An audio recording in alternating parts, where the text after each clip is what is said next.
I'm gonna end up fucking. No. No one clicks the ads, dude. Why? Why? Why do you constantly like interpret a mistap as fucking clicking the ad? You're crashing my fucking app, dude. That's so dumb.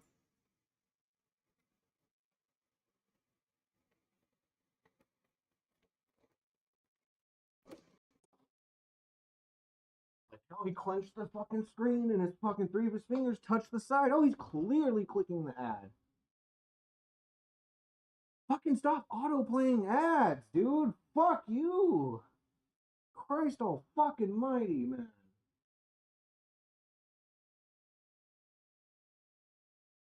I'm fucking tired for this. I'm not sleeping well. Fucking nightmares again. Dude, like, why did I do that?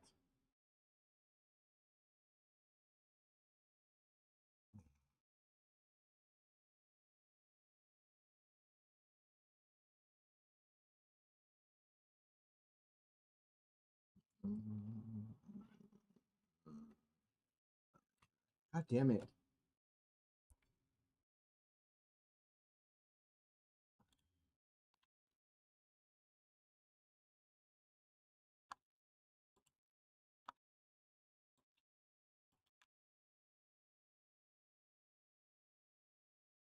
Come on. Don't care.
Okay, so I think it's time to talk about the Nux quote unquote drama because he mentioned me on his stream. It's probably the first time he's mentioned me since his video responding to my criticism of him over the topic of Lolly. So let's hear what he had to say about some recent developments. To be honest, I watched Reb's coverage because I was curious to see what he would say, and he was talking about like my past drama with Rev with him, and some of the stuff that I said in my old stream that I foolishly uploaded on Nuxanor. And yeah, I was definitely out of pocket when I talked about Rev like 2-3 years ago, whenever the fuck that was. It's been a long time. You can't stand Rev? Okay. I mean, I obviously disagree with a lot of Rev's takes. I'm not gonna say I like him as a person or whatever, but I do feel like I overreacted when he made his first video on me. And that's the clip, guys. Honestly, in the year 2024, did we just squash the Rev X Nux Taku beef? Maybe. But honestly, like, in all seriousness, like, I appreciate what he's saying, because the video he made responding to me was garbage, and he knows it, right? And I appreciate the fact that he can say, yeah, I took the L, okay? He said some really out-of-pocket stuff in that situation. Unfounded claims, and he knows it. We're talking about, like, the post Nux clarity. That was the title of the Mudahar video. You know, post Nux depression was him posting the video about me, because it didn't go well, and he knows it didn't go well. And he said some out-of-pocket stuff about me, and his only mistake in this clip was not apologizing to my wife for saying that she was trying to dig up dirt on him, and it was like an offhand remark. He probably doesn't even remember it, but as she has said, it's not a big deal. We'll take what we can get with this situation, but yeah, it's good to see him opening or acknowledging the L in this situation. And I'm not a person who wants some big apology about the situation where I point out his hypocrisy on the lolly topic. He's not the kind of person to make some big grandiose apology, and neither am I, by the way. So even doing this, I get it. I appreciate it.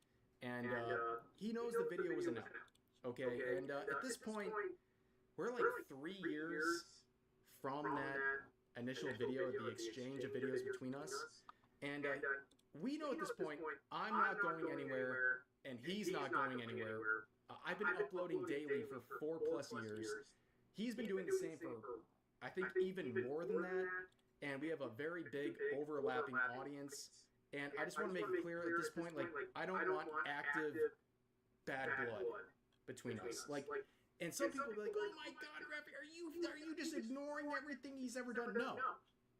I still have my criticisms of him, and I keep that in mind, but at this point, at least he's man enough to acknowledge he messed up with the video on me, and yeah, I just want to make it clear there's no, like, active beef between us. Like, he can do his thing on Kick, I can do my thing, we're both going to continue on, and I don't want any unnecessary drama involving this. And also, on top of that, I didn't get into this in my video yesterday with the whole Mudahar and Nux Taku fallout situation uploaded to the Some Ordinary Gamers channel that was eventually privated. And you guys know, I don't have notes or a script for any of my videos, so the video about Mudahar's situation, that was 22 minutes off the dome with no notes in one take, so I forget some things. And one of the things I wanted to say in that video was, I feel bad for Nux. Like, despite all the criticisms, if you, like, focus on the particular situation involving his relationship with Mudahar, what happened to him sucks. It was really bad. Okay, imagine losing a friendship and a business relationship over some fucking hentai, dude. Like, we're grown adults, and we're breaking friendships over the hentai someone watches, man. Like, be serious. And worse yet, imagine having your ex-friend make a 40-minute hit piece on you, trying to humiliate you in front of hundreds of thousands of people, airing out personal grievances and personal drama. It's too much. And I feel bad for him in that situation. That's not a good friend. Obviously. No one who's a good friend would do that stuff. All this stuff should have been handled in public. So as far as I'm concerned, I got my post-Nux clarity. Hopefully this is a a better chapter moving forward. He's doing his own thing, and you know, as much as people think like whenever I make a negative video on someone, I must hate them. I hate Nux. I hate Mudahar. It's not true. Honestly, if you hate anyone over internet drama, like it actually gets you that much, touch grass, get therapy. It's too much, man. I have my criticisms, but we can move on. And you know, it's not like a permanent sentence for him. And also with like Mudahar, like I didn't enjoy making that video. It was disappointing. I was more disappointed than anything that he had those takes and he made that video. And I've been enjoying his content for years. I've had very, very limited interactions with Mudahar over the years, and those small interactions were very positive and nice. But seeing him hold on to this topic and have such bad takes, it's just disappointing, man. And he instantly recognized his L on the situation by privating that video within less than 24 hours, and there's really nothing else to say.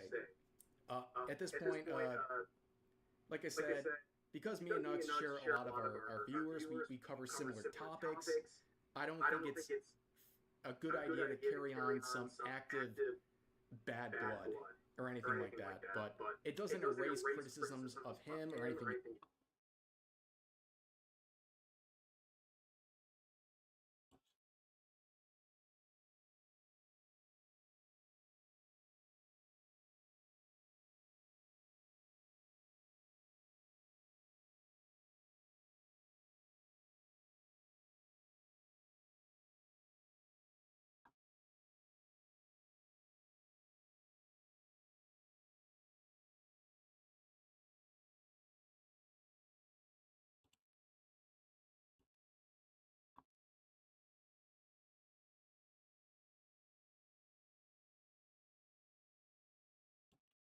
What did he do? What is this? Dude doesn't understand Asmund got popular? What is this? All right, surprise, surprise. Asmongold said something stupid on Twitter. I know. Shocker. Didn't see this one. Okay. Look, I don't understand how this guy got popular in the first place. I don't understand the interest in this guy. I don't want to sit and look at somebody's dirty house on camera when I'm watching their content. Okay. I don't want to see that because he's wrong. Okay. Stupidity, it's on a comeback. Okay. It's ignorance, the sequel. I don't know. Uh-huh. Here's what he had to say. Okay. Recently, I've added the word grifter to the long list of words that, when used, I take the person using it less seriously. All right, my dude. Formerly, a word It's used to condescending, define yeah. a scammer, still means that, by the way, is now redefined with the intent of character assassination towards anyone whose opinions differ from their own. No, that's not it. You are lying to them with the intent to make money off of those lies. Under that logic, he would be grifting in this video because he's talking about a topic that he thinks people will pay attention to. He's uploading it. It probably has ads on it. Like, bruh, what the hell are these thumbnails? Why the hell are you putting a stock photo of a tear on her mouth? Brother, you gotta chill. What the fuck? The fundamental reason why someone is a What? grifter. The fuck? The fundamental reason why someone. Mouth. Brother, you gotta chill. What the fuck? The fundamental reason. Taking a stock photo.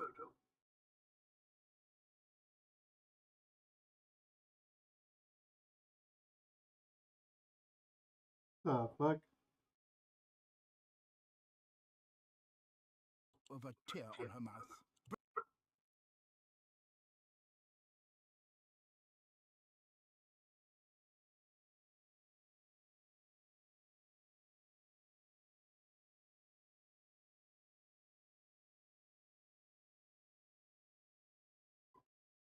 Brother, you gotta chill. What the fuck? The fundamental reason why someone is a grifter versus not a grifter is that the impulse for their behavior is completely monetary and they don't believe what they're pushing out there. That's what those things are. Join the revolution. Watch, like, subscribe, comment, and share. Members, so you're uploading early for members. So you've got Cash App even. I've seen OnlyFans girls that are less shameless. This is amazing. The material harm is the same, right? So whether somebody's doing it on purpose or they're not doing it, they're doing it completely because they don't understand how dangerous it is. The material damages are the same. The entire foundation around defining whether somebody's a grifter is totally based on the intent of the individual. Grifter has to do with the intent of the user. It is a form of character assassination. It is not a form of defining an action. To say that the material harm is the same, which means that you can use the same word for anything that causes that effect, if you apply this to any other situation, it would be ridiculous. It does not matter. The harm is the same. I've said this for a long time. I'm very consistent on that. So basically, anybody who has an opinion that you disagree with is a grifter, because some people that have those opinions don't have them authentically? Okay, well, I think that we've watched enough. We'll just go with that. You're too stupid to know any better.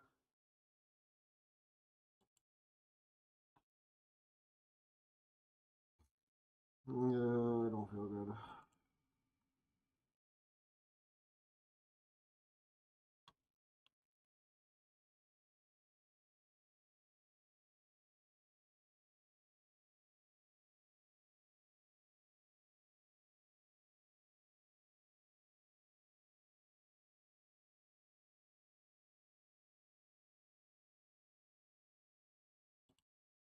I've never met nobody who did a prison break from a maximum security prison, but I know a few people who escaped from minimums. In fact, one of my really good friends, who's the dude who taught me how to steal cars, man, they sent him to a minimum security prison. He ended up breaking out, stealing a car in the parking lot, driving all the way back to the town where he lived. He was on the run for like over a month before they figured out how to catch him. They ended up raiding like 3 houses looking for this dude, and he was always one step ahead of them. They'd be kicking in the front door, and he'd be hopping over the back fence. Dude was wily, and dude was built, man. Like, this dude had the bodybuilder frame, and he was strong as a mule. When they finally did get this dude, it's because they surrounded this entire house while he was asleep. So by the time they came, he had nowhere to go. So he went up into the literal attic of the house, and when they caught him, he was trying to dig a hole through the ceiling to get out to the roof to be able to jump off and run. So they gave him another 5 years for the escape, another 13 months for the car that he stole in the parking lot of the prison, and they sent him out to gladiator school to do the rest of his sentence. I've never met nobody who did a prison break from a maximum.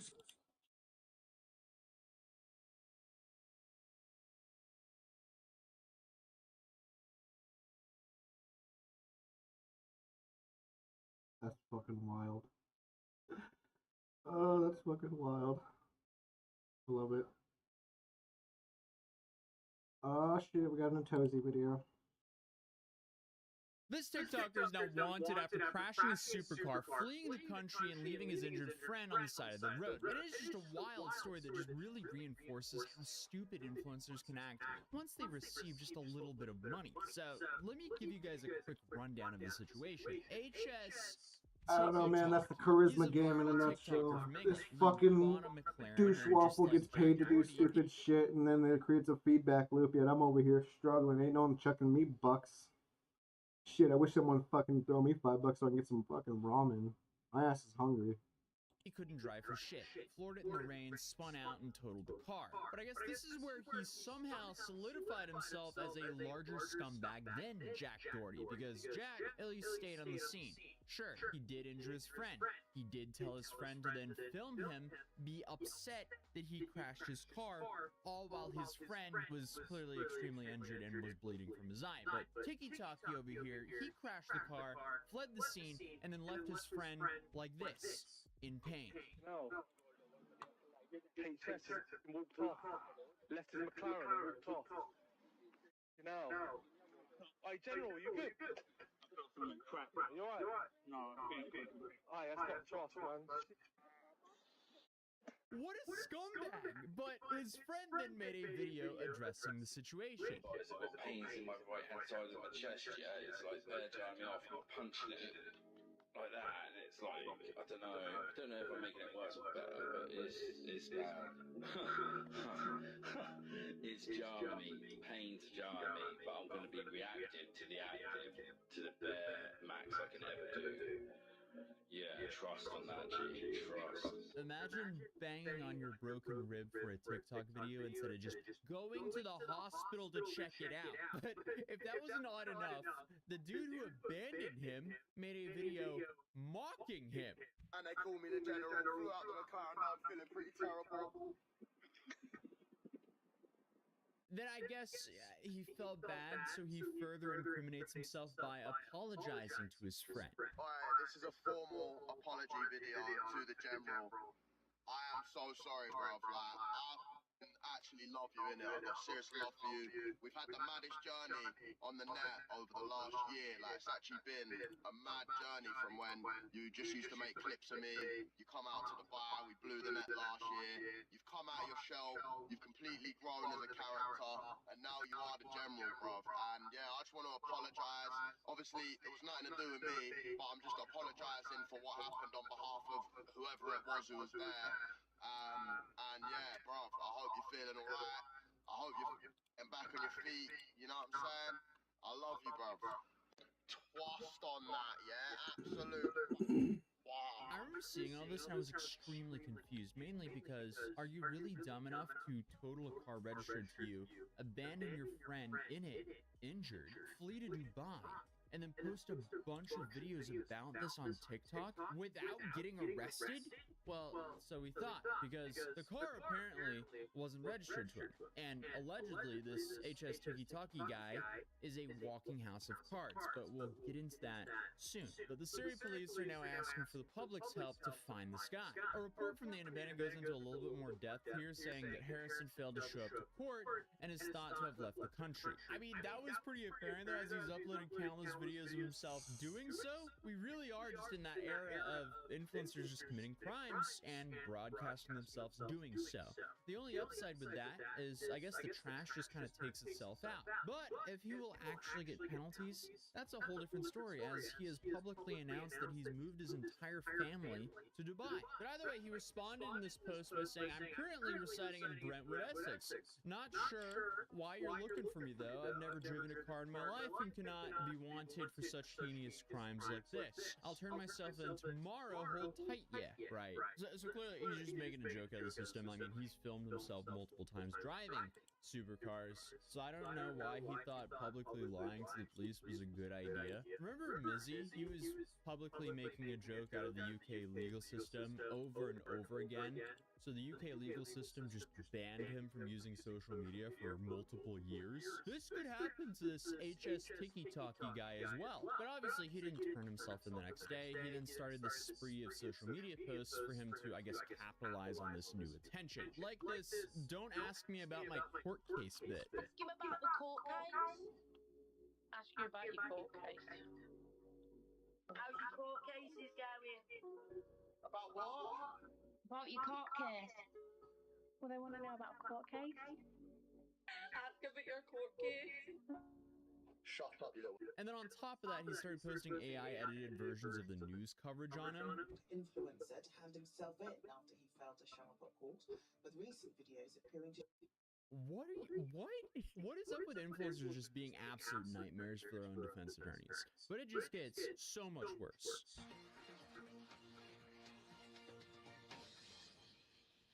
So it's come to this. The Matrix has officially declared war on me.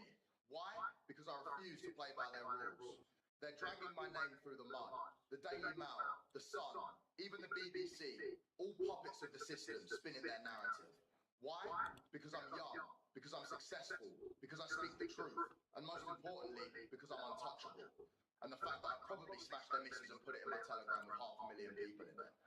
They hate to see you win. They hate to see someone break free from their control. The so-called incident in March?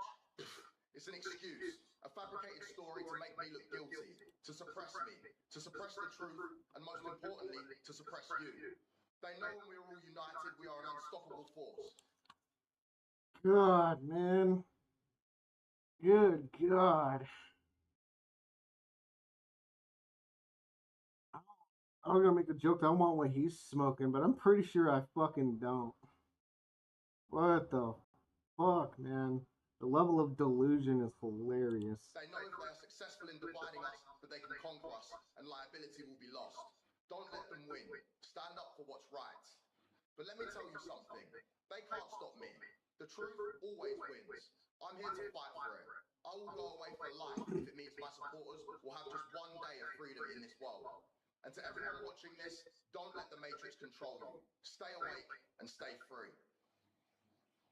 Dude, dude, the Matrix isn't after you. You're wanted for allegedly hitting an innocent driver, trying to show off in your McLaren under the influence, all while seriously injuring 3 people, then fleeing the scene. He's not even original. Like, dude's just the outcome of a man-child who received a little bit too much money, naively thinking that, hey, I don't have consequences for my own actions. The dude is pathetic, and he's hilarious that he's doing all of this for very minimal upside. But he just keeps making things so much worse for himself. I can't believe ITV News have been attacking me for the last 24 hours. They've been attacking my name, my brand, my image that I've been working tirelessly for the last 4 years. I don't think they actually understand the impact this is having on me, but most importantly, my family. I've had to reassure my mum and my grandparents. They've been in absolute bits for the last 24 hours after hearing the news that their son and their grandson only has 30,000 followers. Harrison Sullivan, who has over 30,000 followers on TikTok. You should have seen the look on her face when that was aired on live television. I had to reassure her and pull up my accounts, which show millions and millions of followers worldwide. Absolute zinger, dude. I feel terrible for the people who were actually struck by this moron in this rented supercar, because having a person who did that to you then flee the scene and make a bunch of videos making fun of the situation really shows you the lack of remorse he has for his own actions. So it really just seems like here that there are 3 alternatives that can happen here. He, 1, goes back to England and goes through the legal procedures. 2, he stays in Dubai and never returns to England. Or 3, he somehow messes up and gets extradited back to England for his trial. And there is an extradition treaty between the UAE and the UK, but apparently not an effective one. But the big thing I did just learn while researching this video is allegedly it wasn't even his car. He was bragging about buying this car, but it was rented. Because the dude who loaned him the McLaren got tired of his BS and decided to make a YouTube channel named Adam. And here he shared his story. Now, the McLaren that HS crashed a couple months ago, that was not his McLaren. That was paid in full by me, my money. Now, he crashed that car with General G in it, and he's fled the scene and run away to Dubai. He's paid none of the money back. So it's time that he fully gets exposed for who he is. Now, as well as him having a really bad hairline, he's really bad at driving. So the night before, he'd taken some stuff. I'm not going to clarify what those are, Harrison. Depending on how you respond to this video, depends on what the viewers get to hear. So if you come out and say you don't give a shit, you know, oh, this guy in his car, and you don't publicly apologise, the police and the general audience are going to love to listen to these voice notes of you fucking crying in my DMs, you know, crying on the voice notes, telling me what you took the night before. So yeah, be very careful, mate. So he's taken the car out, he's crashed it, and he's fled the scene. He can't afford to pay. He's got no money in his bank account. This is the guy, yeah, that you guys are following trading advice from. You're following a guy who can't even afford to, you know, pay back 5k a month. He's been begging me for a payment plan, and now he's struggling.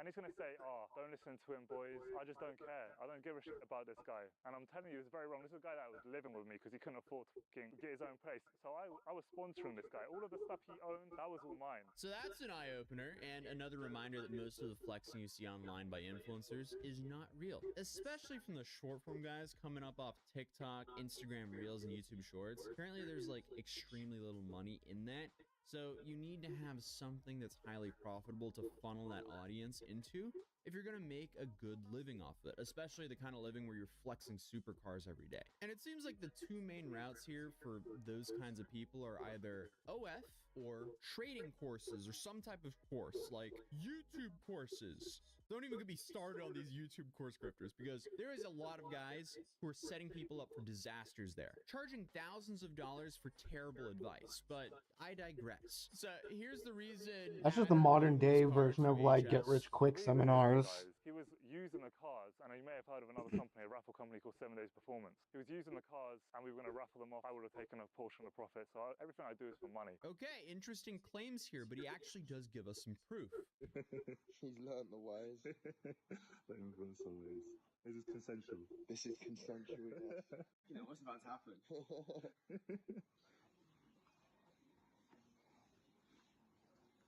Little bitch that he is.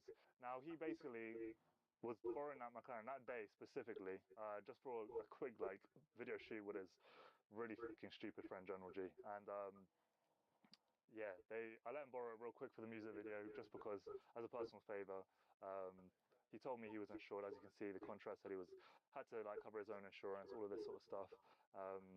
But unfortunately, insurance doesn't cover you when you put a bunch of stuff up your nose the night before. Well, that explains why he would want to flee the scene. But if we also needed a little bit more proof, he called up the guy who was riding along with him. He's now coming out and saying that it's all lies, that it's his McLaren and all of this.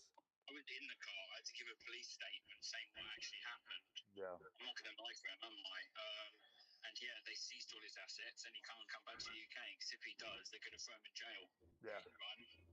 Tax avoidance. He's committed a lot of crimes here. I won't be surprised if the courts make an example of him, put him away for a few years. It needs to happen, though. Hopefully. I don't know if he's going to last long in prison, though. Let's be honest. Okay, so that is very interesting. Like, the guy, he can't go back to England, that's for sure. At least not without receiving some serious legal repercussions. It sure will be interesting to see if he gets extradited, considering that he fled the country. But HS did go on to do an interview just 2 days ago, where he claimed that he didn't do anything wrong. Were you surprised to see it? Very surprised. Very, very, very surprised. So I started getting a few DMs. Oh, you're on the news, you're on Google, you're on Sky News, you're on BBC. I look it up, I'm like, what is this about? Absolutely. My initial thought was, right, they're doing it for clout. Obviously, like, they're doing it because it's going to get views, posting this bullshit. But I was very, very, very shocked because, you know, we live in a time in the UK where rapists, killers, nonces are not getting prison sentences and they're not being spoke about. And I just think it's disrespectful to everyone in the UK that got stabbed yesterday, or everyone that got that them guys are not in the news, but they're putting me for a driving offence and making it out as I'm Pablo Escobar. I think it's ridiculous. I've never seen a mugshot so viral. Like, especially for something like this, it's absolutely ridiculous. Do you have any intent on going back? God, I hate it when there's actually semi-correct statements from horrible people. Like, I will give him that little ounce of credit. Like, the UK has a fucked up way of dealing with criminals and crimes, and they're blasting this dude all over the fucking news. Meanwhile, you got people getting run down, you got all these fucking stabbings, all this crazy shit going on in the UK that they're not talking about. I really do hate the fact that he's actually correct on that. What a fucking smug douche waffle. And on going back, I think that I will go back, yes. I'm in talks now with like the lawyers and the police now that I'm aware that I needed to go back. I wasn't actually aware that I had a court date. So I'm going to do my best now to sort out a date for coming back and, you know, face it, 'cause I need to face it. I'm not afraid. I've not done anything wrong, so I'm happy to go back, yeah. Okay, yeah, I guess you just hit him with the gaslight girl boss meme. If he actually returns, his case will be extremely interesting to see what happens. Because, I mean, there is seemingly multiple witnesses that he was driving, and if they were filming a music video, there would be footage of him driving as well. Then on top of that, to make things worse for him because he fled, he will most likely not receive bail. So then he can't work. So, that'll be an all-around disaster for him, and I don't even think he realizes how bad things really are. But I guess that's the story of a TikToker who's currently wanted after fleeing a country. But hey, if you're new here, feel free to...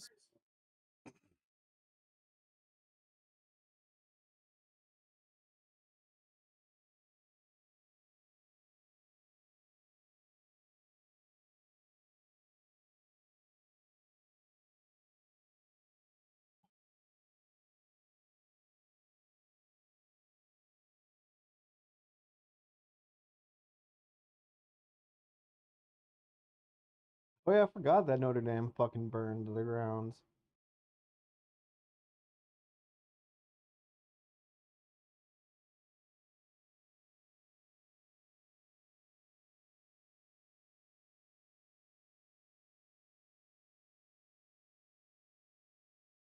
Ooh, Hero, hey, what do you got to say? So it's 2024, almost 2025, and there are still insane Baku Deku shippers getting outraged because now Horikoshi has come out with a new panel that depicts Deku getting with Ochako. This, of course, crushing their dreams of Bakugo and Deku getting together, which was, let's be honest, completely nonsensical to begin with. But hey, if they want to ship something, fine, go ahead. But when they get all mad and then rage tweet at Horikoshi, which is what's happening now, I mean, it's just pathetic stuff. They're calling him misogynistic and trying to get some like giant group together to go on a mass blocking spree, blocking Horikoshi, as if he would even care. But yeah, they're trying to cope extremely hard with this news. I'll show you some of the biggest tweets, but first, let me just add on to something from yesterday's video about Drama Queen. And this actually will also kind of tie in with My Hero Academia, so I guess that works out pretty well. Anyways, if you saw yesterday's video, you know I mentioned near the end that I was running I out of really time. want to get that. I want to. I don't know. I'm not a manga shill. I'm not a big person into reading manga and whatnot. I'm just a casual fucking anime fan anymore. Not a diehard weeb like I used to be. But all the controversy around this fucking manga makes me want to read it, to be honest. Out, so much so that I did not have time to comment on the rest of what I was reading. And in my haste, I forgot to bring up this point. Around the 9-minute mark, I discussed how I don't care that people are offended by Namamoto eating the aliens, killing and eating aliens, as long as she's entertaining. The part that I'd like to add on to is, hypothetically, even if there's this spin on the manga where the aliens actually do end up being innocent and Namamoto is this evil alien murderer who just wants to eat them now, which may or may not happen. I mean, there's only one chapter out. We need to see where this thing goes. But anyways, regardless, I would be completely fine with that as long as she's once again still entertaining. I don't care if she's a hero or a villain, as long as it's amusing. This is essentially the same thing I said around the 9-minute, 9.5-minute mark, but I forgot to make that caveat of like the hypothetical part. This was a big point of contention because there were a lot of people who were offended, being like, you can't like this because Namamoto's really evil, the aliens did nothing wrong, despite evidence to the contrary being presented in chapter 1. But yeah, even if there ends up being some twist, doesn't change anything for me. I can absolutely root for Namamoto, even if she's freaking crazy, like alien serial killer girl. And so tying in with My Hero Academia and villains, it should be no surprise that I do like heroic characters. I mean, the name here on the channel is literally Hirohei. But I can also very much enjoy villains. I would say I've got a pretty even split, like 50-50 of my favorite characters being either heroes or villains. This is part of why I've really enjoyed the web novel Worm. And returning to Hero Aka, as a matter of fact, Shigaraki's a character I found boring for like 80% of my watch of Hero Aka. But towards the end of the anime, he began to become like my favorite character just because the dude had so much confidence and such an entertainment factor. So much so, as a matter of fact, that I actually began wanting Shigaraki to win for him to achieve his goals. Even if that means killing any hero he wants to kill, whatever, fine, go ahead. Let's just see an ending where Shigaraki actually wins. I think that would be way more memorable. It doesn't help that I also just got bored of a lot of the heroes in Hero Aka. Anyways, on to the raging Baku Deku shippers. Fandom Pulse writes, disordered My Hero Academia shippers seethe and accuse mangaka Koei Horikoshi of misogyny. So yeah, once again we've got this panel here. Deku and Ochako holding hands. Heroes will have time to kill. And then showing this hilarious rage tweet. The ending of My Hero Academia is deeply rooted in misogyny, and we put far too much hope in a man. At the end of the day, Horikoshi is a man, and of course he's going to give his main guy the girl in the end. It's character assassination and terrible writing, but we were naive to expect more. And the tweet getting over 2,500 likes. How is it misogyny for Deku and Ochako to be happy together? Hey, the woman is happy, that's gotta be misogyny. Like, bro, what are you talking about? But to be quite frank, I don't know what's more delusional. Accusing Horikoshi of misogyny over that, or saying it's character assassination. These people are so stuck in the Kool-Aid that they actually thought Deku and Bakugo's like literally gotta be canon. For him to actually date Ochako, that's gotta be character assassination. And if you're confused about why these guys are Baku Deku shippers, the username is literally Izu Katsuki. That of course being Katsuki Bakugo and Izuku Midoriya, and combining the two into a ship username. And check out this response. Someone says, I know dang well you are not speaking on misogyny right now. And posting an apparent prior response from Izu Katsuki that says, in all caps, I'm going to need 100 Izu Katsuki cheating fix. I don't care, I'm done. I need Brokeback Mountain. It comes off like they're joking, but also not joking at all. Clearly this person is upset. And they would get responses like, and with Uraraki as a profile pic is crazy too. The double standards is crazy. If gay lesbian ships are not canon, then the author is misogyny. How can the author act like he knows the series? They can't be serious. She wants to paint herself as a feminist so badly here, when she's doing the exact opposite. Yep, a very common case with these sort of virtue signaling people. Fandom Pulse then including another rage tweet, this one taking a different angle, reading, you know, I think I gave Horikoshi too much credit. I kept thinking, there's no way he'd be so homophobic as to kill off the queer woman just to shove the woman she loved into a het romance. And now looking back, I feel like a fool, because this was his attempt at trans femme representation. Oh yeah, hey, isn't that the person that overhauled just like one shot and like splattered all over the place? They say numerous individuals began campaigning for a mass blocking campaign of Horikoshi on X. One user wrote, "You're dead to me." In response, another wrote, "We, as Bakudekus and Dekubakus, should all come together and block him." The original poster replied, "Agreed." Like I said earlier, I'm sure he cares about this. Like, oh no, what's he gonna do? The highly successful mangaka is being blocked by some of these terminally online Twitter users. Oh my gosh, it's so over. Another user saying, "I'm so serious. Let's mass block him." It wasn't done there though. Izukatsuki had a new tactic. Only 16 hours ago, making an entire thread on why they feel queer-baited. Horikoshi has constantly drawn sketches where Bakudeku are yearning after each other, as well as extremely intimate sketches with Toga Ochako. However, chapter 431 is an antithesis to both of those ships, rubbing the undeveloped hetero ship in our faces, even using Katsuki and Himiko to further Izuchi. Himiko pushing Ochako to talk to Izuku after barely speaking for years, and having Katsuki's offer get pushed aside and ultimately make him play wingman for Izuku's romantic pursuit. Chapter 431 is a slap in the face after the open ending of chapter 430, which Japanese fans suggest reads like a Bakudeku proposal in some aspects. We also have multiple covers of Bakudeku, while not a single volume of the manga showcases or hints at Uzuku Chako whatsoever. They are using their queer/Fujoshi audience to their advantage to boost manga plus merch sales. The average straight male My Hero Academia fan owns minimal merch. Perhaps a few figures here and there, maybe the manga. But the queer/neurodivergent community that has fixated on the manga for years due to its breaking the status quo, showcasing queer characters and pushing a message that makes those who have been casted aside in society feel safe.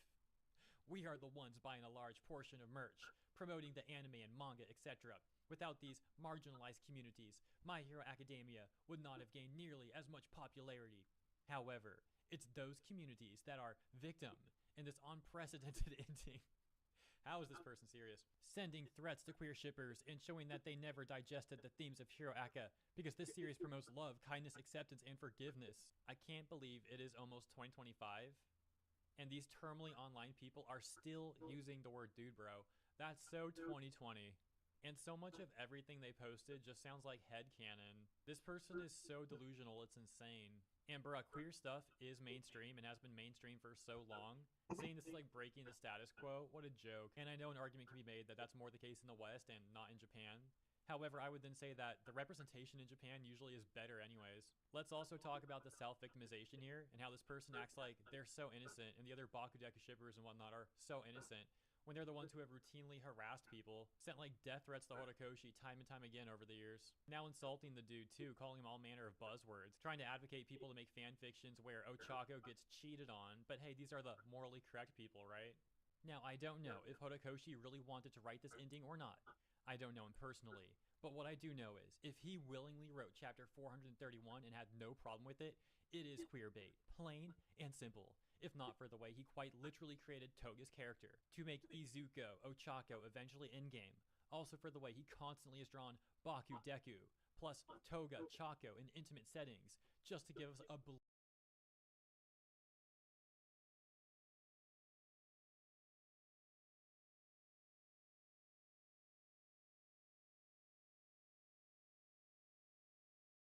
Gentlemen and female gentlemen, we have something of an episode on our hands today. This is my co-host of my newest venture, the Unhinged Talk Show, Hermes. She's tolerable sometimes. He's lying to you. And here I am, me. So I made this joke in the first episode of our podcast, whatever you want to call this venture. First episode. I made a joke. Well, are we not allowed to say podcast anymore? What do you mean? What's wrong with podcast? Well, that's what I'm saying. Like, you keep saying venture. It's a podcast. We hanging out. We chilling. Not a podcast, okay? Podcasts are supposed supposed to be fun and wholesome and not stressful, and you are in the call. Therefore, it is not wholesome nor unstressful. I am the embodiment of all the words you just said, collided into one creature. Anyway, she's crazy, and I have to say, personally, that on the first episode of our podcast that we did together, I made a joke saying that there's about a 40% chance that Hermes will backstab me. 50. And then we bumped it up to 50. But ironically, Yeah, this joke because I was gonna fuck him. Yeah, because I was gonna fuck him and his wife, so it went up to 50. Are you eating? Mm-hmm. You were I was literally talking to you for like the last hour. You weren't eating. We start recording and you're eating. Pretty much. Unbelievable. It's that kind of. It's gonna be that kind of. Everybody take notes, please. I'm just leading the pack. It's gonna be this kind of episode, guys. Everybody get your popcorn. I got sunflower seeds. Oh no, my bad. I'm sorry, I lied to you. They're pumpkin seeds that I'm munching on. So you know, any kind of seed, any kind of popcorn, either or. Pumpkin Just seeds get it. are literally the worst seeds. Are you? Watermelon seeds are better. Sunflower seeds are better. And you went with pumpkin? There's no fucking way you put and eat and digest fucking watermelon seeds. What do you mean? Not from the watermelon. Like, they're dried and they're okay, can we please get on topic for a second here for just a minute? That's why we call it the Unhinged Podcast, ladies and gentlemen. So anyway, I don't know how this happens, but every day that we are set to like record an episode of the podcast, something big happens right before. Dude. Last time I set up to record with Hermes, and Mr. Beast calls me out of nowhere.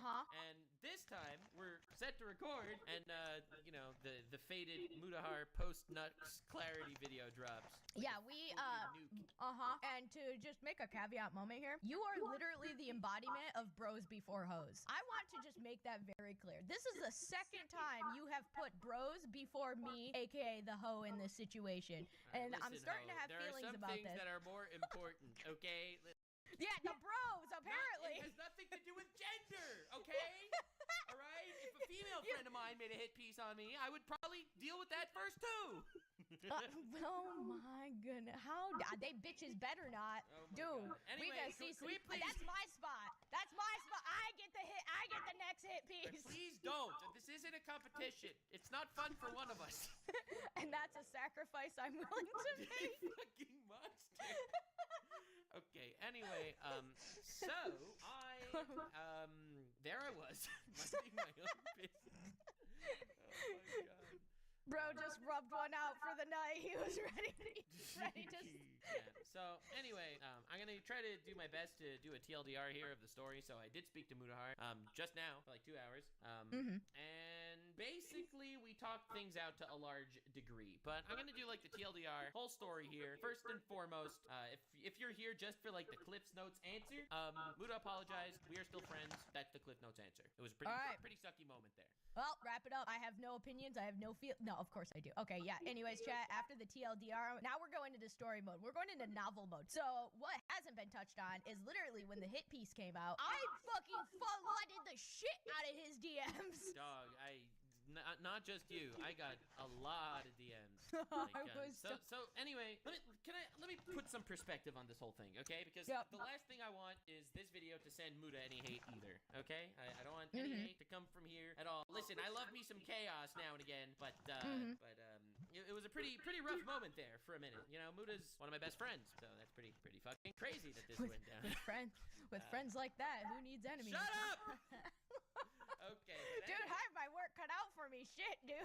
How am I supposed to be more evil? What? So basically, Mudahar has been getting an incredible amount of hate as of late for associating with me. Now, I used to do these videos back in the day where we would all get into a call together like 3-4 years ago, and we would all get and we would literally shit post on the internet, like we would make fun of hentai and stuff like that. And I just want to make this clear: before my videos, there was something of fate and myth. You may have even heard of it, Hermes. It was called Boku no Pico. Are you familiar? Maybe. So Boku no Pico was trending everywhere because everyone, PewDiePie fucking reacted to Boku no Pico. His video's still up and has 14 million views. Like everyone and their mother reacted to Boku no Pico. Now Boku no Pico is it's wholesome lolly porn family. to the extreme. It's literally a whole family affair because it's a whole family that's having sex with children in this fucking show. It is a nightmare. Like Boku Okay, I no probably Pico. don't actually know it. Yeah, I was probably playing video games at the time. Like, but the thing is, everyone reacted to it. I never reacted to it. Like, somehow, that was too weird for me. Okay? Looking back, I don't know how that happened, because I was making some pretty wild content back then, but for some reason, the irony. everyone reacted to Boku no Pico, right? PewDiePie, everyone. Now, Boku no Pico, that's lolly Shota stuff, like, to the extreme. Muda said in his video that anything in a high school setting is lolly, and that's just obviously wrong. Lolly is if the character looks either like a petite woman or like a child. In my opinion, petite women, lolly stuff, whatever. I don't really care. The child stuff rubs me the wrong way for sure. But adult-looking women in a high school being lolly, bro, is the whole fucking My Hero Academia community pedophiles now because someone uploaded, I don't know, Ochako hentai to Rule 34 or something? You know, like, obviously, if the character looks like an adult, I don't, like, it's not lolly. That's just a fact. That's not a opinion. But anyway, Muda was getting flamed for associating with me. People were calling him a pedophile. And that's awful, by the way. That's really fucking bad. And it put him in a really bad headspace. And I hated that it was coming from me. To the point that before this video or anything came out, I messaged Muda and I told the guy, bro, I totally get you. If you want to stop associating with me publicly and you want to completely cut me off publicly, I hate that you're getting hate because you're associated with someone as controversial as myself who did the unthinkable, being shit posting on the internet 3 years ago. Yeah, you know my feelings on that one too. I also had a very long novel-sized conversation about that particular statement too. True. You put me through the ringer whenever I do something altruistic. It's not fair. It's not fair. Wow, look at you being a wholesome, good guy, trying to be always considerate of other people. Yeah, you need to stop that. And you'll notice I definitely stopped collabing to a large degree just because I hate that other people get hate for me, like, associating with me. And I know. The thing is, and this is what's the craziest thing in the world, like, I'll make videos criticizing DEI in video games or whatever, and I'm literally called a Nazi. Not exaggerating that word. And, like, from someone whose grandparents are Holocaust survivors, who grew up on Holocaust stories, to be called the Nazi is pretty fucked up. Like, it's pretty crazy.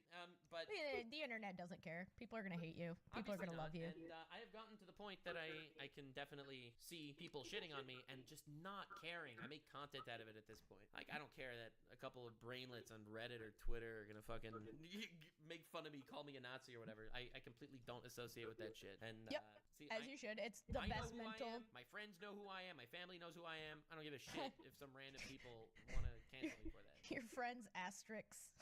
You are literally evil. Literally I know. evil. All right, this is squashing beef, okay? So anyway, this got really bad. What were you saying? Oh, I was just laughing. Yeah, I don't know why you're here. But anyway, so... Oh, you know exactly why I'm here. Much worse, because Hassan Piker, everyone's favorite socialist millionaire, made a... insinuated that Mudahar was a pedophile for associating with me. Now that's not random, invisible internet people anymore. That's now a content creator with a large audience, with probably overlap in their audience, because it's a pretty big guy. With a very vocal. He's very vocal too. Yeah, he does have vocals. So holy fuck. We all hear so he made, all the time. Something like that, which I think really was the thing that pushed Muda over the edge. To a large extent, now you have not just invisible internet people, but you also have content creators. Now, I said to Mudahar in a call just now, sorry if I'm messing up with the timeline. It's been a pretty stressful day. Understandable. Yeah, I just opened up YouTube to a 40-minute hit piece on me from one of my friends. Not even well done. That's what angers me too. Whatever, we could get to specifics because, like, I do want to clear my name on a couple of things, and I know people are going to be upset that I'm calling it a hit piece, but the fact that all these old dramas, like the Taiga drama and the Shadman drama, like, these were brought up and have really nothing to do with anything. Like, the fact that all this is brought up and, like, really makes it look like some sort of hit piece, and comparing me to people like Mama Max, like... But anyway, whatever. I don't want to send any hate to Muda. I'm just trying to get the headspace here correct. I'm trying to fucking tell the story because people are going to be asking me nonstop. People are already asking me nonstop, when am I responding? What am I saying? What's the story? So I'm trying to do this in a way that does address the situation because people will never stop bothering me and Muda. So I'm just doing this to do my best after a very stressful day. So anyway. Don't worry, and I will also have opinions. Oh god. But yeah, right now. The Hermes opinions are coming probably. So anyway, definitely. so Hassan makes this verifiably false, slanderous statement insinuating that Muda is a pedophile by being in these collabs with me in the past, which is fucking awful and brutal and despicable of Hassan. And I told Muda when we talked about it, I said, you're gonna take Hassan's word calling you a pedophile with this much much away. Hassan, the guy that supports terrorists on Twitch, that advocates for the murder of Israeli babies because he calls them settler babies, the guy that denies rapes that happened in October 7th when the UN confirmed that there were rapes that happened in Israel. He's going to deny that shit. Now, this isn't me coming here to start talking politics. I think everyone with 2 brain cells can agree that innocent people dying is bad. I think that's a pretty based opinion in general. Pretty universal opinion, I feel like, yes. I would think so. But you're really going to take that guy, that slimy motherfucker that I have videos on, that if you want, you can watch those videos to get my opinion on that. But that guy is the guy that you're going to say, oh, he called me a pedophile, so now I have to defend myself? Like, that's the guy? And whatever. Obviously, I don't want to start some sort of Muda Hassan beef, even though that's already kind of going on. But Hassan could beef with me if he wants. I don't really care. Well, Hassan's not gonna beef just with you because he's very aware that it's not gonna fucking phase you. Like, you've made it blatantly clear that you're like, whatever. It doesn't matter. So Hassan's gonna start beefing with people around you. Like, that's just, it's a tactic. But Hassan's big tactic, whenever someone criticizes him, the first thing he does is basically slander them to completely misrepresent who they are to his audience, so that when he attacks them, he's already slandered them. Like, there's this commentary guy, Nicholas Diorio, who said something negative about Hassan, and Hassan's like, isn't he the guy that makes alt-right content? Which is like, no, he doesn't. But, like, you know, once you already put someone into perspective to be that guy, it's much easier to tear them down. So, like, Muda criticizes him for promoting terrorism propaganda on Twitch, and his response is, isn't that the pedophile? Well, he didn't say it in those words, but isn't that the guy that watched lolly porn in the Discord calls? You know, that, like, you know, that insinuation, obviously. So, but anyway, with all that shit going down, and people criticizing Muda for his association with me, people basically, I don't want to, I'm not trying to stir the pot here or anything, but a lot of people stop criticizing me for these things because they see it's like, it's not working. I'm going to make content out of it. Like, yes, I shit posted online. Yes, I addressed all this on my, if you want to go watch it, I made a 10 years on YouTube video. It is up where I address my mindset, why I've changed my style of content, why I don't do those thumbnails anymore, why I don't do those type of videos anymore, why I don't like doing that shit. I have grown and all that. But that said, it was shit posting on the internet. Let's not get it twisted. It was not anything that wasn't that. Obviously. Yeah. I mean, like, bro, I think the Boku no Pico era was worse than anything I've ever done. I think that's kind of the big part about, like, why you can kind of, like, when you get hit with stuff nowadays, like, it doesn't really stick anymore because you've go figure, apparently you're an adult in a sea of children because fucking you've literally owned up to all that shit. Like, literally, you've already had so many conversations about acknowledging that misleading people and hiding evidence and deleting shit, when in actuality, I've addressed everything. Everything. Well, and the fact of the matter is, it's very obviously publicly showcased too, where anybody you can't say that I'm manipulating people into fucking doing this shit when the videos are all public. Yeah. I've changed some past thumbnails that I no longer stand by or want on my channel, obviously. Yeah, which I think is just normal kind of situation. Like, if you're like, I oh yeah, have, like, you know what, that's videos on YouTube. You know? Yeah. Like, yeah, the fact that, and I mean, there's so many places to start. God But damn literally it. anybody can look at your stuff 3 years ago and then come to the modern day and see that you've not only acknowledged that Dude, some of that stuff was holy extremely fuck, cringe, this is like, bad. you've literally turned over a completely new leaf, which is a lot more than apparently a lot of fucking people are willing to do in the content creation world nowadays, where they're just like, they want to just expunge it, pretend it never happened, and then if something came up, they, like, make this whole fucking novel about the situation, and they try to, I don't get this whole situation where everybody's trying to be angels and saints. Nobody's an angel. Nobody's a saint. So why is this phase even fucking happening right now? Why is the timeline like this? Like, we're all human. Well, you guys are. I'm a god. But the point is, the flaws are what make us who we are. It's what creates who we are. None of us are perfect. The way I see it, there's definitely there's a tier list when it comes to flaws. Like, a lot of things are more important. Well, yeah, For of example, course. But again, I don't want to do a tier list on who's a bigger criminal, EDP 445 or Mr. Beast. Okay, that's not the point. But the point is, as far as, like, the criticisms about me, like, I've messed up. Like, he brought up the Taiga thing in his video, which I apologize for. He showed the wrong apology. He showed me talking about a tangent, not the actual apologies that I made about it, and not the clip of Taiga accepting the apology from his stream either. Which, again, I like. Wait, Taiga actually accepted your apology in his stream? Yes, it was very nice of him, but he actually did do that. Oh, and wow. the irony also of Muda defending Taiga against evil me when Muda thinks that people that like lolly stuff are pedophiles, and Taiga is a known commissioner of lolly stuff.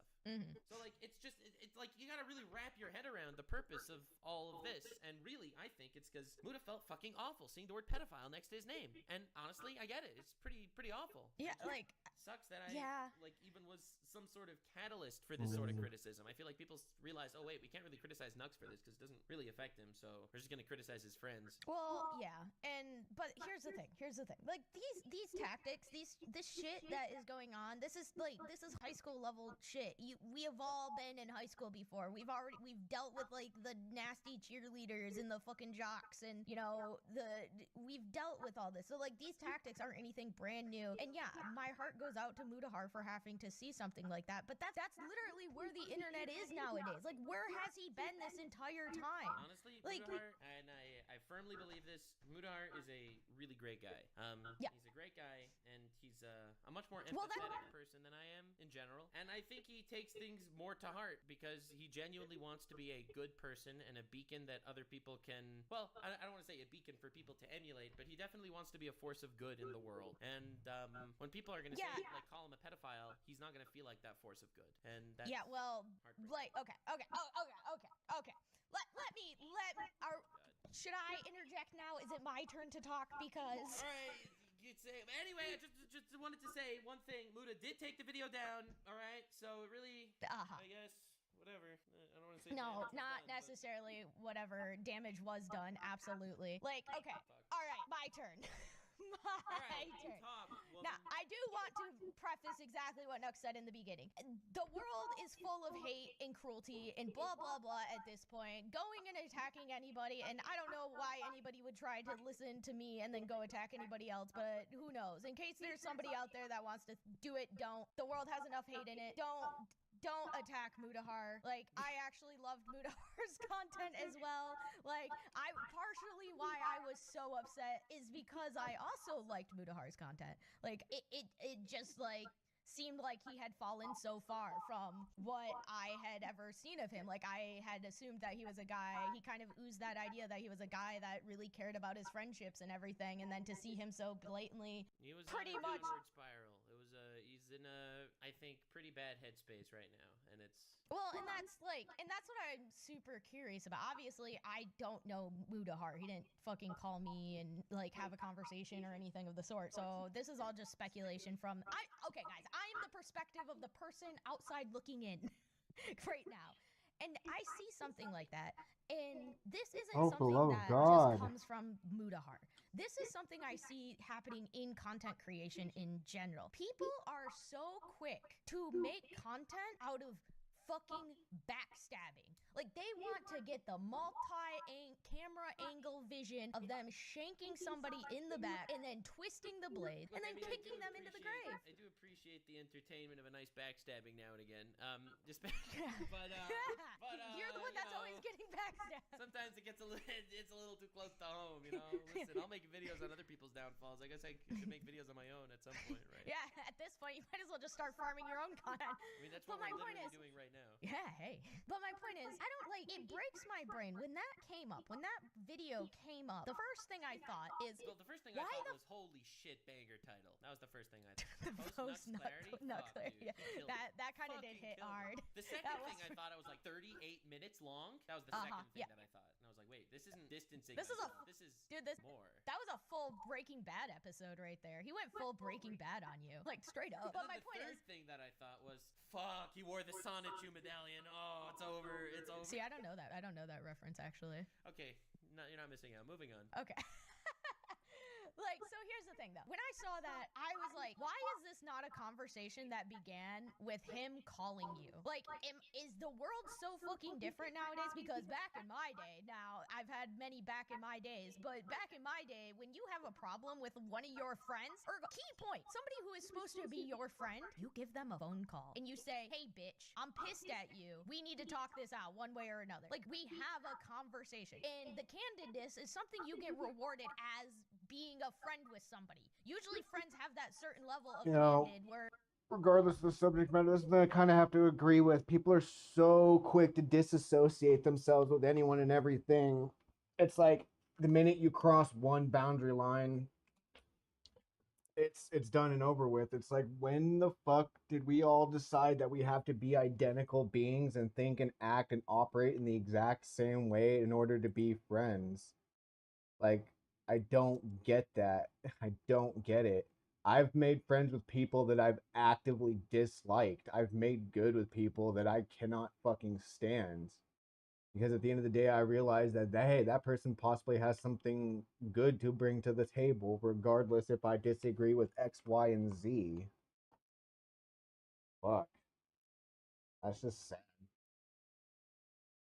You kind of start bypassing that like bullshit back and forth Obviously, he should have, and he regrets it. And like I don't know what to tell you. It's pretty unfortunate that didn't happen. Yeah, it is absolutely unfortunate that it didn't happen. And the fact of the matter is, I think it was this just, is what. Okay, again, I'm trying my best here because obviously I am pretty biased in this situation, but I'm trying my best to rationalize from the perspective of every morning wakes up, opens Reddit for some god knows reason that they felt the need to do such a thing in this hypothetical scenario, and someone on Reddit calls me Jeffrey Epstein and then calls Mudahar Ghislaine Maxwell, his partner in crime. Right? When you see that, it hurts. It hurts. You don't want to talk to the Jeffrey Epstein in this analogy, which is, by the way, slanderously despicable. Because dog, I shit posted online. Okay. Yeah. And the funniest thing is, like, people are there's this one clip of Turkey Tom saying he was uncomfortable that I showed him a dog hentai. I did not. That was not a hentai that I showed Turkey Tom. That was something that everyone was talking about because it was an anime that aired on national television. That was not a hentai. That was fucking disturbing, and everyone talks about it. Yeah. Well, and here's another fucking issue I have, like, in that statement. I have never been in a situation where I never felt like, if you legitimately did something that was uncomfortable to me, I've never felt that I couldn't express that to you. Like, I've never felt that I couldn't be like, hey, Nux, you crossed the line. Like, don't involve me in that. This isn't in my videos, obviously, but in almost every single one of my videos, even when I spring shit on people on purpose, I always ask them, are you comfortable with me including this in the video? Are you comfortable with being in this video? Are you comfortable with this topic? I know the topics are surprises in the videos. The way I used to record these collabs, or I would get a bunch of people together, and I would mention the topic of the video. And and everyone would be like, oh god, like the topic is crazy. I sprung it on them. And then almost every single time I would ask people, are you comfortable with this? If not, I'll change the topic. I have a safer one in reserve just in case. And then people would say they're okay with it, and then we would proceed. Obviously, that part would be cut out of the video because that's not entertaining. But almost every single time, I would actually ask people if they're comfortable with it. And I remember. Yes, and this is why I was like I've been examining the situation in detail, because it's like I was there. I watched a lot of those videos when dude uploaded them back in the day. Like, I personally thought it was fucking funny. Dude is like, hey, here's this really fucked up hentai. What do you guys think? And they make everyone uncomfortable. Like, yeah, it's not everyone's cup of tea, but it's fucking entertaining. And that's the thing, like, everyone, this situation's so weird and funny. Everyone involved was okay with the situation. Everyone was having fun shit posting along with them. The podcast, I don't want to. But that did happen. So it's not like I obfuscated and hid shit and manipulated and I mean, I think the reason why Mood is getting so much backlash is because this is all public. Like, I never lied about anything. Yeah, I mean, this is kind of a reflection more on Muda than anything else at the end of the day. Like, I just don't understand why somebody who has been in the gaming sphere, specifically in the gaming sphere, trust me, I've been in the gaming sphere for a very, very, very long time, is so thin-skinned over some Reddit post. Like, get off social media. Like, honestly, I hope in that conversation you had with him, he has acknowledged the root of the problem. And that's that social media is designed nowadays to literally get you to be angry. Perpetually. Like, it wants you to feel bad. It wants you to spiral. It wants you to be angry because that keeps you, it hooks you in. Like, there's literally research going on about the fucking mental effects and how bad this shit is. Fucking get off social media if you can't handle it. But at the end of the day, he literally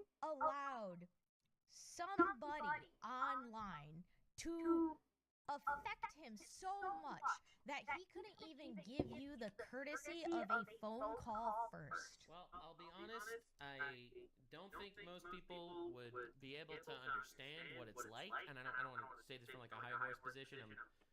But people don't know what it's like to get shit on by thousands of people online. I don't think the human brain is designed for that, and I don't think evolution reached that point yet, that people are ready for that. And I agree, oh, you're thin-skinned. Look, I have been getting hate for a very, very long time. Literally, as long as I've been on the internet, I've been getting hate because I'm a troll. I'm a fucking internet troll. I've been trolling people. Everybody gets hate on the internet. Everybody. But Mudahar is not a troll. Okay? But he still covers really dark topics in like really dark topics in themes. You are, unless he's only scrolled like the top 10 of his thing, there is 100% chance that there is somebody in those things that is like, what the fuck is wrong with you, dude? This shit is fucked up. Obviously, that is the case. Obviously, that is the case. And look, I'm not. Obviously, he shouldn't have made the video. I'm not defending him or his choices. I'm just saying that mentally, it does fuck with you. Yeah, well, and listen, Nux, I do want to make clear, like, you're a good guy. You care about your friends. You care a lot about your friends, and it's okay that you're like taking this position because you still care about Mudahar. I'm sure you do, but I care about you, so I'm going to be pissed. Because that stuff pisses me off so much. Not just in your particular circumstance, in the circumstance in general. Everybody's been betrayed. Everybody's had a friend that they've cared for, that they've, loved, not been in love. I think people love their friends. I really do. So, like, you have that friend that you care for, you love them, and they're just a part of their life. And then all of a sudden, some outside fucking force comes in and influences that person, and it fucking, in some fucking crazy scenario in their head, they get it twisted and they forget like all the good times that they've had with you, all because of one Joe Schmo bullshit situation. And then they can't even give you courtesy of like a phone call. Like, I think everybody can relate to that. And everything you're describing is very relatable and cool, but unlike some other situation where someone gets backstabbed and therefore they are arch nemesis, I completely forgive Mudahar for this shit. Yeah. Obviously, of course I don't you want do. anything to be sent his way. Obviously, Of course you do. He is my friend, and yeah. Obviously, don't want any of that. It's a fucking awful situation for me and for Muda. Yeah. True. But I think we can channel all of this negative energy and unite against Kazan. No, that was a joke. And so this is kind of a more nuanced discussion too on the downstream effects of big time fucking streamers and content creators and what it does to smaller, lesser known channels. Like, is Nux correct in this situation? Not necessarily. Like, he's a fucking troll, he's a rage baiter, and a lot of this coming back on him is partially of his own design. Like, there's no two ways about that. But then when someone like Kazan, who has the platform that he does, just goes out and broadcasts, this person's a piece of shit, and everyone associated with him is a piece of shit. Like, look at all the shit that this has caused because one fucking person is not held to account for their absurd level of problem making. And it's like, all right, yeah, like, you want to make the argument for free speech, and like, I'm all for it. Like, I am a constitutionalist. I am a First Amendment absolutist and a Second Amendment absolutist. But even then, the fucking phrase goes, play stupid games, win stupid prizes. Fuck around and find out. You know what I mean? Like, yeah, I'm free to walk into the hood and start dropping hard R's. I'm fully free to do that. Where I'm not free from is getting mad when I get punched in the fucking face or beat up or even murdered.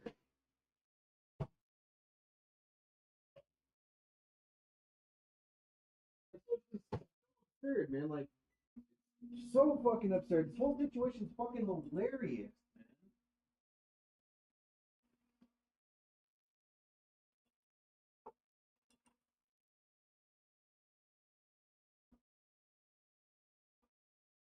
What we do is stop that real fast. Yeah. This is what being really fucking poor looks like.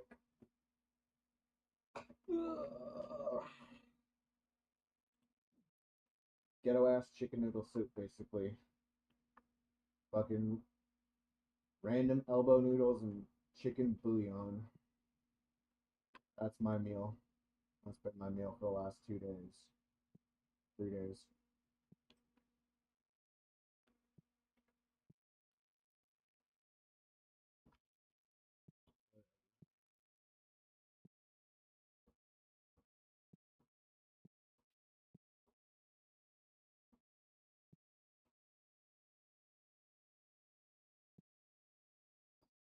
There's only not really out of merchandise.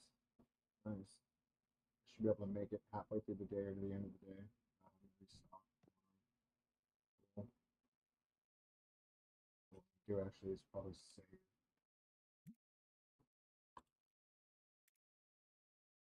You know what? Yeah. Grind out.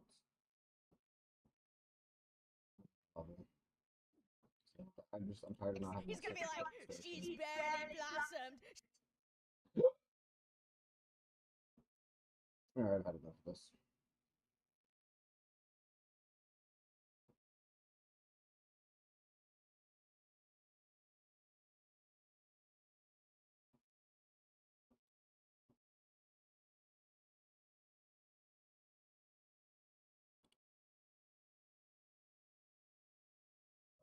Feel good today. Like dog shit.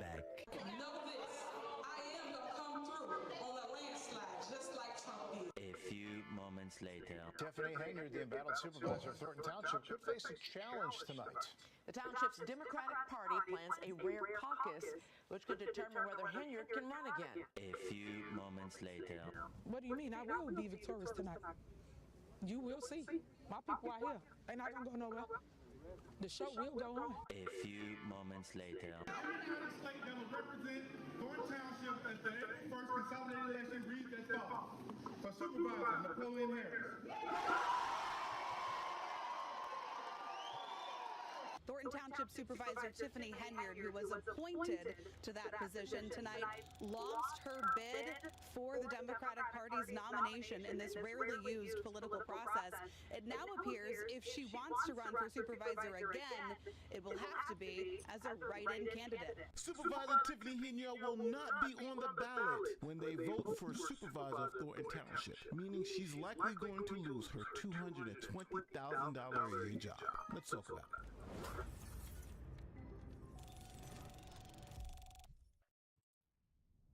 So there are a couple things. You're the mayor of Dalton, and then also there's a township. So explain to folks the difference between those two and what your jobs are. Sure. Thank you for having me. I appreciate you allowing me a platform to speak my truth. I'm the mayor of Dalton. I got elected in 2021, becoming the first female mayor of Dalton and the youngest. And then I got appointed to supervisor a year later. And for the different jobs, so Dalton pays you what as mayor, township pays you what? Sure. So my mayor position is $50,000, which was already there, and my township position is $224,000, which was already there. Okay, so you heard it, $50,000 in Dalton and $224,000. That is in Thornton Township. So what is that, like 4 or 5 times more than she's making in Dalton? 4 times is 20,000. Yeah, so she's almost making 5 times more in Thornton Township. Both part-time positions, which are crazy. But so I don't have to play a full background on who Tiffany Henyard is for those of you who this is like the first Tiffany Henyard video you ever watched. Here is a response from Tiffany Henyard to the trustees who are asking for transparency. This is how she responded to them. Oh shit. Hello? Hello? You wanna argue? I can't argue with you. You mad? I can't argue with you. No. Look at you. Look at you. You mad? Look at you. You big mad. I'm happy. Leave me alone. I'm happy. What the fuck is this?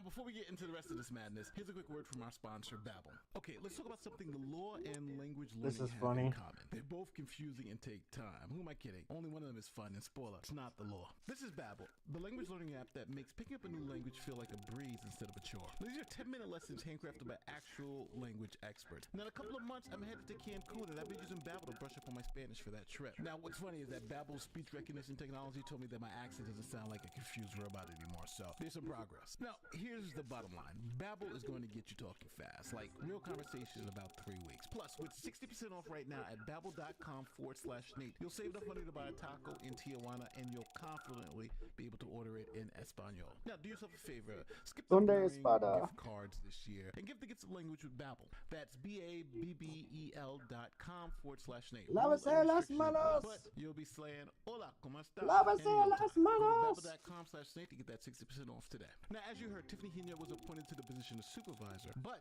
she is now up for re-election. Tiffany Henyard, the embattled supervisor of Thornton Township, could face a challenge tonight.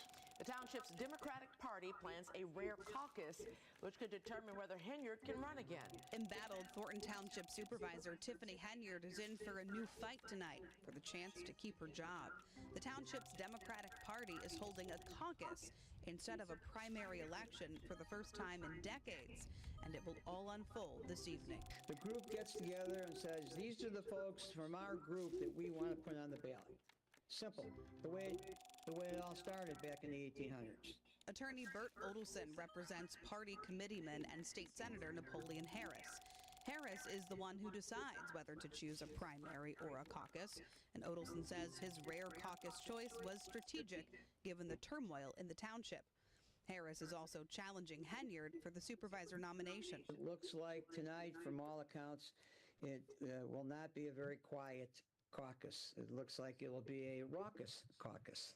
Henyard's attorney tells me she intends to be supervisor. The filing deadline for independent candidates has already passed, so if she does not win the party's nomination tonight, as Odelson puts it, she's done. So Henyard, in wanting to win this seat back, started doing interviews, trying to get the word out that she wants her people to come to the caucus. In terms of tonight's caucus, she calls the process unfair. Us here at Thornton Township, we always had a primary. Always. We never not had a primary where 10,000 residents come out and express who they want. Can I ask you a real question? Is it really worth it? In terms of just everything that you've gone through. I want to show the youth of today and tomorrow what it looks like to come out of controversy. Yes, y'all done ran my name through the mud and did everything. But guess what? As you pull the third on me, I must grow from it. And I will grow from it because I done went through it, but now I'm going to grow from it. Now, also that same day, Tiffany Henyard put out a video begging her supporters to show up to the caucus because her job was on the line. That's why I try to tell y'all what's going on. I will be there, too. Just so you know, I will be in the building. I am running for supervisor. Again, just so for those that didn't know, didn't hear, don't understand, but I am rerunning for supervisor of Thornton Township. So please come out and support your supervisor, Tiffany Henyard. Now, later on in that video, Tiffany Henyard then tries to bribe the voters with a $2.2 million tax rebate. In the GA fund. I am giving away $2.2 million to all residents throughout Thornton Townships that are homeowners. If you are a homeowner in Thornton Township, you will be getting a tax refund. It's the first of its kind.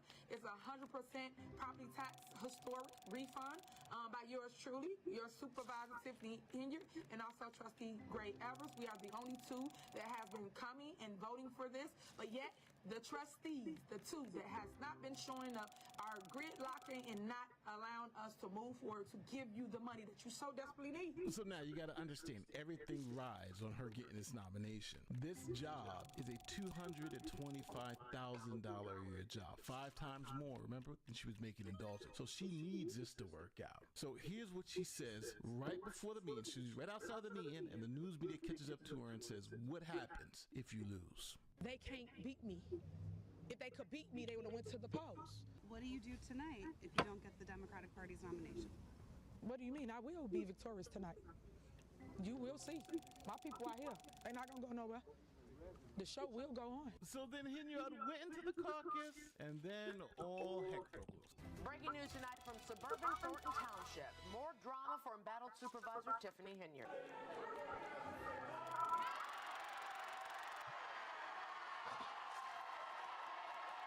That is the sound of an auditorium full of Tiffany Henyard opponents rejecting her nomination for Thornton Township Supervisor in the party's first township caucus in decades. As she protested the process, arguing her supporters were still waiting to be let inside. Guys, have a good night. Lift the mood and be merry. This meeting is adjourned. The meeting lasted only moments, but it was strategized beforehand. Now, what they mean by strategize beforehand is Illinois politics, which is like the most corrupt in the nation. So, her opponent, he wanted to make sure that he was going to win this caucus. So, he threw a fundraiser before the caucus and then let his people into the caucus first, filling up the seats and having overwhelming support, while Tiffany Henyard's people were left outside. However, we're told that Senator Napoleon Harris, who is now running for supervisor of Thornton Township, he allowed his folks to go in first. Here's how it all started. More than 200 people outside waiting to enter Homewood Flossmoor's Park District. But the people who were attending the party are the ones who was in there voting. That's unfair to us residents standing out here in the cold. Inside, the auditorium was already packed with Senator Napoleon Harris supporters who had been allowed to enter beforehand. I heard you say no other candidates were eligible. What does that mean? What happened?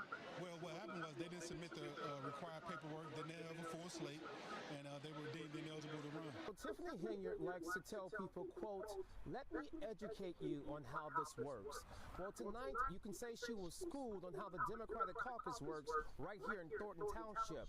You can also say that she flunked out because her name is not appearing on the ballot. I will be suing everybody tomorrow.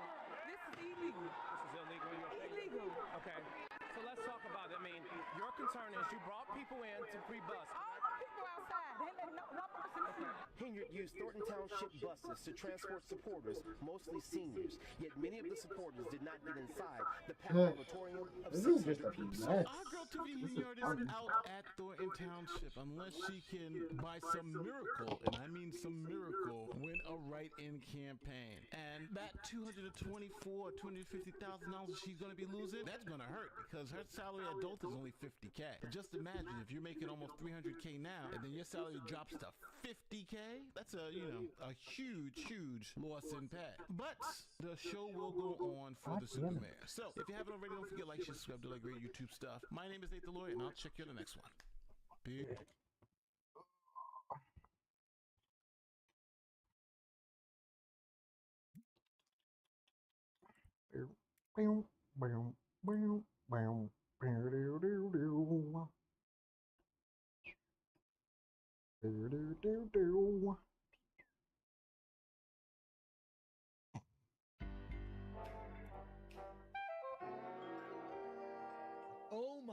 Oh my God. That's a ratio there.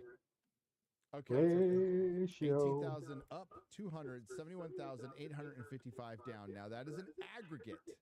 Okay, that is an aggregate, and usually it's higher. So it estimates low, in other words. And I get that anecdotally by looking at my channel. If I go to my channel, look at the Dow votes, and sometimes it'll be at like, say, 400 down votes, but it's really like 700. I'm not a mentat, but the quick math on this, it's a 14-to-1 ratio. 14 down votes to 1 up vote. The interaction on the downside is crazy. Because keep in mind, most people cannot see this. So what does this tell us? What does this tell us, Chris? It tells us the cultural significance of pissing everybody off. And not just our sphere, everybody. And this is why we talk about Snow White. The movie itself, creatively bankrupt bullshit that Disney is rolling out, that will continue to roll out. And some's going to be successful, and some isn't. Especially when your actress, and this is directly attributed, I don't want to hear any fucking bullshit. I mean, it's a shitty idea. Peter Dinklage ruining it for dwarf actors is fucking part of it too. That's some bullshit. The dwarves look like nightmare fuel, as everybody has said. But the cultural significance is you had an actress out there just talking shit constantly. She won't shut the fuck up. And yes, it has hurt the movie. To roll out there and say Rachel Zegler's act over the last year and a half has not affected this movie is utter fucking bullshit. Utter bullshit. And it encapsulates everything wrong with fucking Hollywood right now and every problem they have. And it also shows you the broader problem of their brand damage. Rachel Zegler has been telling people to fuck off. She literally says it. Whatever. If you don't vote blue, I don't need your business. May you never know peace. May you never know peace. Yeah. That's pretty harsh. It's really fucking simple. End press tours. I don't think they do any good, Chris. They do great for us, but if you were fucking smart in Hollywood, which you're not, I would end them all. I would fucking nothing. We don't need to do these things. As Chris pointed out, they're mostly to massage the ego of the actor. They blamed the Marvel's flop on no promotional. Are you kidding me? It would have flopped harder if they allowed the promotion, because remember, it was during the strike and no actors were allowed to go out and talk about the movie. Disrespecting the fans, disrespecting Snow White, which helped build Disney, disrespecting half the country doesn't help your film. All press is good press is bullshit. It's utter bullshit. It took Disney 2 weeks to release this. They've done this before in the past, but this is highly suspect. This is highly, highly suspect. Let's go. This was my father's kingdom. A place of fairness. But the queen changed everything. Take him away. Check in here. Yeah, she ain't 10. I think she's got... Not compared They got to the hairstyle Gal. right. I mean, that was about it. Majesty. What did you say? She looks pretty hot. Gal Gadot looks really good. Yep. She's like a pro dom. The people need some kindness. You know, I really don't remember you being this She looks opinionated. What was that? Drag queens. A lot of drag queens dress like the evil queen from Snow White. Oh yeah. Magic mirror on the wall. Who is the fairest of them all? Famed is thy beauty, Majesty. But a lovely maiden I now behold. And look at you. I'm pressing X right now. On my keyboard, you can't hear it, but I'm pressing X. What was the other Snow White movie? The Huntsman? Yeah, With- with Kristen Stewart. Yeah, that one's going to be better than this. I thought that movie was lame, but It was, oh God. It was right after they made Alice in Wonderland a warrior. And they, that movie did well. That first Alice in Wonderland movie by Burton. Jesus Christ, that movie made a lot of money. And I just want to be the fairest of them all. The queen is evil. You must flee into the woods. it looks like an AI movie. Yeah. Comes out on Jeremy's birthday. No, it's not Jeremy's birthday. Jeremy's birthday is International Women's Day. I was mixing it Even up. better. My parents always said this forest was a magical place.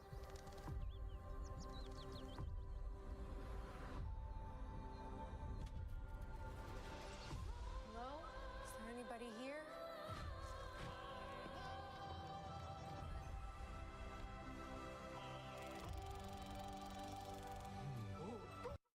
Yeah.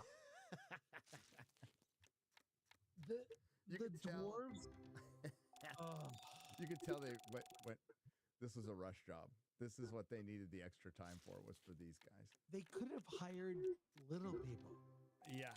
And even put makeup on them or prosthetics. But this, That's like, and Mahler kind of mentioned, this is like MODOK. Yeah, that's crazy. It's nightmare fuel. Yep. Yeah. Peter Dinklage kicking the ladder out from under him. His little tiny ladder that he has to Well, get on to get no step car. stool. Step stool, not stool. ladder. Yeah. Oh, God. Oh, That's mean. shit.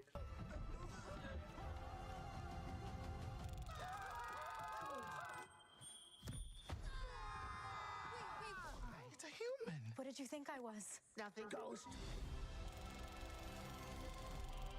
You'll be safe from the queen here. The queen stole everything from all of us. I'm gonna need your help. It's time to restore our kingdom. Why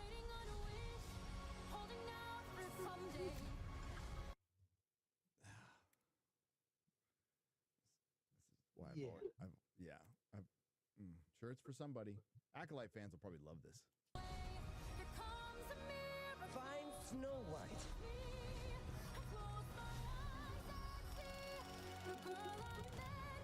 This is our kingdom. Super kind person, by the way.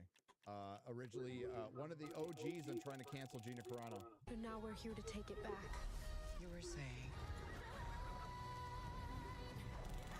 I'm sorry, my dear. Did I frighten you?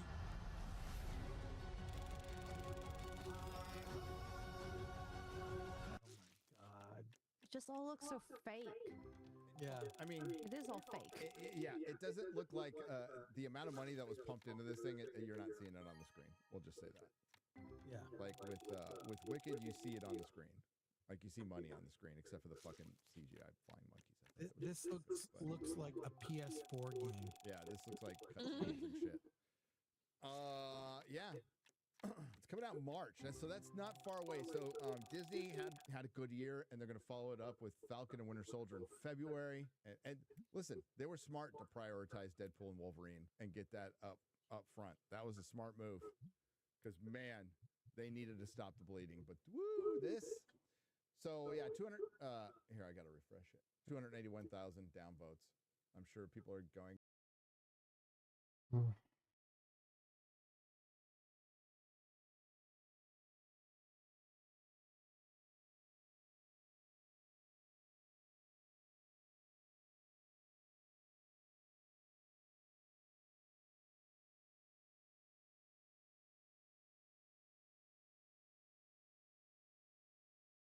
In 2022, I published a video telling the story of YouTuber Zayzef, a self-described incel, RuneScape addict, and internet troll. Most known for a video he uploaded 7 years ago titled "I Got Hugged by a Girl." I want to tell you something that happened to me today.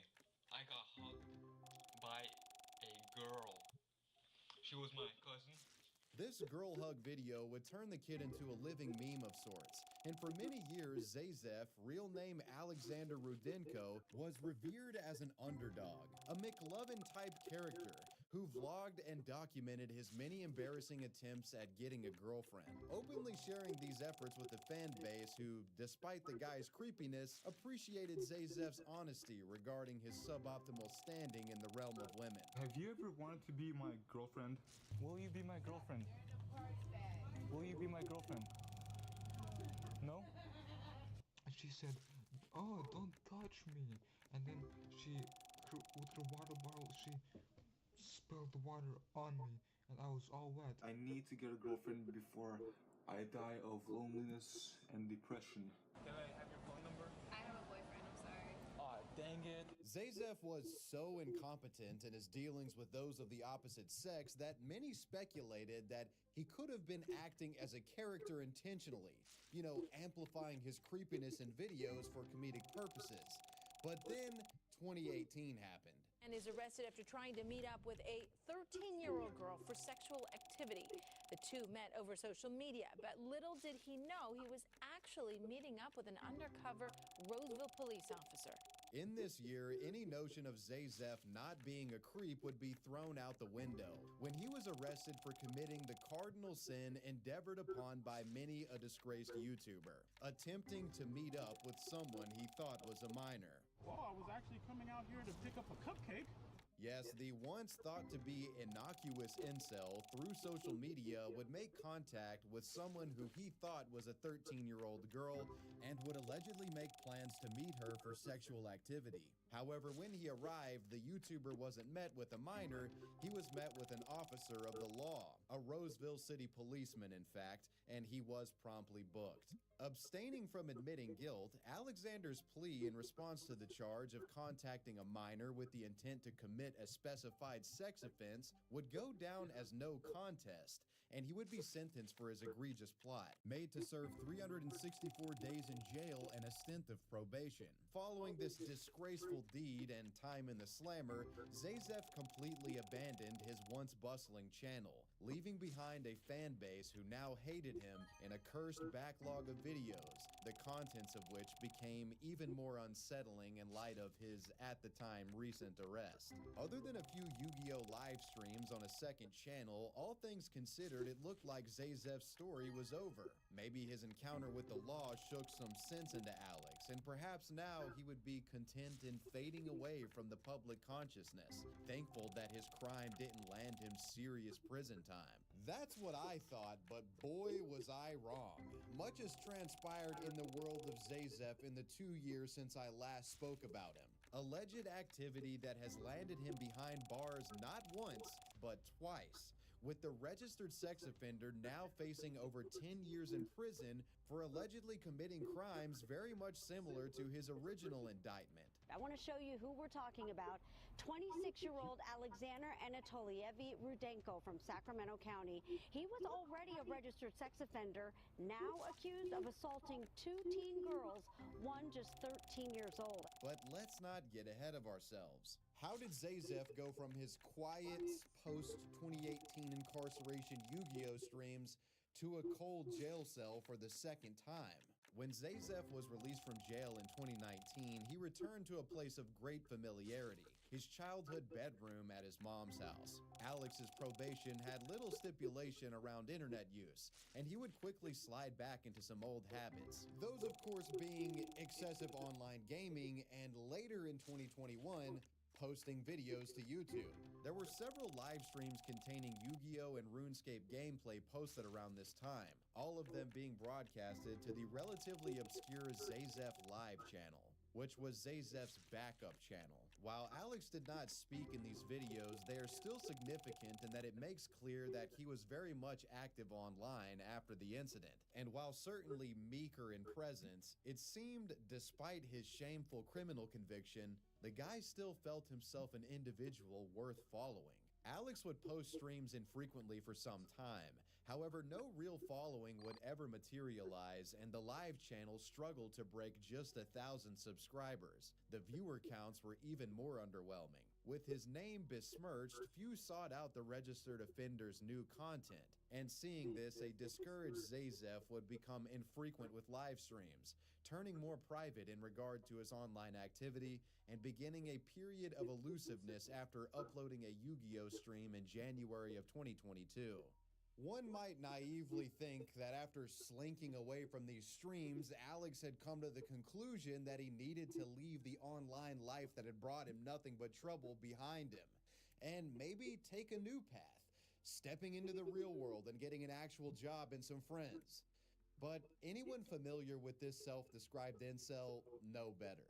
Sadly, what we find is that Alex continued rotting at his mom's apartment, gaming near constantly isolated in his room. And even more unsettlingly, he had allegedly begun dabbling in the world of underage girls once again.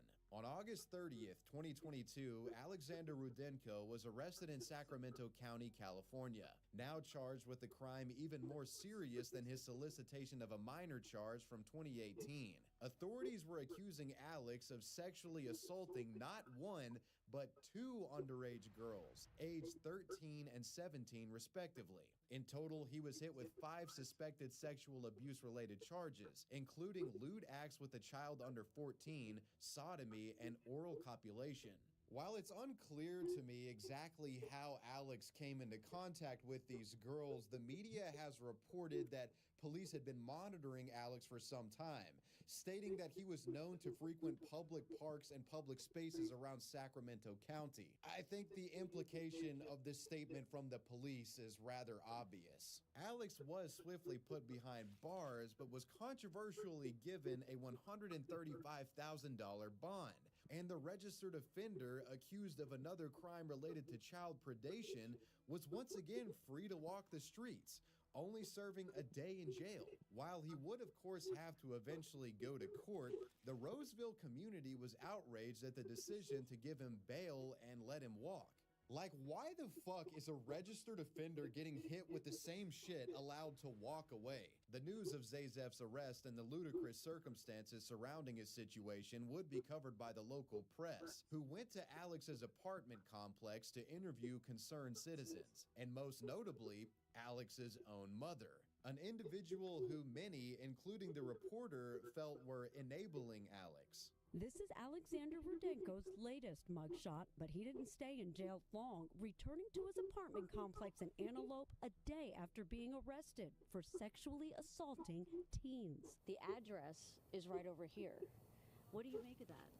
It's not right. He shouldn't be here, plain and simple. Ernesto Hernandez, a father of 3, concerned to say the least. Rudenko is accused of sexually assaulting teen girls, one 17, the other 13 years old. Should people be worried about their children out here? Oh no, I'm living here for 5 years with him. I went to his apartment. His mother answered the door saying her son has autism, doesn't communicate well, and there's no proof he did anything wrong. But these charges, did he touch those little girls? I don't know. I have no idea, but I don't think so. Maybe those girls has to be responsible for them too. Oh yeah, Mom, it's the minor's responsibility. Real classy. Despite the outcry from the public, Zayzef would remain out of a cell and was allowed to continue his degenerate, neat lifestyle from the comfort of his mom's while he waited for his day in court. Just under 3 months later, Alex would be back online, quietly live streaming from his room again, almost in spite of the serious charges that he was facing. He broadcasted to an audience consisting of virtually 0 viewers, with stream titles that reflected his deeply isolated nature and further slide into gaming addiction and depression. Wasting my life in games. Can't sleep playing games. Wasting life in video game. No life black pill doomer playing Yu-Gi-Oh game. Typically, I'd see some titles like this and assume them to be ironic, but I found that with Zayzef, things that he says or do that appear ironic are typically just his actual thoughts. Like before, these streams were non-commentated, with Alex remaining tight-lipped regarding his current legal situation.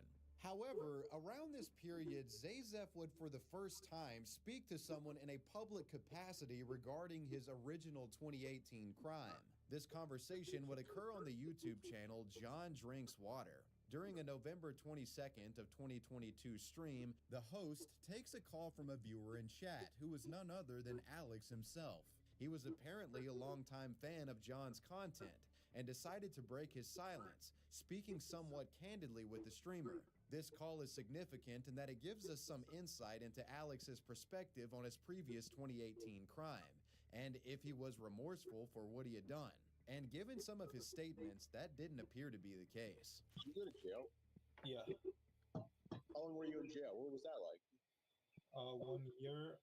Oh my God. Like, yeah, it was not like violent or anything. Nothing bad happened over there. It was just really depressing and boring. But yeah, I get to read like books and watch TV sometimes. Wait, aren't you like a sex offender or something? Well, yeah, now I am. So are you allowed to do a live stream? Yeah, I'm still allowed to be on the internet. Oh, okay. What's the story with that? What's the details and what happened with that? I don't know. I don't really want to talk about that. But it's just, yeah, it was like a sting operation. So then I was caught pretending to be an underage girl, like Chris Hansen. Yeah. So yeah, that's pretty much it. So if somebody looks at the sex offender map, you're on it, I guess. Yeah. Like forever. I'm not sure if it's forever. It's at least 20 years, I think. What's your deal? You autistic? I might be. I have the mind of a child, I guess, if that counts as autistic. Sorry, say that again? I said I have the mind of a child.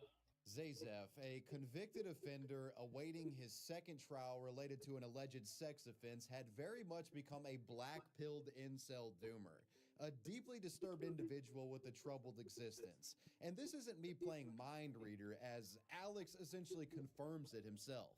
Remarkably, the live streams I mentioned earlier and the live chats from within them are still archived by YouTube.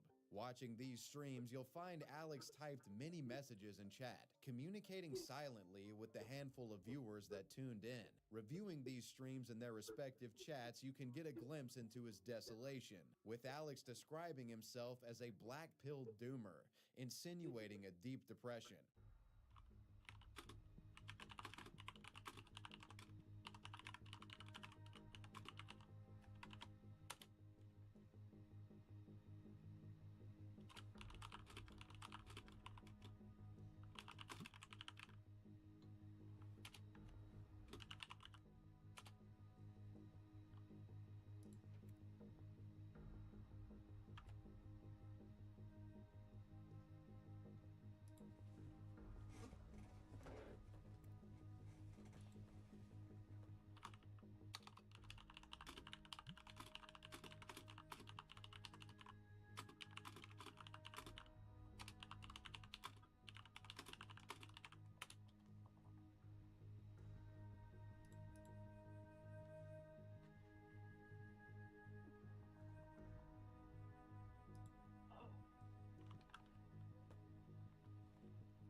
Interesting.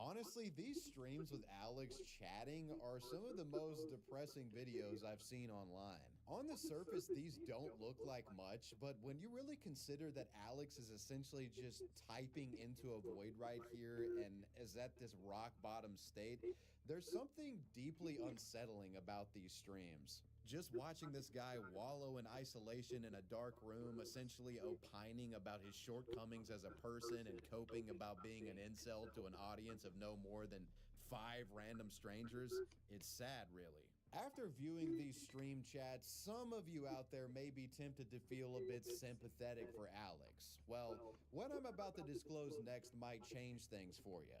In June of 2023, Alex's time in the free world would finally come to an end, after he was once again arrested, now facing a new slew of charges surrounding minors. It's not right. He shouldn't be here, plain and simple. Nothing's changed since that outrage. Rudenko got out on bail for allegedly assaulting a 13-year-old girl and a 17-year-old girl. And just this week, again, arrested for possession of child porn. On June 28th, Alex was brought in, with authorities alleging that he was in possession of child sexual abuse material. The previously convicted offender, who was out on bond, still fighting his second round of charges, now had been hit with a third set of disgusting allegations. This would obviously violate the terms of his bail. No longer allowed to rot in his bedroom at his mom's house, Alex would soon find himself in a cold jail cell as he awaits trial for both his alleged 2022 and 2023 infractions. And this time, thankfully, there is no new bond. About goddamn time. Getting Alex to trial has been easier said than done, as on numerous occasions, doctors have seemingly deemed Alex incompetent to stand trial. A brief look at an online court database with updates surrounding his cases seemed to suggest that the legal process has been mired by Zazef's apparent bouts of incompetency. Though what has been established in court is Zazef's plea in regard to the allegations, not guilty. Yes, it appears the YouTuber intends to fight the charges pressed against him in court. Zazef has even issued a message to the public from jail that was published to YouTube by the channel Shock City, where he alleges the police set him up in regard to his charges. Hello, this is Alex Rudenko, and I'm currently in jail right now because of a big misunderstanding.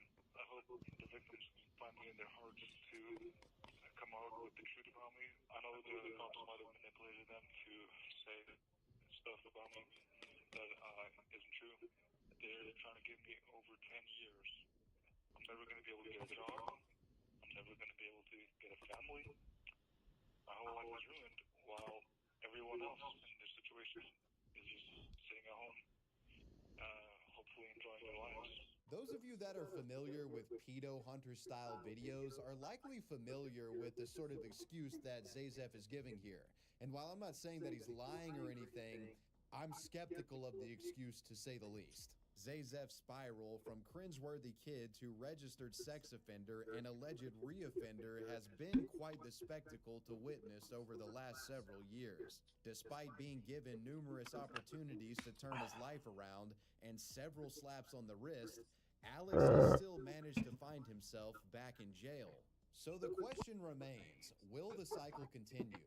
Well, if Alex is found guilty of his alleged crimes by matter of him being in prison, I would say that the cycle wouldn't continue. However, if Alex beats the allegation and is released to rot in front of his computer screen again, the story of Zayzef will continue on.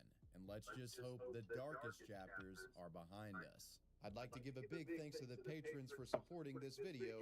Wavy Web Surf out. Peace.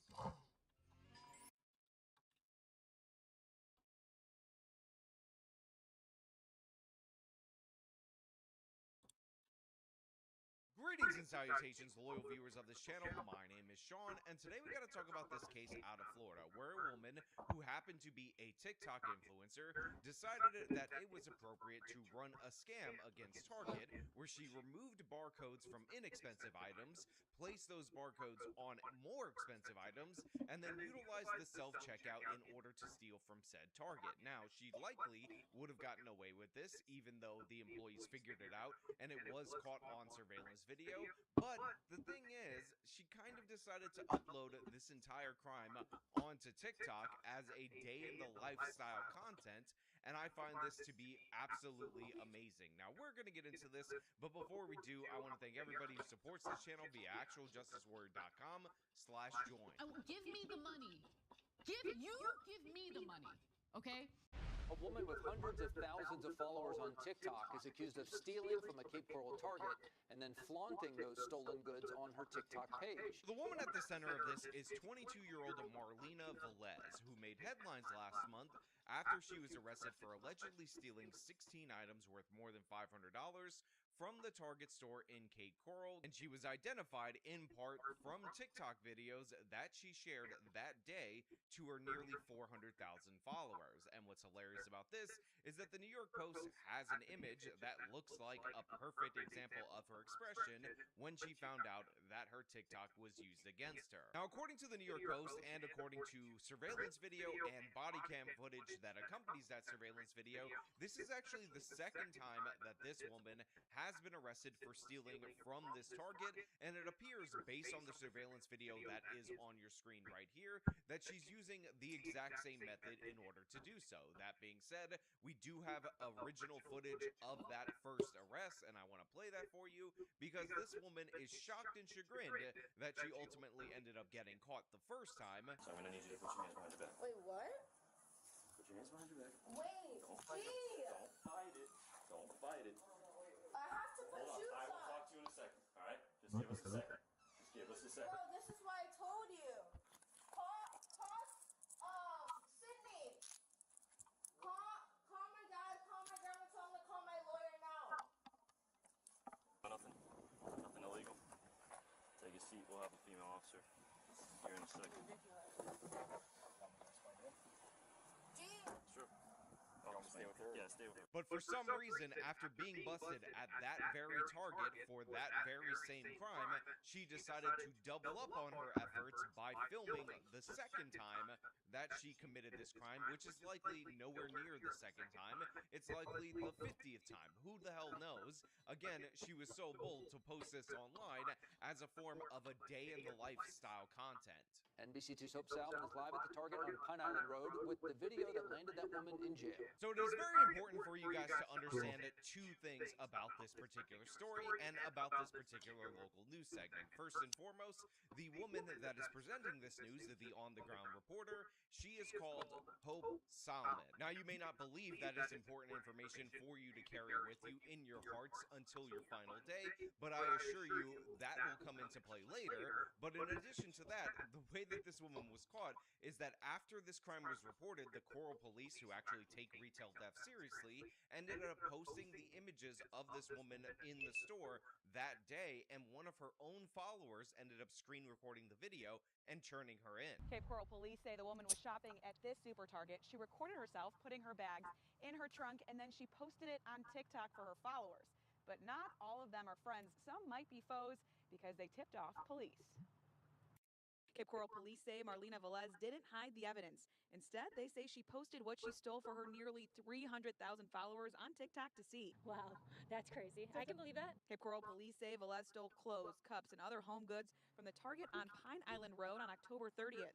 It was an anonymous tip that helped catch her after a Crime Stoppers post asked people to identify her. I think that was right to do in that situation because it's not right to steal. Now, we get some reaction from people on the ground. Some people are stunned by the stupidity of Marlena Velez for posting this online, but other individuals who are reacting to the fact that a TikTok audience member is the one who ended up turning her in to Crime Stoppers are actually reacting with sane and rational responses, saying, yeah, I think it is the right thing to do because stealing is wrong. Now, of course, if you ask Jank's nephew about stealing and stealing specifically from self-checkout, for whatever reason, he is under the belief, as he repeated over and over again to Jank on Thanksgiving, that stealing from self-checkout, no big deal, nothing to worry about, not that serious, and for some reason, it doesn't count as theft at all when you really think about it. The overarching number of thefts that were occurring were not actually happening as a direct consequence of like organized retail theft, because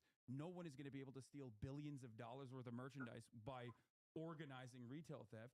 It was actually happening, and you might like this, you might appreciate this, because of fucking automation. It was happening because normal Americans, when they go into a store and they do self-checkout, which is more beneficial for corporations because now you don't have to pay benefits for cashiers. Now you don't have to, pay a whole bunch of people to actually sit at the cash register. Now you don't have to do workers' comp. Now you don't have to do paid, family leave or anything like that, or no health care. Now you just have an automated machine that one person is controlling every now and then. In that process, they realized that shrink would actually go up because people would just go in and maybe put a Snickers bar in there and toss it in their bag. That is why shrink went up. Because all you're doing is stealing from the robots. But in reality, in actuality, yes, this has consequences. And we see time and time again in places where they don't enforce laws against retail theft, that these businesses ultimately, through the weight of that theft, end up closing. People end up having to pay more for goods at other stores. And of course, people who work at those stores end up losing their jobs. So good job for the Coral Police in Florida actually addressing this. And of course, terrible job for the woman, the mommy influencer, who's trying to take you through a day in her life, just trying to provide for her children when all she has is 400,000 tickety-tock followers.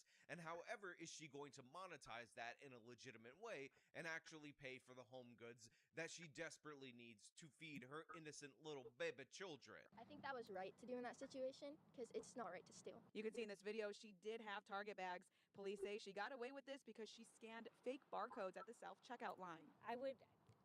In this day and age, I definitely expect anything out of social media, and I think a lot of things are fake out in the world as far as internet goes, so yeah, I could believe that. So yeah, this woman is not surprised by this being posted on social media. She says everything happens to be fake on social media, but in this particular case, unfortunately for the suspect, this is 100% real. This actually happened.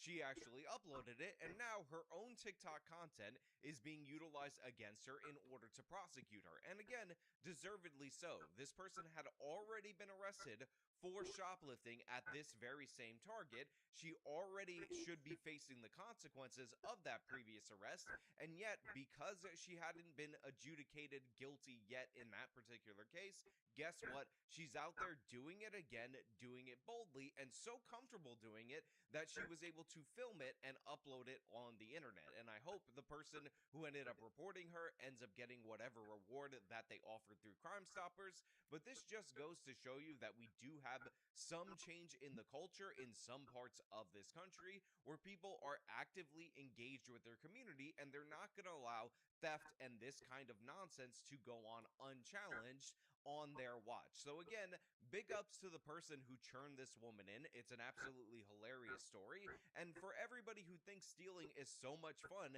and so joyful that they're willing to upload it on social media, maybe think twice about your crimes, or better yet, don't think twice about your crimes, because I would love to continuously catch people that are posting their own criminality on the internet.com. Now, she has since deleted the TikTok video that also showed her documenting herself picking out the very same items that were stolen from the Target and placing them in her cart afterward. But of course, somebody screen recorded this video, and that's how we have the evidence. Now, the TikToker also has a lengthy additional criminal history, including in 2019 when she was arrested at age 17 for Grand Theft Auto charges for stealing her friend's vehicle and crashing it. Velez was also arrested in July of 2023 for shoplifting at a Walmart in Cape Coral. Now again, for everybody who's going to tell me that this is just an innocent baby angel Aladdin who is just trying to steal some clothes and steal some home goods in order to provide for her starving children, that does not explain her previous criminal history.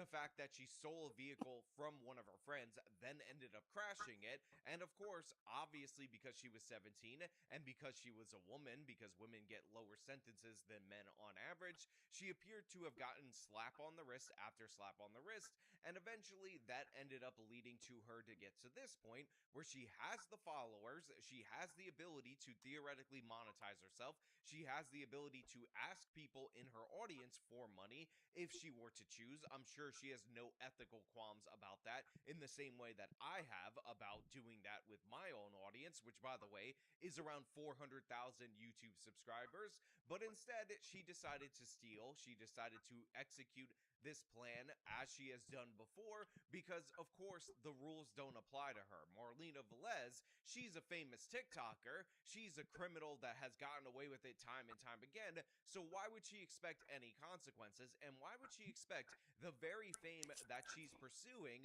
to end up working against her? Now, I will also point out that people had said that she deactivated her entire TikTok account. Apparently it is back up. She may have changed the name of said TikTok account, and while I do not advocate for her to be deplatformed, because let's be clear, she hasn't been adjudicated a criminal, I do want to point out that TikTok is one of the most repressive platforms that removes people at the drop of the hat, but apparently committing crimes and broadcasting them on the platform of TikTok, no big deal, nothing to worry about. Cape Coral Police want to remind you that nothing you post is actually private. You never know who your friends know, and even after you delete something, authorities can still find it. So for whatever reason, Okay, cool. It's good that you just kicked them from their tables right away. local NBC affiliate Florida, Store's fucking closed, man. Like, Instagram Live business day is over, and yet these fuckers are gonna go and sit and hang out.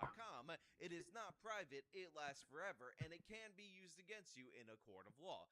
Thank you for this totally unnecessary graphic or fake Instagram Live thing that you're doing right there to tell us something that we already know. And again, I will just ask the question, who is this for? Other than the fact that I found this to be entertaining, ironically, who does this benefit, you switching to the vertical view for the Instagram.com live thing? It doesn't make any sense to do this. Cut it out. Cut out the nonsense. I understand that this is probably meant to imitate TikTok, not Instagram, now that I think about it. But other than that, shut your face, Hope. Shut your face. Yeah, I would assume that even if you are stealing something, that you shouldn't post about it, because then it makes it okay for all of her followers to think that it's okay. Now look, I don't know how old these two young ladies are, but to me, they're basically children's. And when children's understand that it is inappropriate to steal, it's inappropriate to post your thefts on social media, because that can encourage other people to participate in these crimes.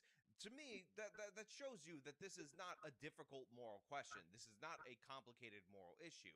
It may be complicated for the multimillionaire Jank's nephew, who thinks that somehow stealing from the self-checkout is completely different from shoplifting and therefore shouldn't be counted as retail theft. But for normal people who work normal jobs or live in normal middle-class areas that actually shop at Target, that actually shop at Yeah, fuck Walmart, it. I just do the it now. idea of you stealing and then broadcasting that theft is not okay. It's not good. It is obviously immoral. And yes, it is all of those things. And this morning, Velez got something else she didn't pay for, handcuffs. She was arrested. Oh, right there. Look at that. Hope Salmon dropping a joke at the end that Merlina Velez got something else that she didn't pay for. And guess what? Those were handcuffs because she got arrested. Comedy stylings I love from the pun Hope work from local Salmon. news stations. I'm so impressed by this. Also, I want to point out that her last message, which is don't believe everything you see on the internet, This is a good reminder not to believe everything you see. is actually totally contradictory and false, because in this particular case, she quite literally videotaped her committing the theft, and this is the evidence that is used against her, and thus we should believe that, and it was posted on the internet. Plus, this local news segment is also posted on the internet, so I am really confused. But I do appreciate, if I'm being perfectly honest, the handcuffs joke. Now, look, that is all I really have for you guys today. Thank you so much for watching. Yeah, I'm all for that stupid ass joke. I fucking love local news stations for that shit. Ba-dum, ba-dum, ba-dum, ba-dum.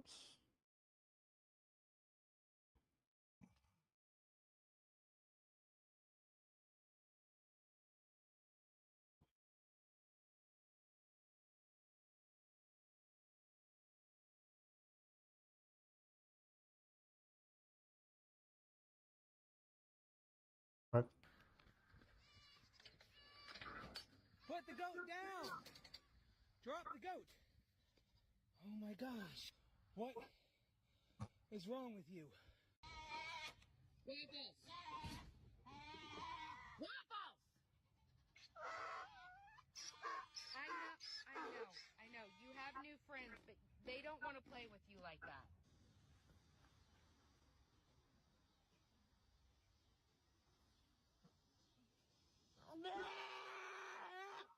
So cows love melon. This is honeydew. Bitch, it's not for you. Back up.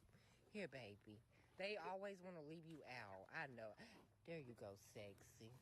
My Brody! Oh boy! Whoa! Oh! Put the goat down! Drop the goat! Put the goat down! Gosh. What? What the fuck? Donkeys are assholes, though. Like, that's actually not shocking in any way, shape, or form.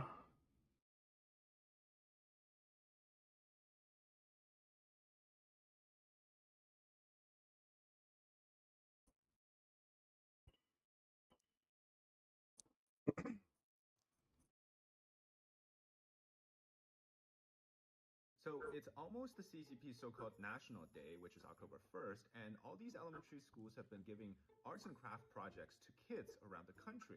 And many of them decided to make bomb satchels instead of regular crafts. That's what I'm telling you, all those hate education is real in China. They're just constantly getting people in this mindset that they need to prepare for war. But something funny did happen. One school, their parents made a Tiananmen Square project, and another parent made a tank project, and they just happened to be in the same video.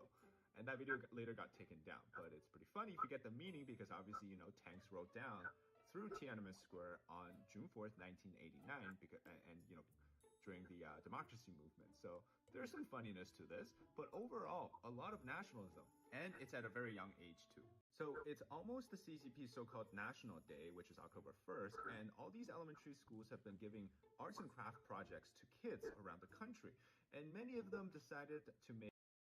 There is something utterly terrifying about a kid with a simulated fucking stick grenade.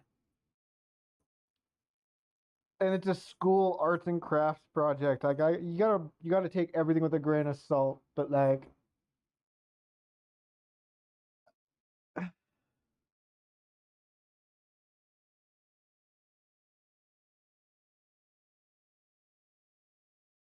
I just And so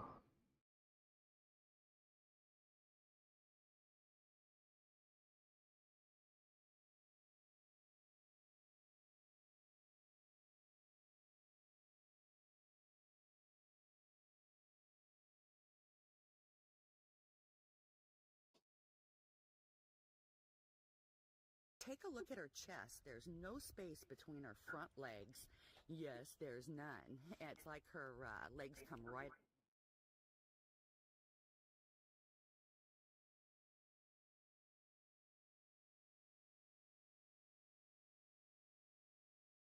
Why doesn't the Marine Corps have medics? I want the truth! You can't handle the truth! Crayons might be a Marine snack of choice, but they're terrible at drawing blood. But seriously, the real reason Marines don't have their own medics lies in their unique philosophy that every Marine is a rifleman first. You will continue to breathe fire! Under the Geneva Conventions, medics are considered non-combatants and expected to act differently on the battlefield, something that doesn't align with the Marine Corps' combat-focused ethos. By outsourcing the medic role, Marines avoid legal complications and maintain their ability to return fire in any situation. Historically, the Marines have served as naval ship guards and led landing parties, which meant they were always close to Navy doctors. So instead of creating their own medical corps, they rely on Navy corpsmen, elite medical specialists who serve alongside Marines, patching them up under fire and keeping them in the fight. Why doesn't the Marine Corps have medics? I want the truth! You can't! see, that's the complicated thing though too, because as we found out, like having doc around sometimes, I mean, it makes shit complicated, but sometimes you can expedite stacking bodies.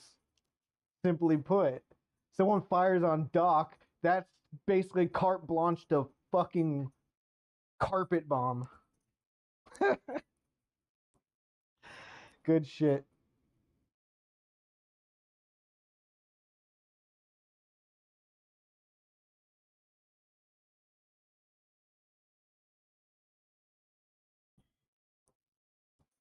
What the fuck? Hey, what's up guys, Rip here. So it's not rare that we have an update to a video on this channel, but it is rare when we have an update to a video that took place over 6 months ago, but that's what we got today. So this headline comes from Dexerto saying, Asmongold says he was contacted by the FBI over a $30,000 streamer bounty. Now, this is a situation that took place earlier this year, and as Dexerto states here, Asmongold has revealed that he was contacted by the Federal Bureau of Investigation concerning a $30,000 bounty offered by another Twitch streamer, but chose not to pursue any action. During his stream on November 8th, a viewer told him that they had seen a clip of a streamer doing a $30K bounty on him and that they didn't get banned. In response, Asmon initially pointed out that the individual responsible was joking around. Now, in true Dexerto fashion, they ignore the majority of the context and they act like everything just happened in the past couple of days. So I'm going to do you a favor and give you the proper context before we look at the reaction further from Asmongold. Oh, I feel an aggressive shit coming on. Based on some recent comments that Asmongold made. Now that I think about it, it's been about 2 or 3 days. This situation where multiple people had bounties on their heads was over a very serious topic. That very serious topic was, of course, Stellar Blade. Mainly people pointing out the censorship of this game on release. And yeah, very serious stuff. And we saw people like Mark Kern, the former team lead for the OG World of Warcraft, going by Grums on Twitter. He would make a post talking about the censorship, where he was met with this response from a now suspended Twitter user saying, $20,000 to anyone that makes this dipshit disappear. Yes, this Stellar Blade stuff is very serious business. Obviously, this is quite unhinged, and this is where Asmongold would get involved earlier this year. So I made a video talking about this bounty placed on Mark Kern's head, and my comments were very simple. I said, that's a very unhinged thing to do over gaming drama. And then Asmongold would react to that video and say, that's a very unhinged reaction to some gaming drama. I know, very crazy stuff. But then we would get the next participant in the situation, which is Denim's TV. And as you can see, she would up the bounty at the time, citing the Stellar Blade disagreements.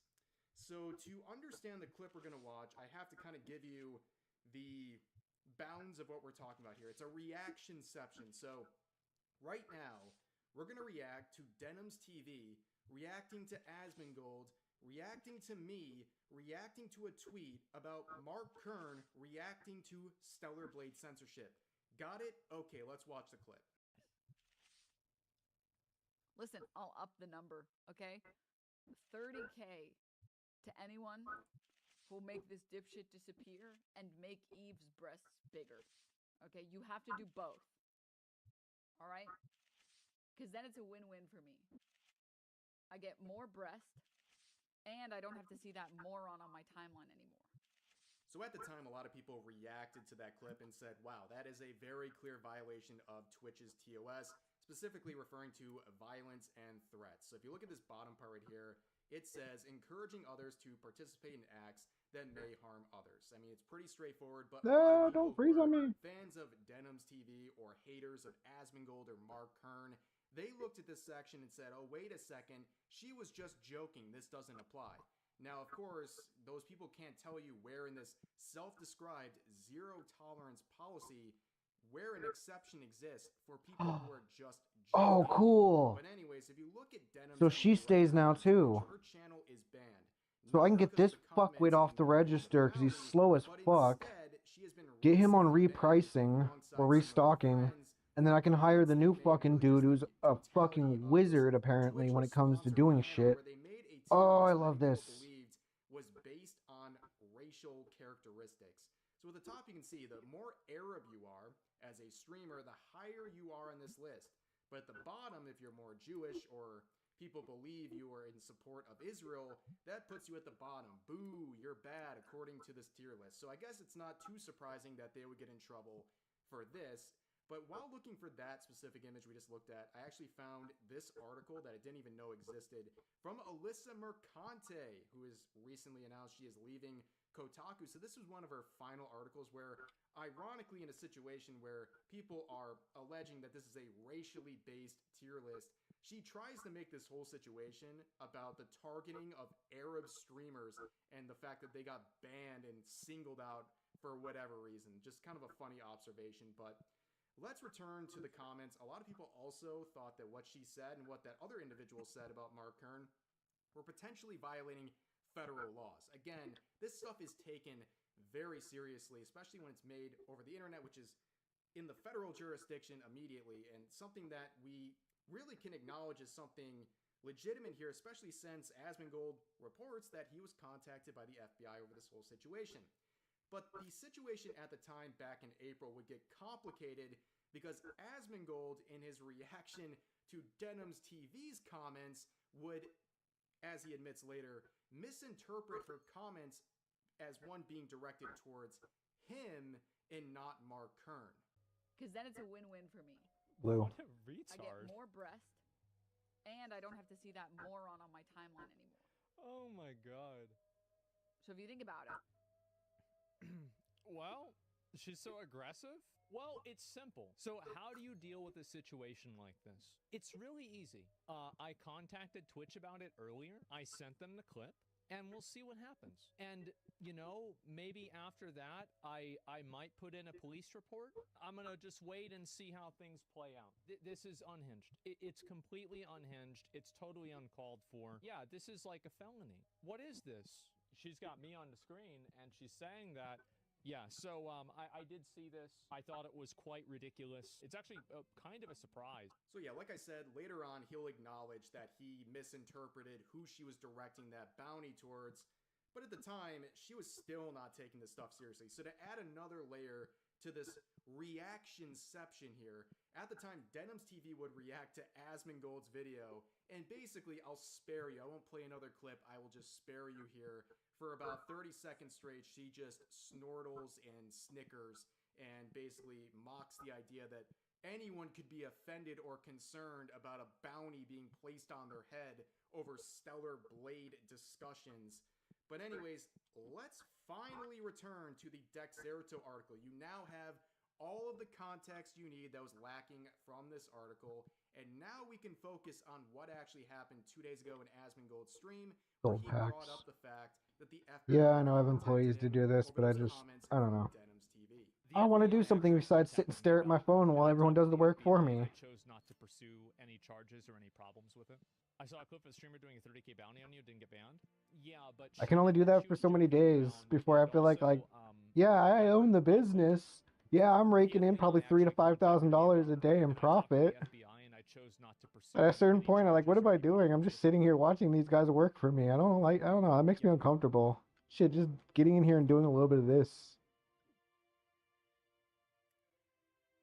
But yeah, I chose not to do it. The reason why I chose not to do it is because I rewatched the clip, and she clearly was not talking about me.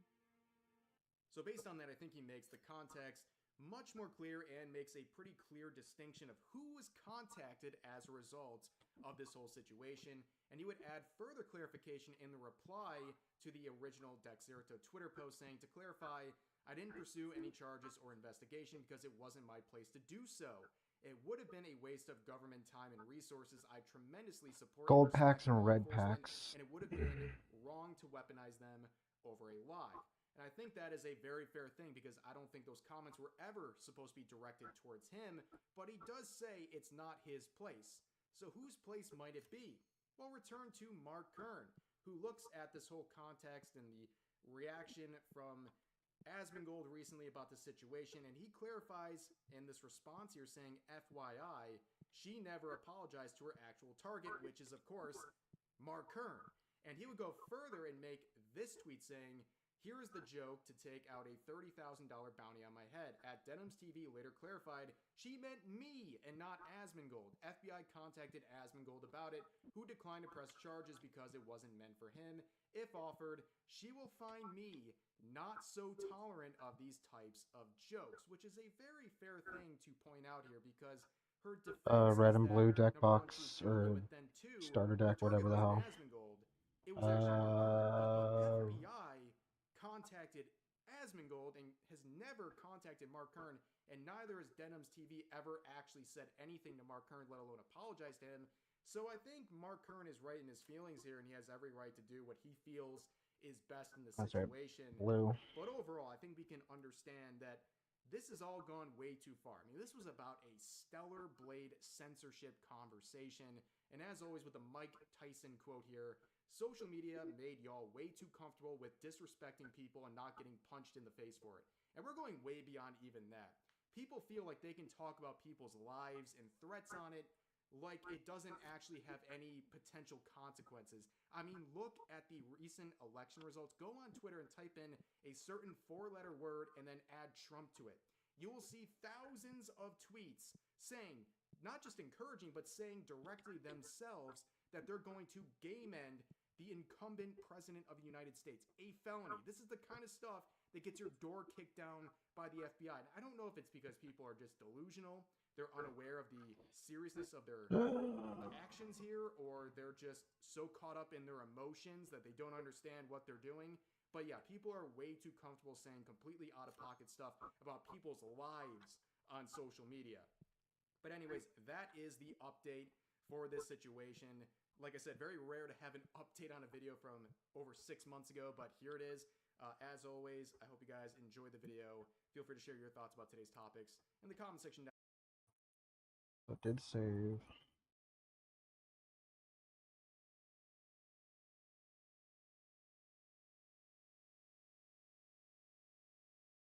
Alright. What the fuck?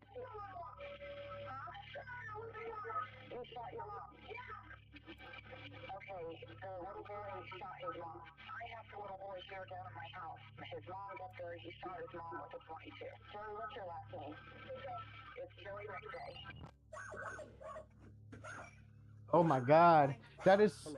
Oh, that is such a cursed last name. Oh my god. Woo! Okay. Oh, this is gonna be a spicy video. Holy fuck.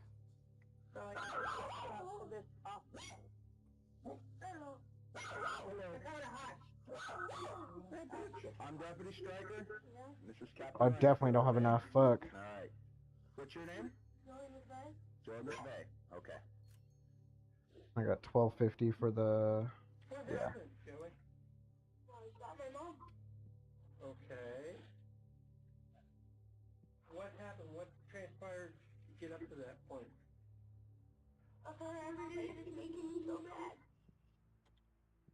Okay. How old are you? 10? Okay. These are the moments after a Okay. 10-year-old boy's life changed forever.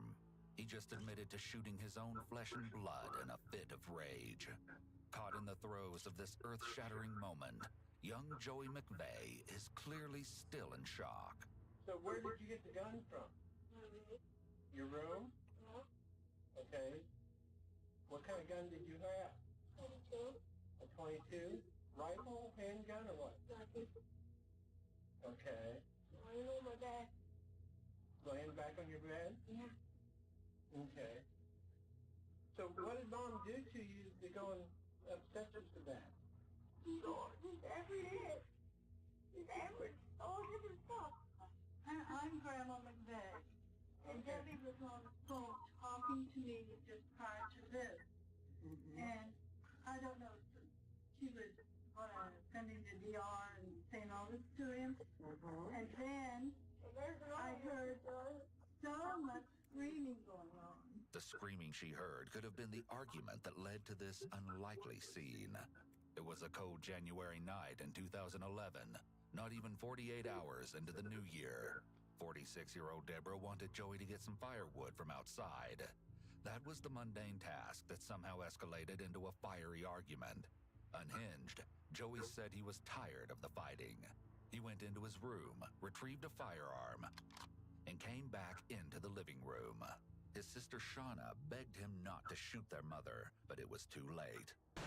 Joey had made up his mind and shot Deborah in the head before leaving the house and alerting neighbors next door. In a panic, several of those neighbors dialed 911, calling Holmes County deputies to the scene. The neighbor kid just came down. I guess there's an emergency up at his house. We have the cops up there and a squad. 911, what is your emergency? We expect shots out here. I think you guys already got the call, but I'm not sure. Joey had recently been on Christmas break from school, spending a great deal of time with his best friend, a neighbor next door, away from this tiny rural home. To any healthy family, the story behind this end to Deborah's abbreviated life would be unfathomable. And soon, police will learn all the details, which go much deeper than the story implies at its surface. Okay, myself and Unit 5 are out with I am very, very, very uneasy about how this story's gonna go. I'll give you an address where we're at if you can just go ahead and log this. They scour the scene, marking the floors for DNA evidence. The area is sectioned off, and the questions on everyone's mind will be asked out loud. And this is what we need you to do. Give a written statement, write out everything that you saw and everything you did, and maybe even something that led up to this. Go ahead and get a statement with her, okay? I'll get more. The answers to those questions would come in audio recordings, some of which you'll soon hear. Grandma McVeigh was there for one of those eerie sound bites with her grandson. You can hear the panic in Joey's voice as the reality of the situation unfolds. Are you all right, buddy? I mean, I know you're not okay, you know what I'm saying? But as much as to be expected, I guess. I just want to get a better feel on what happened and, you know, maybe why it happened. Oh, well, I told all the other people that asked me. Okay. I didn't know anyone else even asked you any questions. One of the cops or whatever asked me, but is there any way I could, like, how long do you think it would take until I could, like, be with her? Joey's primary concern, right off the bat, seemed to be leaving the house and living with his grandma. What's the, whatever, I can't even think what it's called, like, what is it called? Where they're gonna take you? No. The attorney? Whatever, guy that, like, helps you and stuff. Like, Yeah, that's an attorney. Yeah. I don't know what to do. They can help you regardless of whether you talk to me or not. We don't expect you to know, Joey. How old are you? 10. You're 10 years old. You know, I'm not going to treat you like an adult, like you know everything. That's basically why we're taking longer to see if you want to sign this or not. What happened today in particular, why you got so mad? Like, she calls me lazy. I hate when she calls me lazy because I'm the only one that brings fireworks in other than when my dad was there. And I do a lot of things, but no, I'm the lazy one. So you do your chores around the house and... Yeah, today a piece of wood hit me right in the shoulder and she's like, okay, well, just go get some wood. Is that what it started over? You were supposed to carry wood in and didn't? Yeah, I can't remember. What brought you to the point where you felt you should go in the bedroom and get the gun? No. Did she scream or? No, nope. Have you ever been that mad before? Yeah, a lot. Listen to this telling interview with Joey's father, Michael. Michael says Deborah allegedly grabbed him by the hair in her bed to kick him out, just weeks before the shooting would take place, adding fuel to an already raging fire of angry exchanges, arguments, and toxic fighting. When did she grab you by your hair? The day that she asked me to leave. What was the reason for when you left the last time here about a week or a week and a half before this happened? The doctor should be able to tell you, but she had been on for anxiety and all kinds of different things. Bipolar and had mood changes. Remember when I was out there yesterday and was talking to you? Yeah. And we were talking about discipline with the kids. I know when I asked you about discipline, you said that you always heard her yelling and screaming at the kids. Did you ever see her strike the kids at all? No, I did. So 6 years ago, she got her Josh, the big Josh. I had to get her off of him that time. Is that Josh Mike? Yeah. She had him in the corner and slapped the shit out of him. She had anger issues bad. You know? I mean, this is really hard to say stuff about her that other people are going to Fuck. Yeah, I had a feeling this is the road this video is gonna go down. to the kids and me off and on. So you're saying Debbie would have two sides to it. Everybody does. Meanwhile, Joey had been spending a great deal of time with his friend Austin in his bid to escape the arguments. Joey spent the night with you last night? Yes. Did he say anything to you about his mom? Today, I guess, she asked me to do laundry and she got home and they started arguing and he picked up the gun and shot her.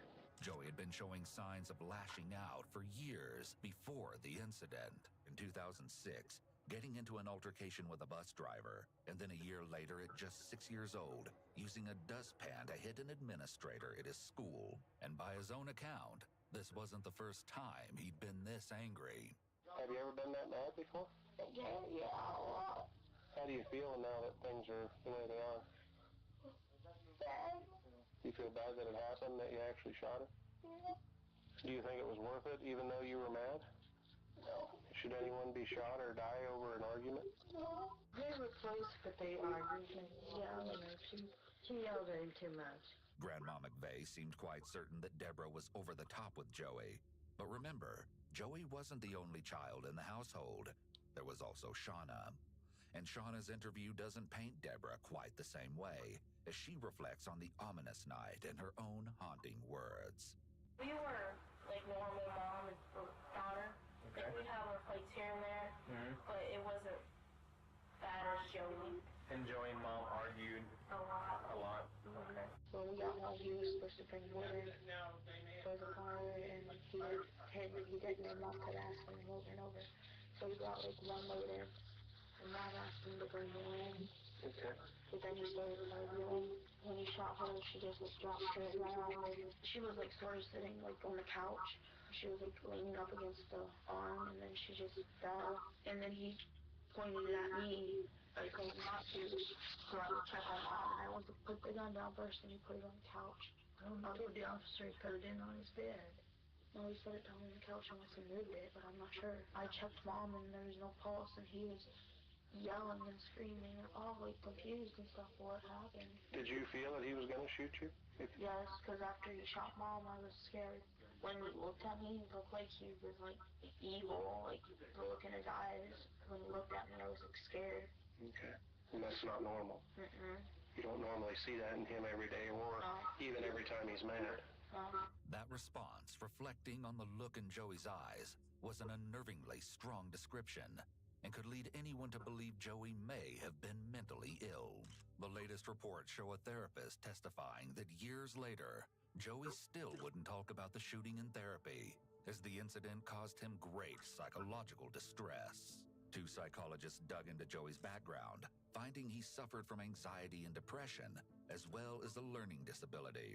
He was sentenced to remain in confinement indefinitely. He's currently being held in an unnamed facility by the Ohio Department of Youth Services. Soon, he will be transferred to an adult facility pending a reintegration evaluation, which essentially means he can be kept in an adult jail until he is deemed ready to be reintegrated into society. If that occurs, he would then be put into intensive parole or probation.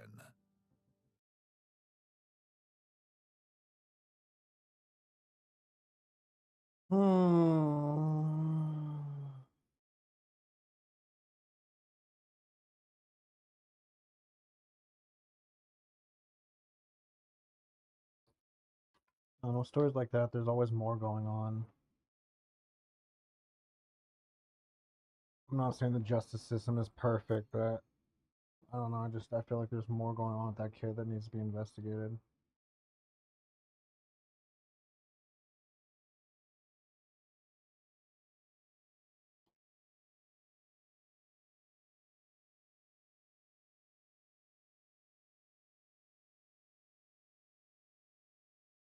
The #1 trend on TikTok right now is pro-Trump hot chicks trolling the left-wing orcs who voted for Kamala Harris, and it is so perfect. My friend sent me a video about liberal women shaving their head, and I was like, okay, and now I'm seeing it all over TikTok, and I'm like, they're really doing this. And like divorcing their husbands and stuff, and I'm like, go for it, honey. Leave all the men out there for the conservative women to repopulate with, because we don't need this in the next generations. Amen, sister. Amen. I'm gonna shave all my hair off, and I'm gonna be celibate, and I'm gonna wear this blue bracelet because you know what? It's a magic blue bracelet. Girl, no one was gonna touch you anyways. You just shaved your head for no reason. We are back! We are back!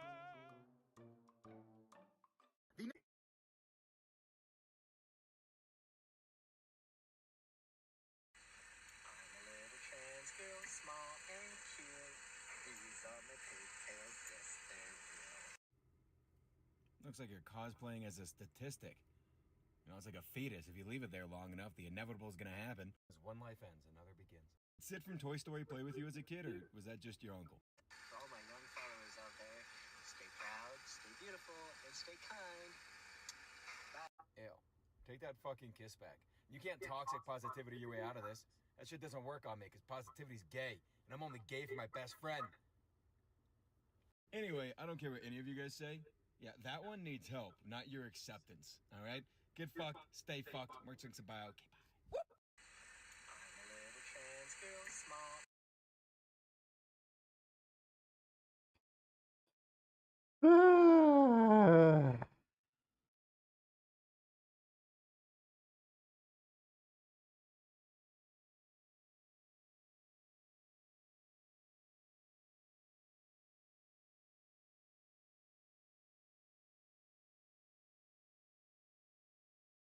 Okay. YouTube might be giving my channel some action. Nice. Yeah. Love it. Oh, yeah, let's see what this is all about. I was curious about this earlier. Cash Jordan got to say. Bringing back to life the controversial and many say important congestion pricing plan. It's going to cost money to drive below 60th Street in Manhattan, and the money will be used to fund mass transit. This after the presidential election. Yep, that's the promise of every new tax. Pay it, and we'll save the world with it. But if you look at New York City's aging subway and bus infrastructure, the $20 billion spent keeping it this way isn't exactly saving anything. However, this driving tax, which will negatively affect areas of New York that voted red in larger numbers than ever before, was suspiciously paused last summer before the presidential election. But now that the election is over and President Trump has won, the local government here has decided to bring it back.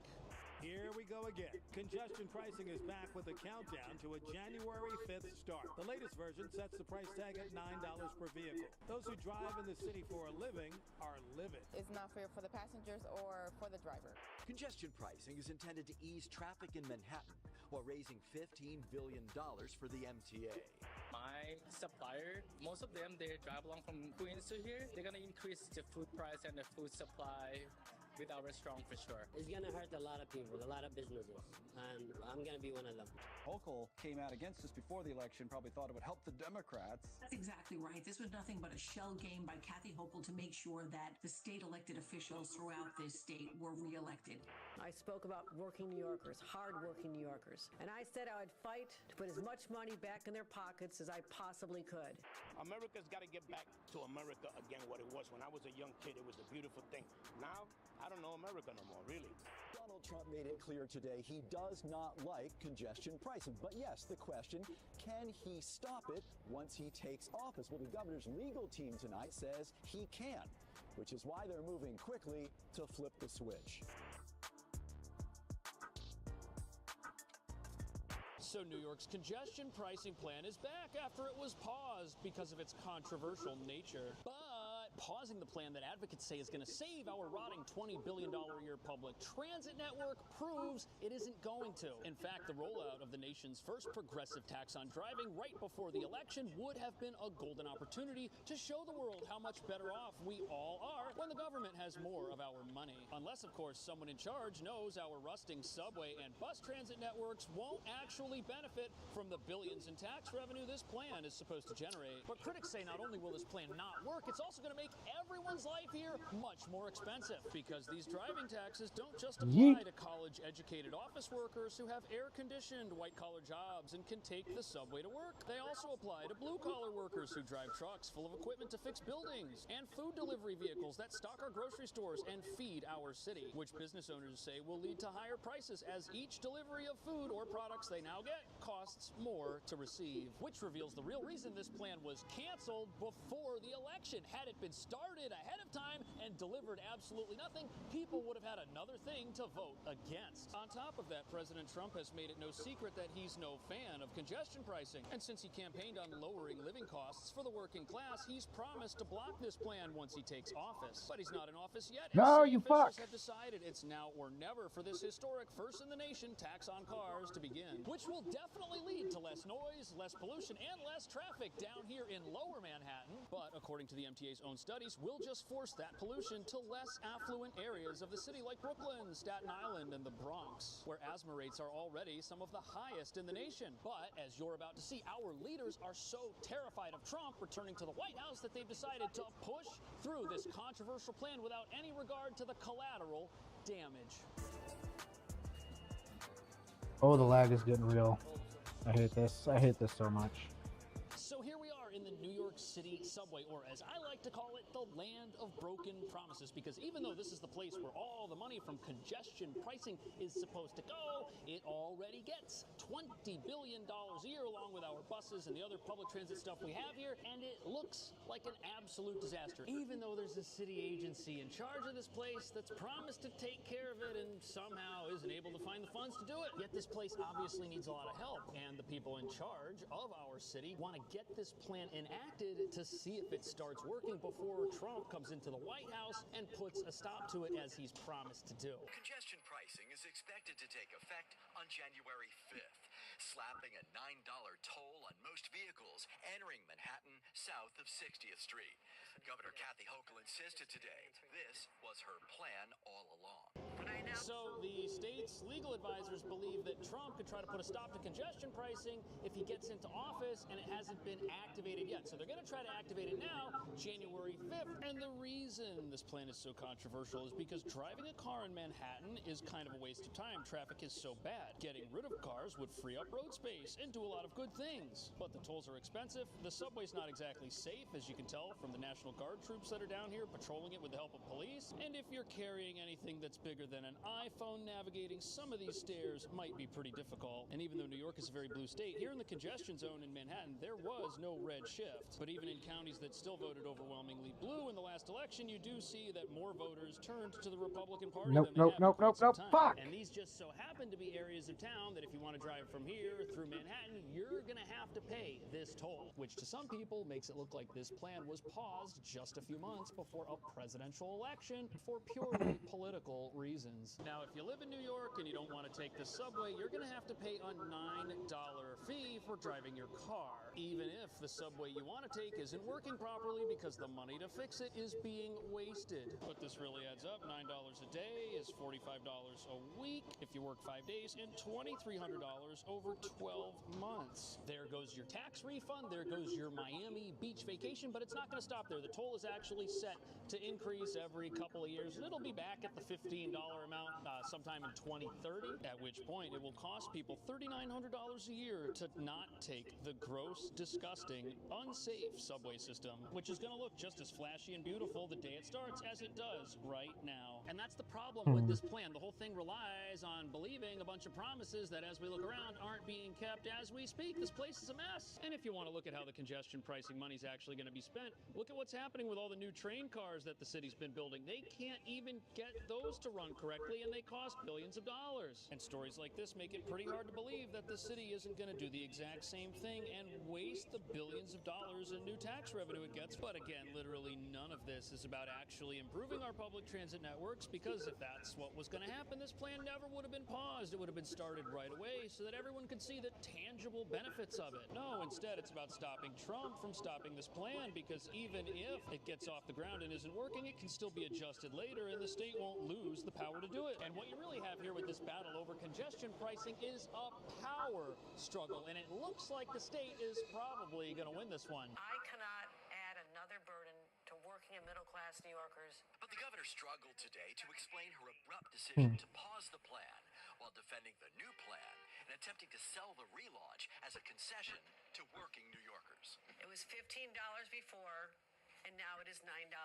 That is a 40%. Oh shit, how am I only at $2,000? What am I missing? A great public transit system would save the city and its residents tons of money, because these trains Whoa. there's rampant delays. Anyone who's ridden the subway will tell you it's a very unpleasant experience. But the problem is, we likely won't get a great public transit system out of this. That's so fucking irritating.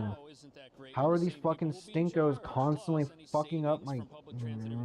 Could be offset by the fees everybody's now got to pay when they drive or when they buy anything, which now costs more because whatever you're buying came into that business on a truck, not the subway. But it's important to understand that the governor and the mayor, they're not anti-Trump per se. They've just got to get this congestion pricing thing going now if it's ever going to have a chance. And they're between a rock and a hard place, because obviously this place needs work, and this is the only way they're able to get the money without making cuts. Yeah, they're not going to cut anything. They're just going to get more money. And they're not going to do anything about the hundreds of millions of dollars they lose to people who ride the subway and bus without paying, which is costing the city $700 million a year. That's absolutely crazy. But the good news for anyone opposed to this, who doesn't want the rest of their life to cost more money, is that even if President Trump can't stop this plan because it's already started, there are at least 8 lawsuits pending against it right now. And these lawsuits cover just about everything from negative impacts on parts of the environment that are not in Manhattan to foot traffic drastically decreasing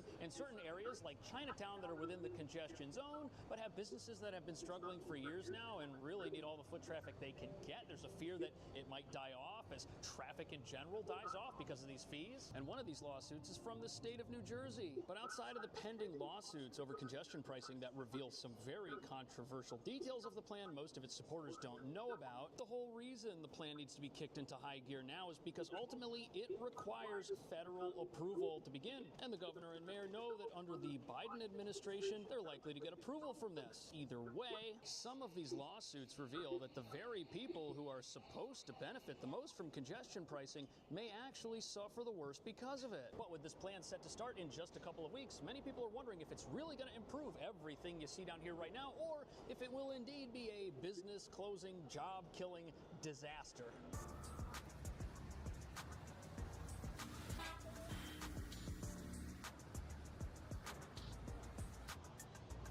So when I first first heard about congestion pricing, I thought that it was going to be great because obviously there is way too much traffic here. And obviously the subway is terrible. And on the surface, it seems like a great idea to get rid of the traffic and make the subway better. But it's not just that it looks unlikely for the subway to actually see any real improvements under this plan. The reasons why communities across the state and country are suing to block this aren't readily apparent to most people who just believe we'll get a better subway and that's it. And even though we keep hearing about how this plan is going to be great for businesses, many businesses are scared it might actually cause them to shut down. It's going to hurt a lot of people, a lot of businesses, and I'm going to be one of them. Asar Al-Qatani is the owner. He says one of his main concerns is the extra fee distributors may charge. Everything. Groceries, drinks, candies, like if they do that, that means it's going to raise all prices.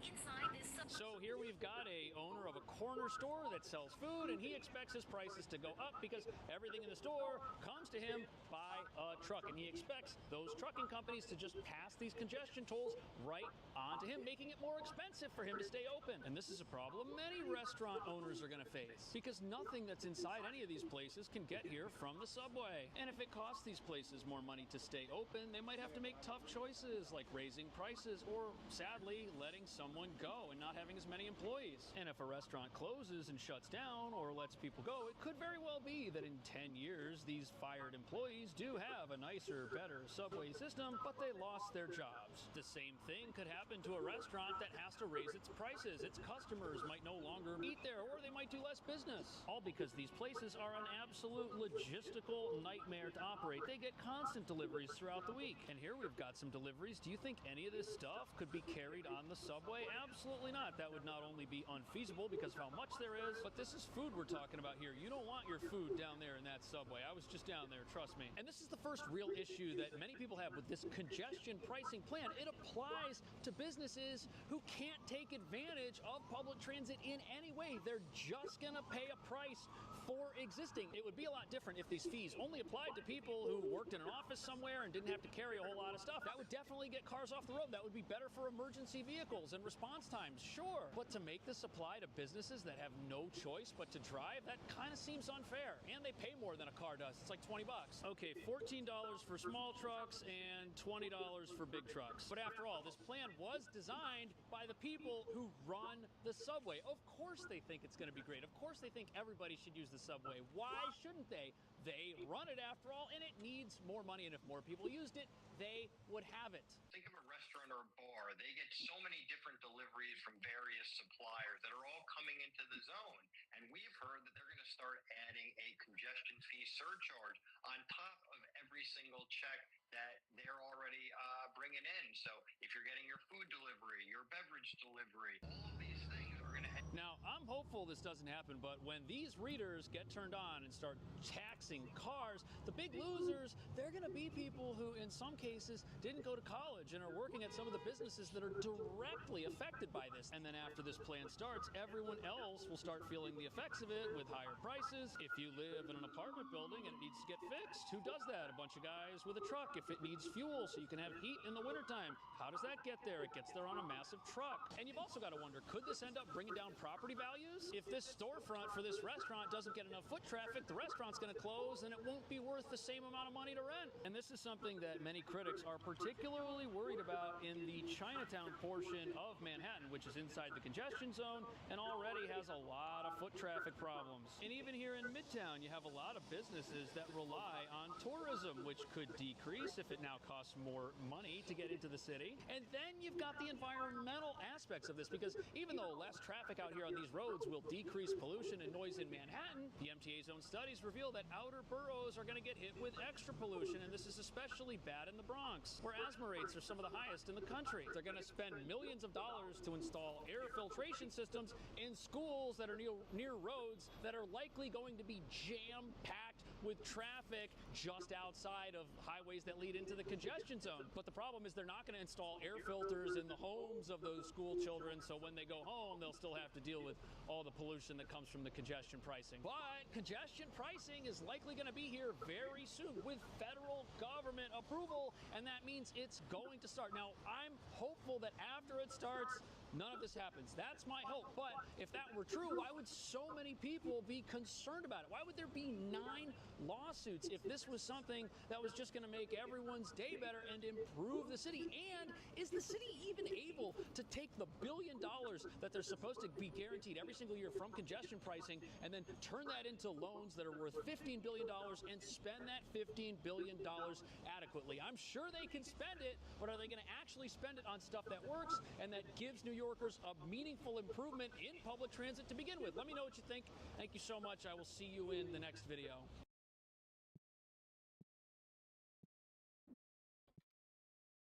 I like Cash Jordan's channel. Shit's entertaining and informative. I'm stressed that people are going to do what they did before and try to sit at the table through the wall. I ran into a bunch of issues with that. Oh, fucking A. 4.56. Why?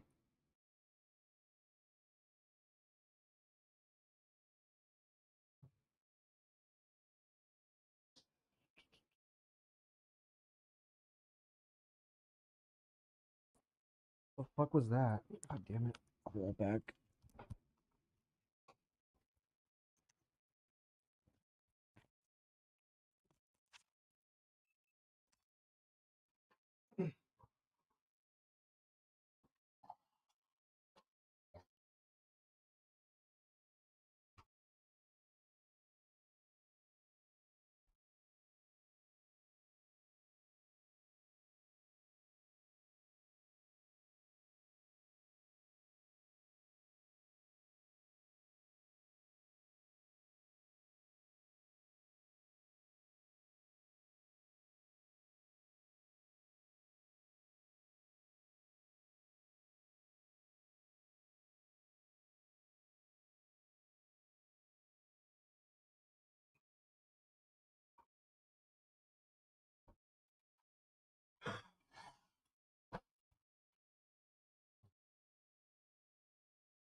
So fucking cold in this goddamn building, dude. Holy shit. Just getting up and going out and walking around and fucking shaking now. Ugh, god damn. Fuck this monster.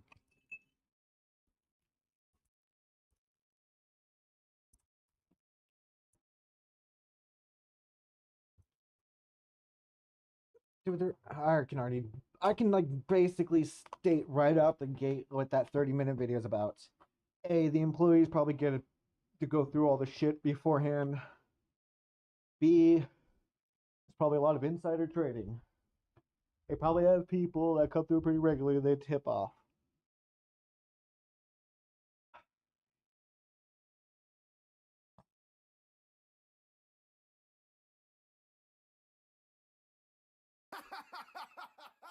So an alleged SEX tape of this guy.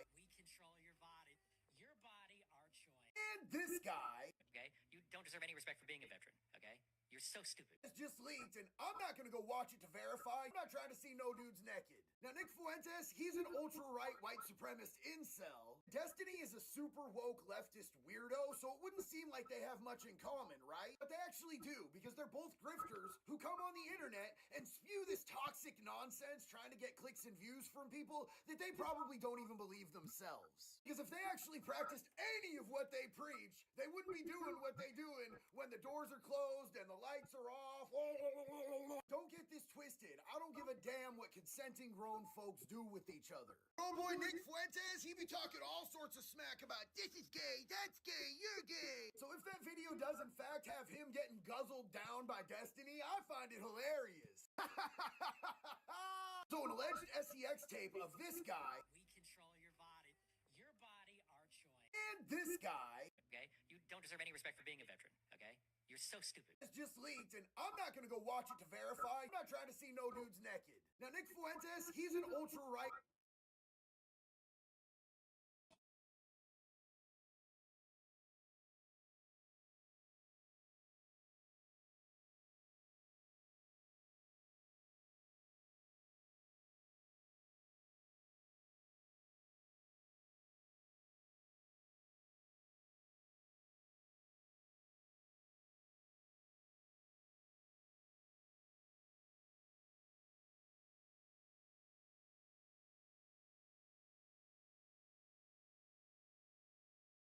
Curious what this is.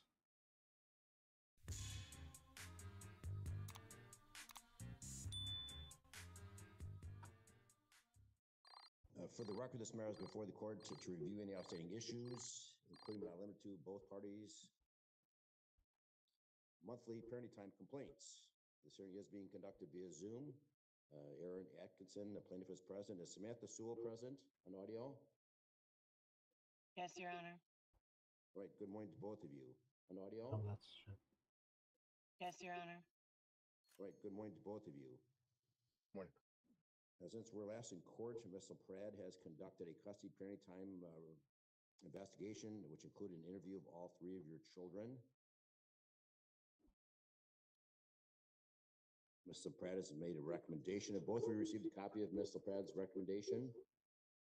Yes, Your Honor. I have. Okay. And the two of you have conferred with Ms. Brower this morning. And the court would note, Ms. Brower, maybe I'm mistaken, but there appears to be an outstanding motion, a motion filed by defendant mother to modify custody. I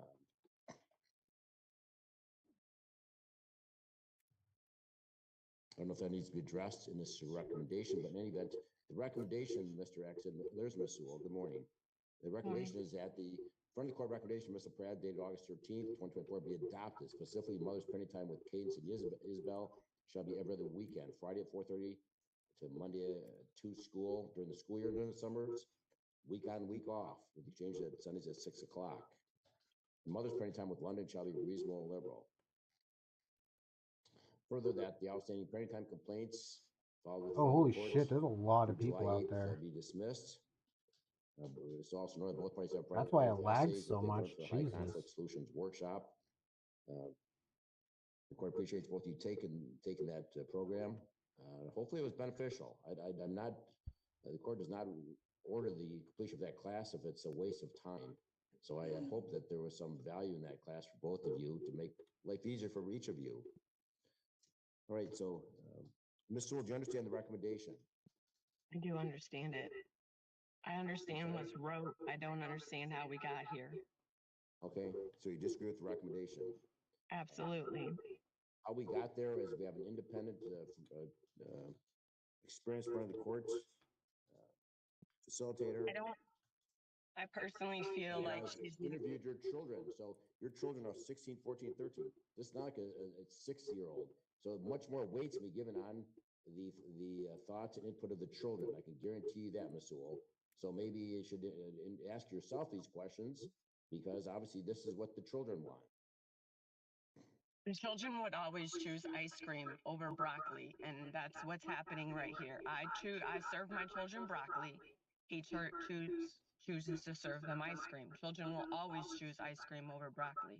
There are serious concerns within this case that have not been addressed, and unfortunately, it's so sickening and disturbing, this case, that the outcome of this recommendation is me dropping out.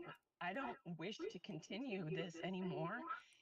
My children have been failing educationally for years, and he's the one in charge of getting them to school, taking them to school.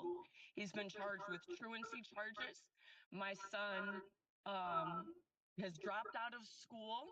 My children are depressed, suicidal, on medication, and all absence of their mother. But yes, continue the same path for them. Everybody agreed that something different needed to be done, and choosing the same sickening and despair life for them is enough for me to decide that continue on and do that.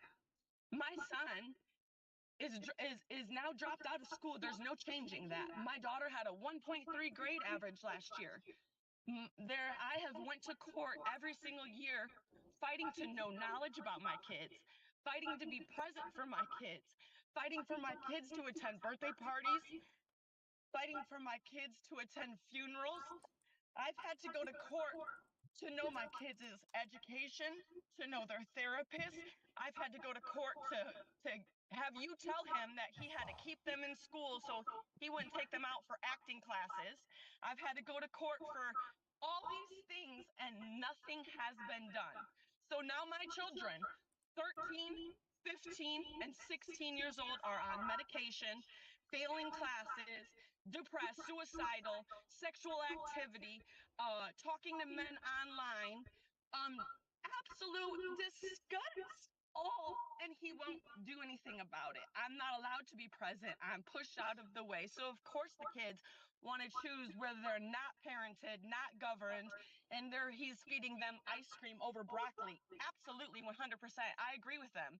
However, I don't choose to be a part of it anymore. I choose to not have the police called on me when I take away my son's Xbox.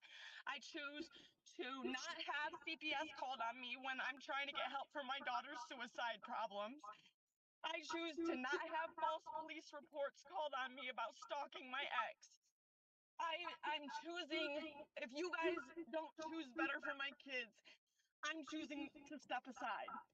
Flat out. I have 2 other children to parent and raise and worry about. That's how I feel. That's This man, I, hold I'm on, sure there's a lot more nuance and like details between the lines on this, but like what's more telling about this woman is that because she didn't get the desired parenting split outcome that she wants, that she's washing her hands of her children altogether. Like, do you not get what this makes you look like?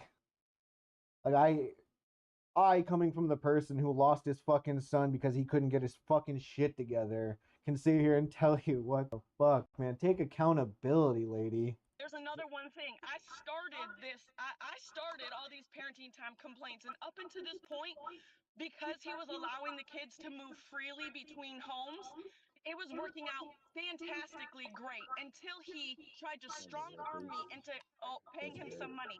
Hold on one second. He had moved a man into the basement with my 12-year-old daughter, lied to me about it, lied to the courts about it, wouldn't let CPS in.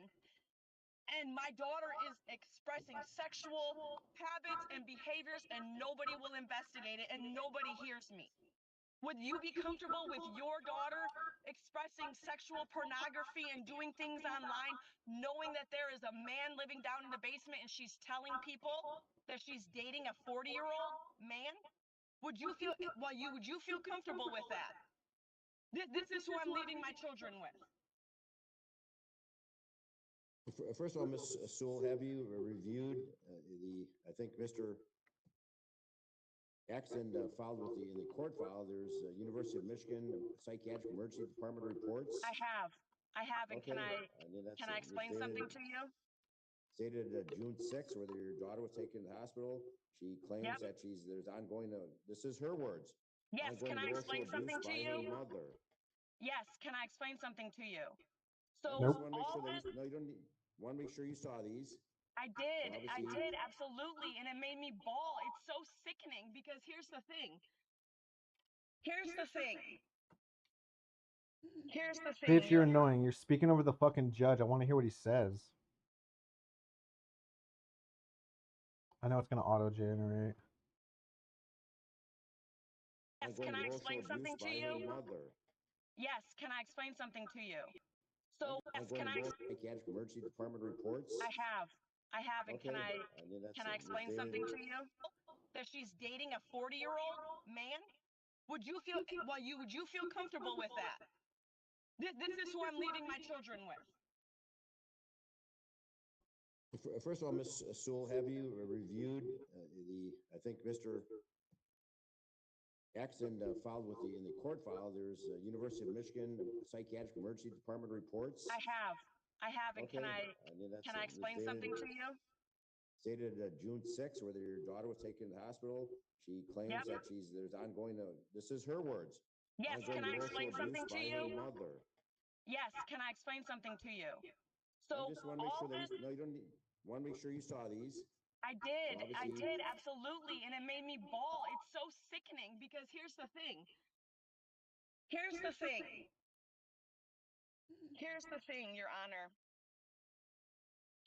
Mr. Atkinson, I was explaining my concerns of what I was finding on her phone and explaining what I have known my son to do and explaining what we had just came across.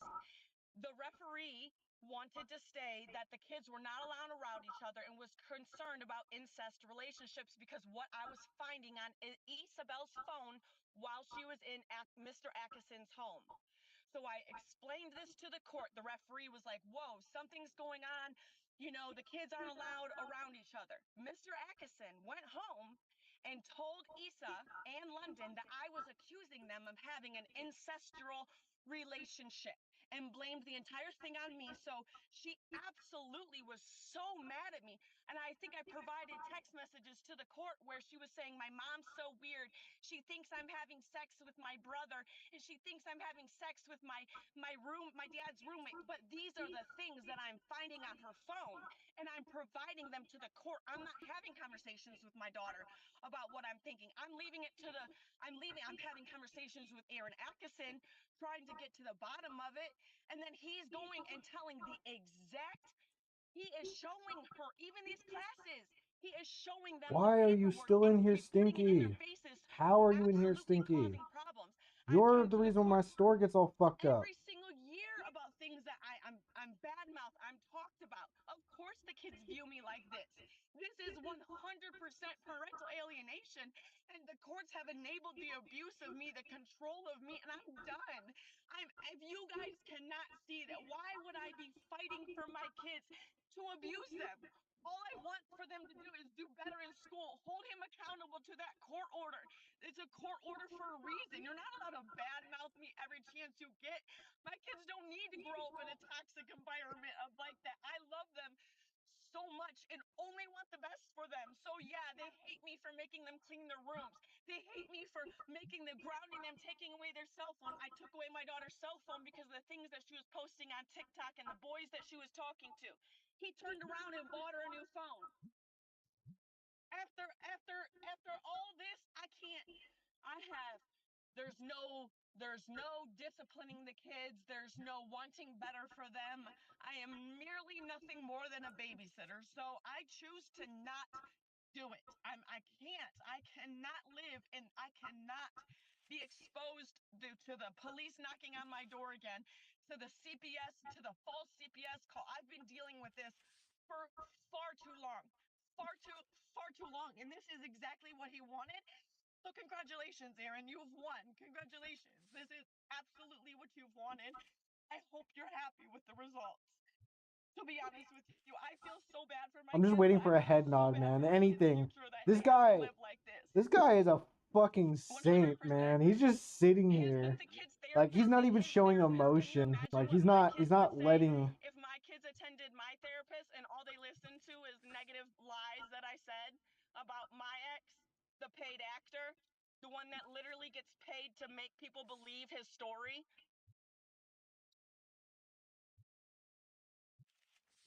Miss Sewell, the children need their mother.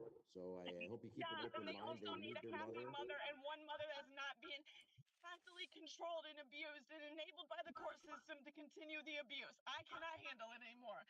I have hit a peak. I've hit a moment. I cannot. The summer goes so perfect and so well and it's so harmonious. And when the kids were moving freely from home to home, it was so good. It was so happy in that time. It was so good. But money is a root of all evil, so I'm sorry I didn't have the money at the time. All right, take a deep breath, Miss Sewell.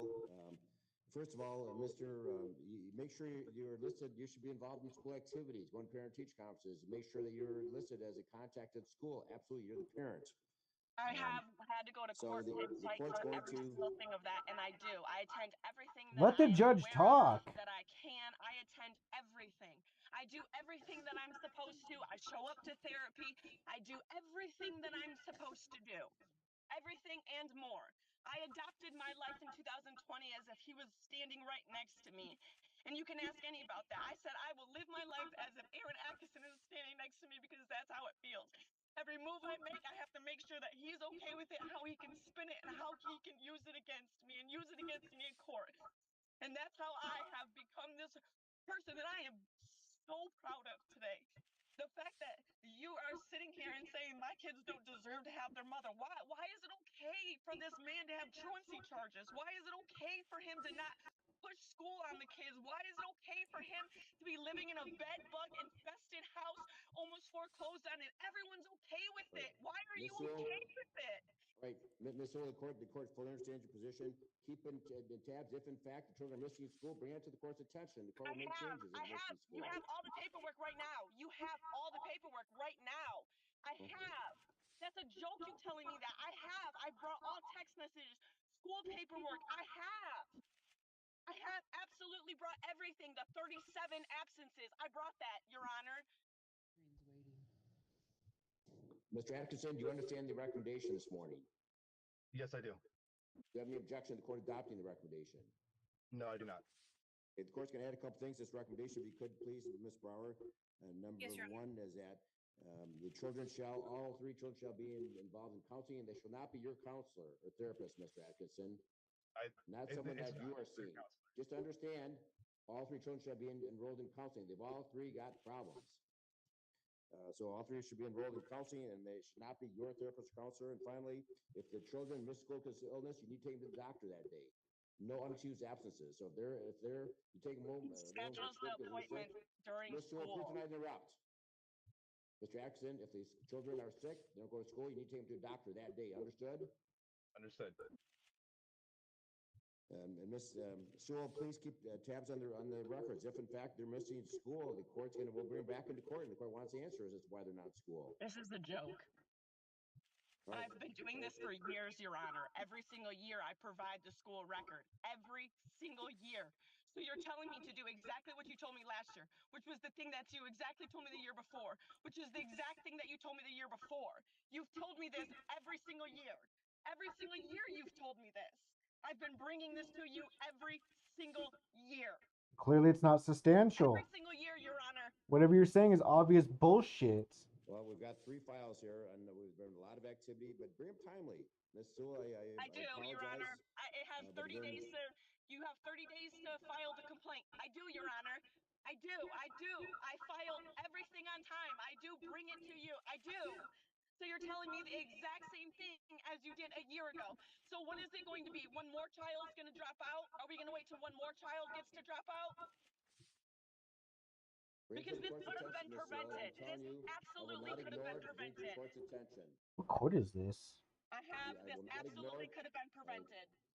I'm not going to talk over Family you. court Try to talk over 135. you, Ms. Sewell. Mom explodes after kids. You bring it to the court's attention, please. I will look at it. So please bring it to the court's attention, and the court's going to amend the recommendation with those Your Honor, can I provisions. ask something else? Sure, go ahead.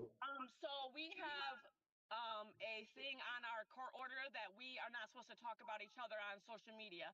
However, I'm not being quiet about what's being done to me at court anymore. And since the court order has never been followed before, and there are no consequences. So if I start speaking out about what's being done in the care that Mr. Atkinson, and I have already interviewed with the podcast company that wants to hear my story about what's been happening with Friend of the Court, CPS, and how I've been treated and the injustice, and the fact that you're still allowing this behavior and you're giving custody to him. Am I allowed to speak about it, or are you putting a no-speak order on me? Am I allowed to tell my story, or is this allowed to be aired? If you're not sure about following court orders, then you should consult an attorney, because yes, you violate court orders, people can be held in contempt. With that, Okay, but why is he allowed to be held? Why is he allowed to disobey the court order, but he is not allowed to be held? He never gets held in contempt. So why is it that I only am allowed to be held in contempt, but he does not have to be held in contempt? You just dismissed about 20 both parties are subject to the contempt powers of this court and violate court orders. With that, but you're not, because you just dismissed all my court orders that he violated. So are you going to choose to violate me and not him once again? I'm just saying, I want to speak out. I want this podcast to be aired. I very much want my voice to be heard. I think that other people can benefit from hearing my story about the injustice that's been being caused to me. I want to speak out about my story, and I want to make sure that I'm not being contempt of court again, because I'm the only one that gets held in contempt of court. So I'm asking you to lift that ban on me being able to speak and me being able to speak about my story. Your request is denied. Okay, I will take my chances. Okay, that will conclude this hearing. Thank you, Ms. Brower. Your Honor, that new recommendation will be in your queue in just a moment. Thank you. What the fuck?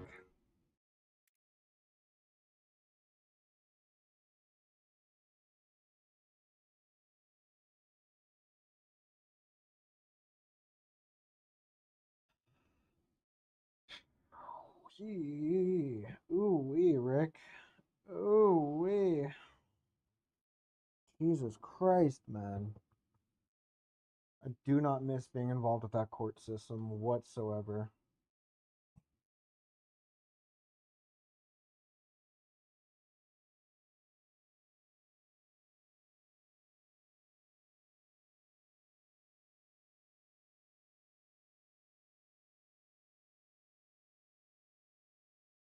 Who's that? So Patrick Ridge has been having a public meltdown with some really disturbing behaviors on the internet for the last couple weeks. Patrick is the owner and operator of a sober living facility called Graceland Ranch. Following Pat's live journey and videos, he is not well. Last night, there was an intervention with his closest friends and his wife. He has surrendered to go into a mental health center. Also goes on to say that he also needs to detox from social media because this stuff can grab you and it can take over your life, and that's clearly part of what happened here. I think a lot of people misconstrued what my videos were about. It wasn't about bashing Patrick. It was about holding him accountable and trying to get his attention so that he could make the changes and corrections necessary so he doesn't crash out. That's what we do in recovery. We are used to that type of call out. A lot of people on the internet perceive everything as an attack because they're actually just allergic to accountability. Anyway, to Patrick and everyone around him who helped facilitate this happening, thank you so much. I'm proud of you. Way to go. I'm cheering for you every step of the way. So Patrick Ridge has been having...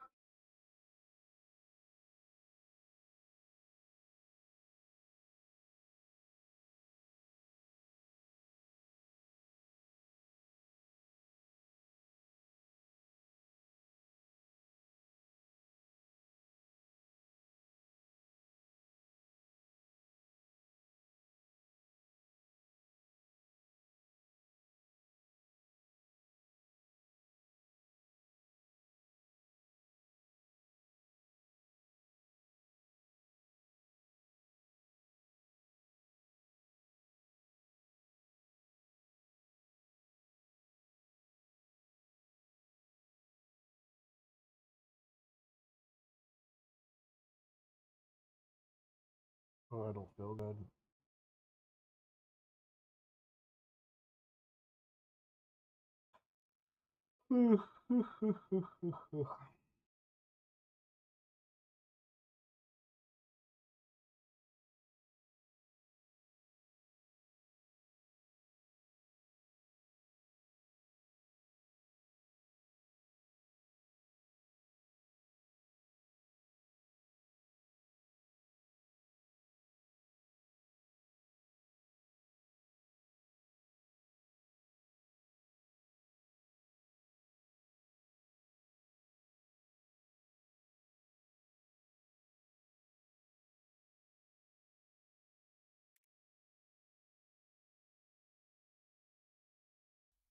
This is something that has been doing the rounds as of late, and of course, everyone's favourite guy, Bill Gates, appears to be involved in it. Shoppers threaten to boycott Tesco, Morrison's, and Aldi over Arla Foods' food additive Bovaer.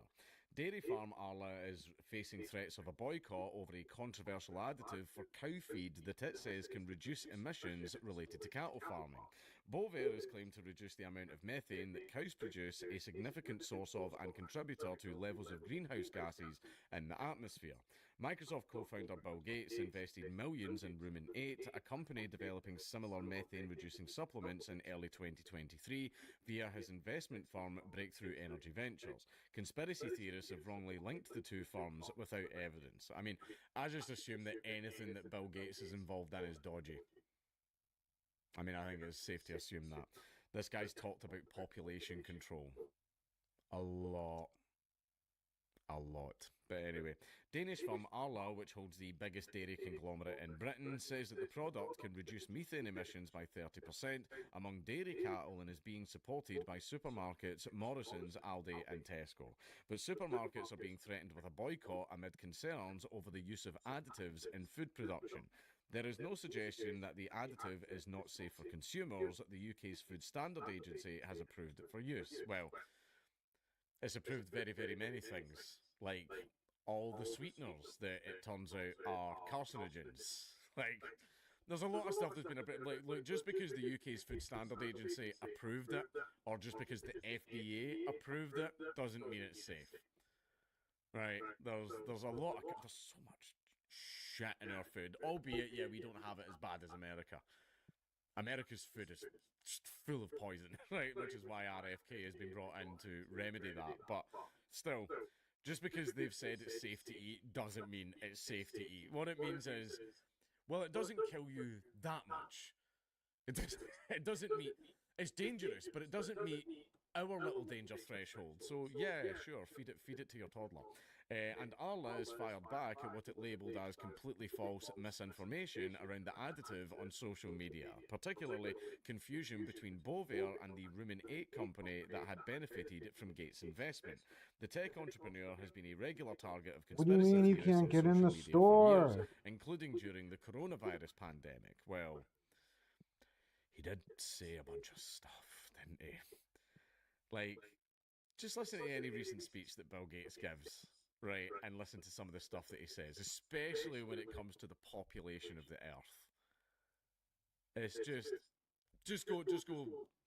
type in Bill Gates population control, click on an interview, and you'll see what I mean. An Arla spokesperson told the Grocer, oh yeah, because I forgot, that's a magazine. It's a magazine for grocers. The information spreading surrounding our link to Bill Gates is completely false, and claims relating to his involvement in our products is inaccurate. The firm said in its tweet announcing the trial, "This represents an amazing chance to reduce emissions on farm." Bovaer was cleared for bovine use in the UK at the end of 2023, and several other countries have approved its use in cattle. The additive will be tested by 30 of Arla's 9,000 farmers. So, I don't know, maybe it's not a good thing to start dicking around with a very vital food source. Because, I mean, I don't know the long-term effects of what this is going to cause, especially if we feed it to cattle. I mean, isn't it true that they were basically giving chickens estrogen to make their breasts bigger? And basically, we were then eating it, and it was basically giving everybody man tits? Don't quote me on that. I'll need to look into that one to see if any of that was true. But anyway, despite the conspiracy theories surrounding the product, the National Farmers Union says shoppers are largely positive about products that reduce cows' methane output, but says it still has questions about its long-term use.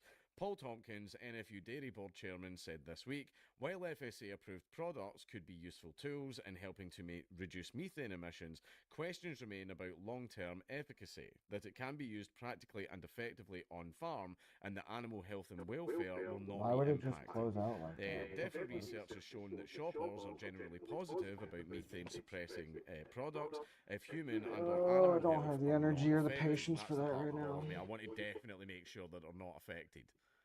Right, that's the part that bothers me.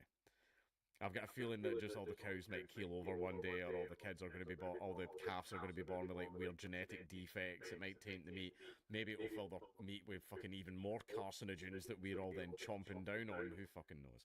It's critical we also have a strong evidence base to give farmers the confidence to use these Where did products. that go? This trial project between Arla, Morrison's, Aldi and Tesco could help provide this evidence. DSM Firmenich, the firm behind the additive, is prepared to open a Bovaer facility in Scotland as it ramps up production. Arla is behind some of the biggest dairy brands in Britain, including Lurpak Butter and Cravendale Milk. Supermarkets Aldi, Tesco and Morrison's said of the plan, through collaboration as part of Arla's Farm Ahead customer partnership, we have the ability to address some of the climate challenges facing our food system. It is this collective approach that is really going to make a difference. Gates said in 2023 that action had to be taken to combat methane emissions in cattle. Now, he has actively campaigned for us eating less meat. He also made that absolutely stupid tweet that says a cow produces more pollution than a car. And a guy replied to him saying, okay, I'm going to lock myself in a room with a cow overnight, and you can lock yourself in a room with a car overnight with its engine running, and we can talk about it in the morning, which I thought was quite clever. You can either fix the cows or stop them doing that, or you can make beef without the cow, he told the Sydney-based Low Institute think tank, because Bill Gates is also a great big proponent of synthetic meat, a la cyberpunk. Both of those will be pursued to see which one can lead to the best product in terms of taste, health and cost. He has previously advocated for alternatives to beef and other animal products as part of his push to reduce environmental impacts of meat production.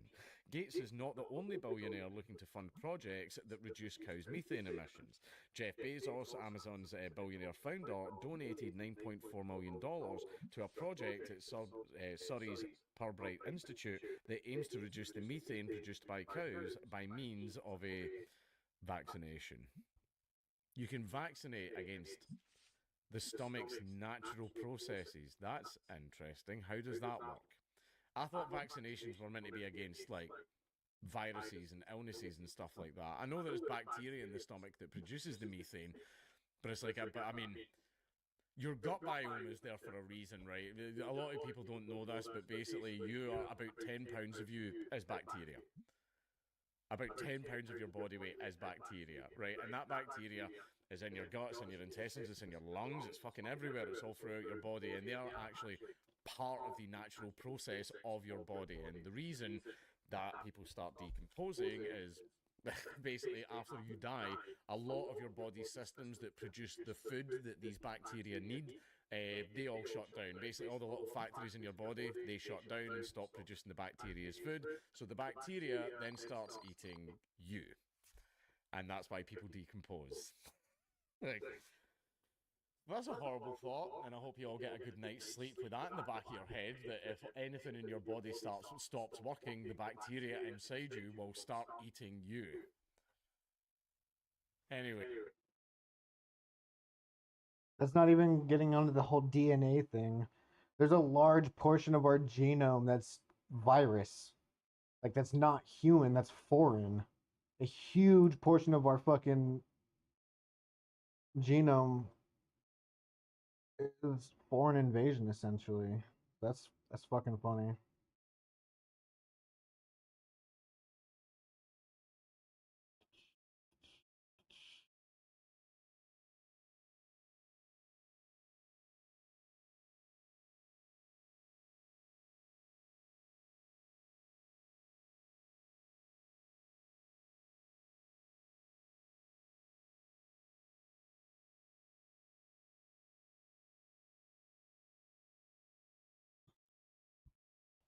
No conservative calls me conservative.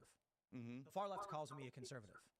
My politics align with like I supported Andrew Yang, Tulsi Gabbard, and I supported Bernie Sanders in 2016. In 2020, I thought he was too old, but I generally liked him to a certain degree. And I met a lot of people in 2015 and 16 who were Bernie supporters who, when he got knocked out, flipped for Trump because of border policy and workers' rights policy. So it's crazy now that we're at this point.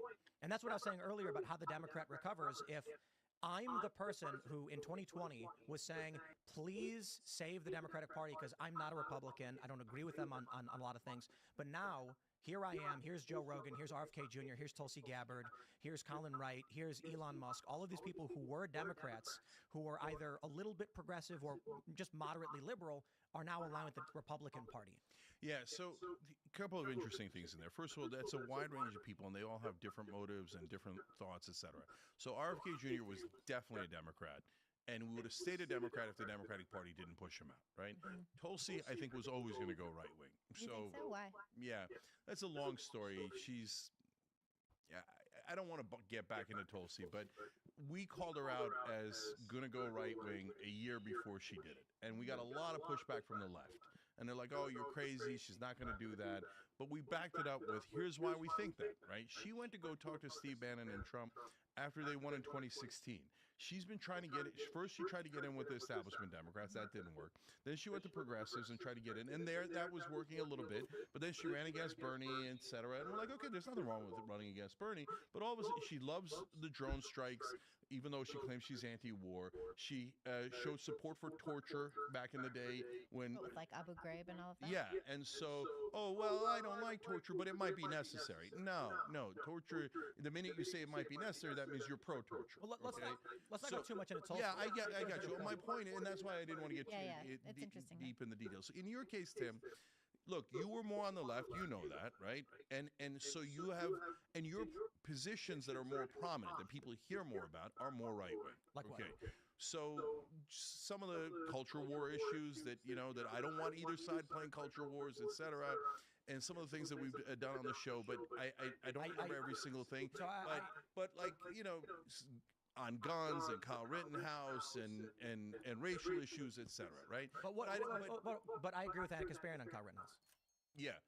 Well, no, I don't know if you guys exactly agree or not, but I don't agree with Anna on that. So, and we've had that debate. Why? What's that? Why? All right, now we're going to get into Kyle. I don't want to. I don't want to just. Okay. So, but Tim. But that's not a political position. That's a fact question of what happened. Yeah.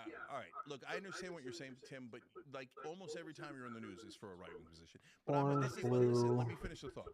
But I hear you, and you just said, for example, you're pro-choice, and what I'm getting to is, it's the left-right thing is not really working anymore, right? Because your positions, yes, are sometimes, although in a lot of instances, left, middle, right, etc. Now, our position on crime, I don't know if it's left or right anymore, right? What is like, I'm against crime, but I want police reform. Is that, I think that's left, but some portions of the left say, no, that's not left. No, you have to be like, pretend crime doesn't exist. I'm like, wait, how is that a left-wing position? That's not really a left-wing position. So my point is, you're right. It's become jumbled, and that's why I talk about real. It's liars. That's everything. So I'll give you an example. My Wikipedia says that I denied COVID, got COVID, and then sought ivermectin. None of which is true. Never denied COVID, never sought ivermectin. I got monoclonal antibodies, but Gizmodo fabricated the whole thing. They called me about that. They called you about me getting ivermectin? No, they called me about getting COVID from Tim Pool. Well, so anyway, my point is, I'll give a really good example. When the Burisma scandal happens, and Matt Taibbi, he was a liberal guy. He wrote for the Rolling Stone. Writes this long Substack. I think it was Substack about Viktor Shokin, the prosecutor in Ukraine, had 12 to 14 open investigations into the CEO of Burisma, Mykola Zlochevsky. And then I come out, make a video, and go, "Whoa, Matt Taibbi has got these documents. Viktor Shokin signed a sworn affidavit that he was fired because of Joe Biden coming in and making these threats." That's not a right-wing position. So yeah, I don't think that is either. But that's all they ever say about me. if I come out and say anything policy-wise, like I'll say, oh, I'm for a form of universal basic health care where I think if you got like a broken bone or the flu, you should be able to be treated. I think there should be some kind of welfare system that covers this. Nope, Tim Pool's right wing. We had Matt Binder on the show, and I'm pro-choice and being like, I think there's a certain time period, like women, I'm not a fan of abortion. He called me pro-life. And so whenever I'm in the news for something right-wing, it's probably because Sam Cedar fabricated a clip and then people played it up. So I hear you, Tim. I've been lied about so many times that I greatly empathize with that. So, but overall, we're agreeing on the major point, which is things don't fit left and right as much as they used to. Back in the day, and here's another reason for the optimism that I have. Back in the day, when I talked to a Republican, I was never going to get agreement on anything, and I was never going to get a real conversation. I was going to get talking points, and probably you guys feel the same way about Democrats, right? Talking point, talking point, talking point. And that's why, like, for a long time, we had no politicians on the show, right? Because I'm like, what's the point? I know what you're going to say. I can tell you what you're going to say before you say it, right? So this is super boring and uninteresting. And so I'm like talking to the right wing. I'm just talking to a bunch of robots. I don't want to do that. But now it's not robots anymore. So now we've got real people going, okay, I love Trump, and I think that they're a little, too enamored with Trump, right? But I got you. But like, do they genuinely believe in freedom? I think they do. I hope they do. And I think a lot of them do. Are a lot of them anti-war? Well, we're going to find out, right? But I think they are. And so this is the argument that I'm having with the left. They say, no, give no quarter, go maximalist response, etc. A lot of people say that, right? And I'm saying, well, let's find out first, okay? So I know what Trump did in the past. That's why I voted against him. I know what Kash Patel has said and Hexit has said and stuff, and that's why I'm against him. Now, having said that, it's a new day. He actually genuinely won this election.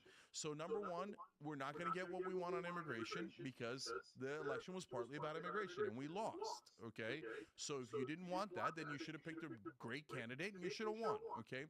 But number two, if Trump goes out of bounds, I believe that some of the right-wing populists will be a check on him. We just saw it with his nomination for DEA. So this is a guy, I forgot his name. Do you remember his name? Is it Chris something? DEA, the Florida sheriff. Yeah, he resigned today. He resigned his nomination. Yep. Trump nominated him for the head of DEA, and the MAGA base and some who aren't necessarily MAGA he was a COVID enforcer. He arrested a pastor. This is a pastor who apparently spent like $100,000 to refit his whole church so that it was compliant with all the regulations.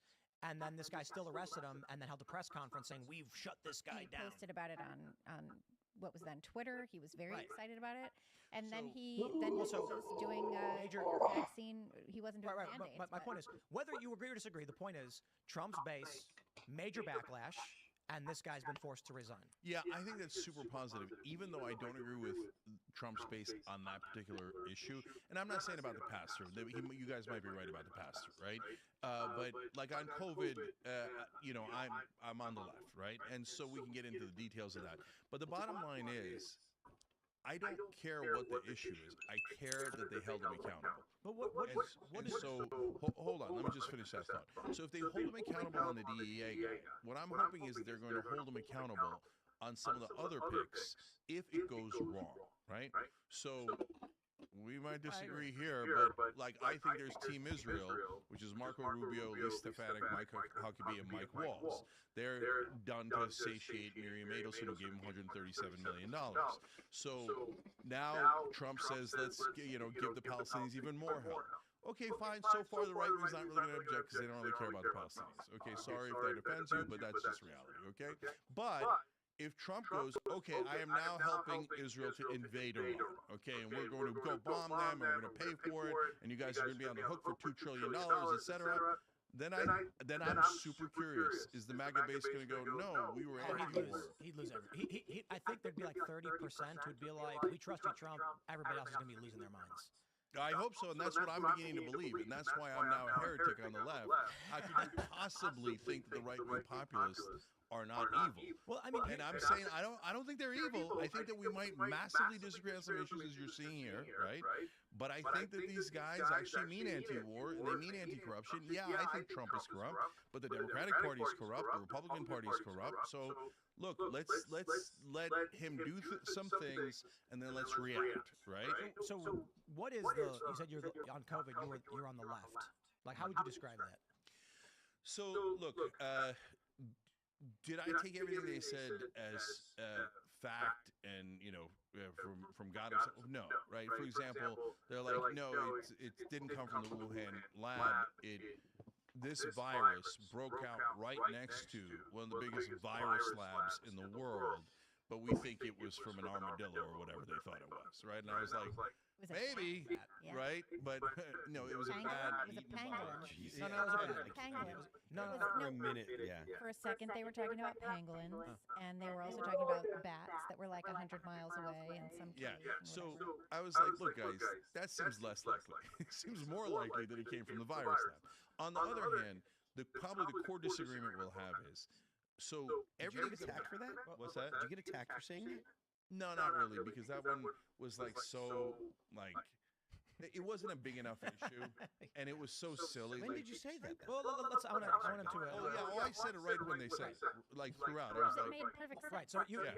what this is the main point of difference we have. So it's a society, especially in democracy with civil rights, etc., is a balancing act between the individual and the community.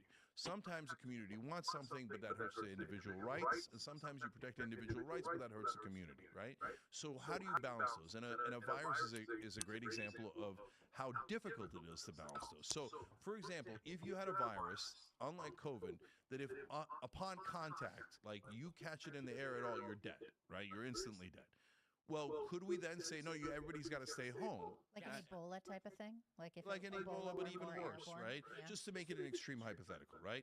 So I say, no, then we support the community and we say, yeah, you got to stay home. And yes, I am taking away your individual rights in that particular case. Now, then you have a range of viruses. Like, so for smallpox was devastating not only America, but the U.S. troops during the Revolutionary War. And Washington said, we're going to give you guys all this thing that's basically a vaccine, right? But we know it's going to kill a lot of you because back then the vaccines were horrible. And it killed a third of his army, but it saved the rest of the army and it saved the war. And that's why America exists now. You can go back and say, I can't believe he took away their individual freedom. I can't believe not only did he kick him out, he didn't kick them out of the army, but he killed them in a sense, right?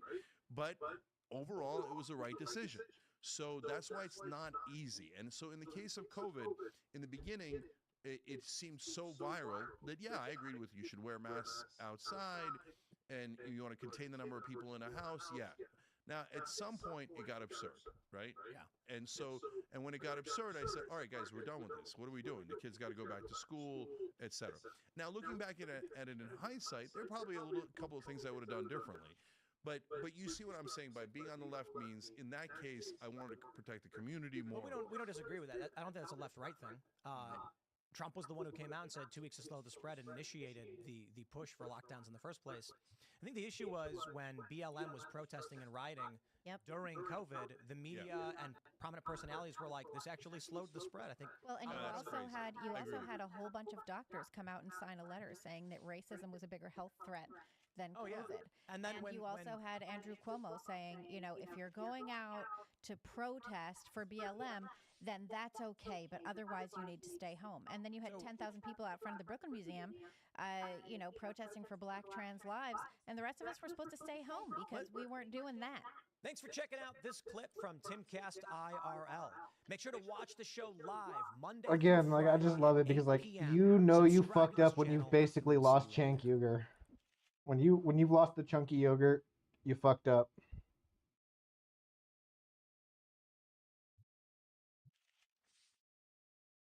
Like I could give on the idea that Anna Kasparian is probably closer to the center than Chank. That just tends, no offense, that just tends to be women in politics in general.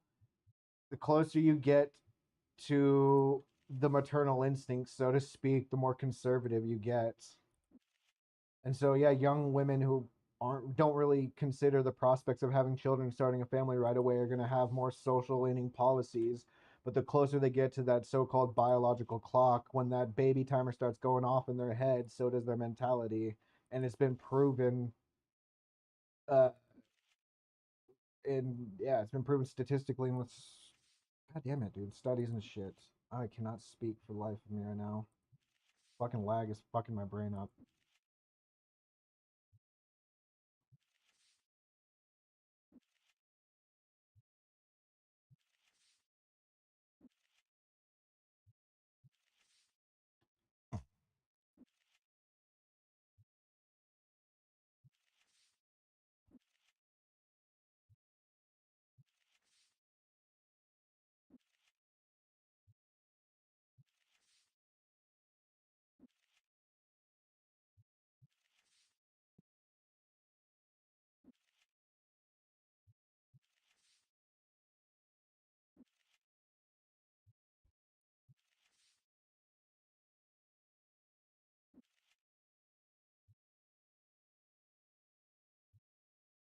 Yeah, I'm not doing all that. You got me fucked up. Whatever. Let's have two people watching. One's me and who's the other? Weird.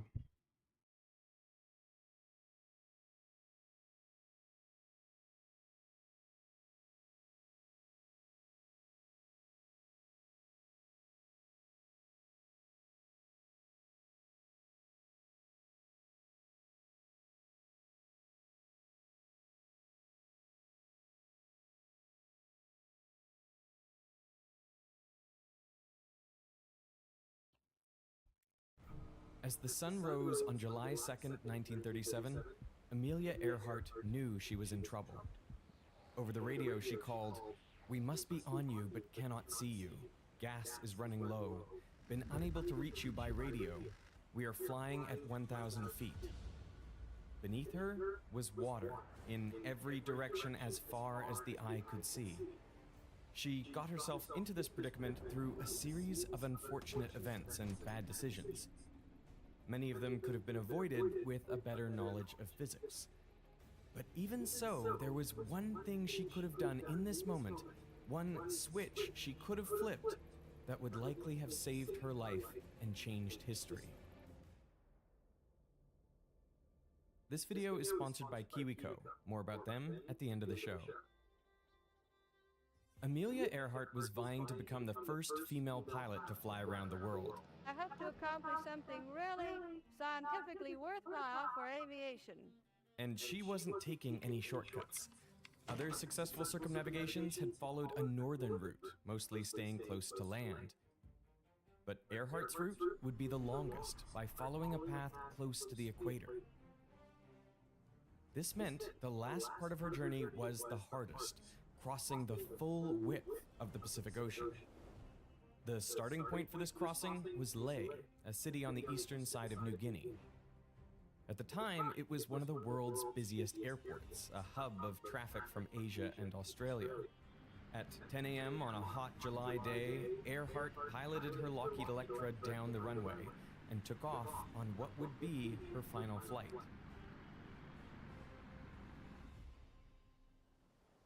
The Pacific Ocean is huge. It's way bigger than the Atlantic. I mean, if you look at the globe from that side, you see almost no land. The problem was, in 1937, most planes could only fly a maximum of a few thousand kilometers. So Earhart removed everything unnecessary from her plane. She ripped out the insulation to reduce weight, but that made the engine noise so overwhelming she had to communicate with her navigator, sitting right beside her, using written notes. She packed almost nothing, telling her husband extra clothes and extra food would have been extra weight and extra worry. She replaced the passenger seats with fuel tanks, effectively turning her plane into a flying gas can. But even so, the Electra's maximum range was between 6,600 and 7,200 kilometers in perfect weather. It could be just enough to reach Hawaii from Lae, or she might come up disastrously short. So Earhart needed a place to stop and refuel along the way. Now, it might seem like there's no land here, but if you zoom in, there is this tiny island halfway between Australia and Hawaii. Howland Island is just over 2 kilometers long and less than 1 kilometer wide. The US had claimed it as part of the Guano Islands Act of 1856, but in 1937, it was barely inhabited with just a handful of colonists. It would be an ideal location to refuel if only it had a runway. Fortunately for Earhart, by the time of her round-the-world flight, she was already famous. In 1928, she became the first female passenger to cross the Atlantic by airplane. This made her an international celebrity. She said she could, and she did it. But she wanted to fly herself, saying, maybe someday I'll try it alone. So, in 1932, she attempted to pilot a plane solo across the Atlantic, heading for Paris. She brought with her only a toothbrush, 1 container of soup, and 3 cans of tomato juice. Storms, ice, and dense fog battered her small plane. A seam in the exhaust manifold cracked, and flames from the engine spewed out into the night. Gas leaked down her neck from a broken tank, and after 14 hours, she landed in a pasture in Northern Ireland. Her face was so covered in grease, a farmhand couldn't tell if she was a man or a woman. He asked if she had flown far. From America, she replied. I wish I could have done it faster. These adventures brought her into the orbits of powerful people, like the First Lady, Eleanor Roosevelt. Mrs. Roosevelt, won't you go for a ride tonight over Walking Dead? It's really lovely from the air at night. And using her new connections, she lobbied the president to hire her friend, Eugene Vidal, to head the Bureau of Commerce. Vidal had promised Earhart a runway on Howland Island, but red tape stalled progress only months before her planned takeoff. So Earhart wrote directly to President Roosevelt. She explained that the airstrip funds required immediate approval, writing, "Please forgive troublesome female flyer for whom this Howland Island project is key to world flight attempt." The president approved the project 4 days later, and 3 runways were soon cleared. So she had a place to land, but how would she find this tiny speck of an island in a vast ocean? Well, flying with her in the Electra was her navigator, Fred Noonan, and he would calculate the flight plan. They knew the direction of Howland, so they could use the onboard compass to set their bearing toward it. They knew their airspeed and could figure out their ground speed by subtracting or adding the wind.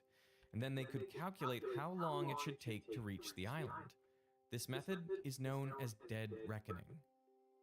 But they wouldn't aim directly at the island, because if they did that and they didn't see it at the prescribed time, they wouldn't know in which direction they were off. So instead, they intentionally picked a point either north or south of the island. Let's say they picked south. They estimated the trip would take 18 hours, so they would fly through day and night. And once they had traveled for the calculated length of time, they could confidently turn north and spot the island. Before takeoff, the ground crew estimated they would encounter a headwind of 24 kilometers per hour. But just 20 minutes after takeoff, Lay radioed Earhart to warn that the headwinds would be stronger. She didn't acknowledge their message. Knowing the correct wind speed was critical because it would affect how long it would take to reach the island. If it took longer, Earhart would have to turn later. So she couldn't rely on dead reckoning alone to reach Howland. As an independent check on their location, Noonan would take measurements of the sun, moon, and stars. This is known as celestial navigation. He had an almanac that listed 58 navigation stars, and the point on Earth, each one would be directly overhead for the day and time of his measurement. If they found themselves directly under a navigation star, well then they would immediately know their position. But generally, they would not be that lucky. So Noonan would measure the angle above the horizon to a navigation star, and use that to work out how far away they were from the point on the Earth where that star would be directly overhead. So he could trace out a circle on the globe of possible locations. And then he would measure the angle to another navigation star and draw out a second circle. And now they must be at one of these 2 circle intersections. Normally, the circles were so large that only one of the intersections would be a plausible position. That way, they could continually update their location and adjust bearings as needed. But even with celestial navigation, errors could accumulate over long trips. Earlier in the journey, when Earhart crossed the Atlantic, they missed their intended airport in hazy conditions. Noonan's calculations were reasonable, but small errors put them off course. Luckily, in Africa, there were plenty of other places to land safely. The same could not be said for Howland. So, for the flight across the Pacific, Earhart commandeered 3 U.S. Navy and Coast Guard ships. The Itasca would be stationed at Howland Island, the Ontario would be halfway along the route, and the Swan was positioned midway between Howland and Hawaii. The Itasca would send out smoke signals as Earhart approached to help her spot the island. But even more importantly, all ships were equipped with radio. Now, in 1937, radio was still fairly new tech. German physicist Heinrich Hertz discovered radio waves in the late 1880s.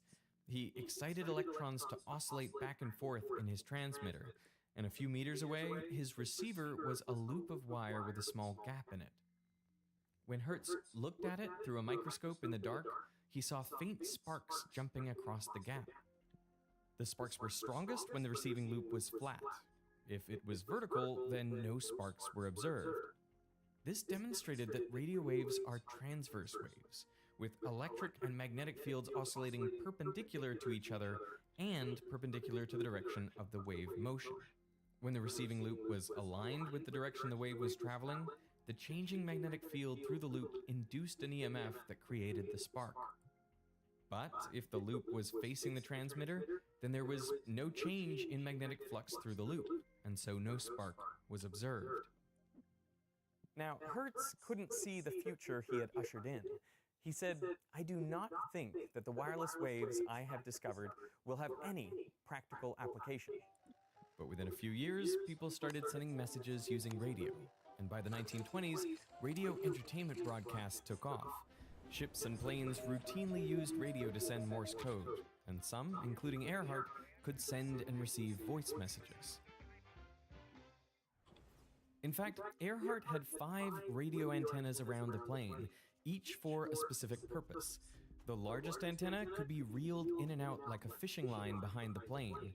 It was 76 meters long, which was necessary to efficiently Okay, cool. send That and actually receive provided Morse some code serious via the context because I was 4 or watching a show 500 recently and I saw it was historical fiction, but it took place around Nazi Germany.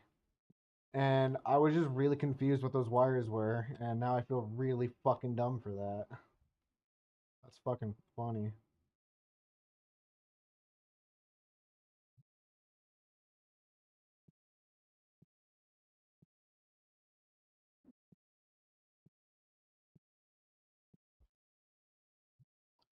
Cool, and I think I have enough for my bills tomorrow too, it's looking like.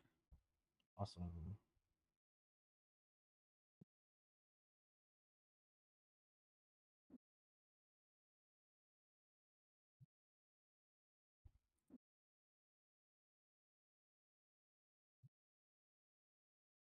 Wait.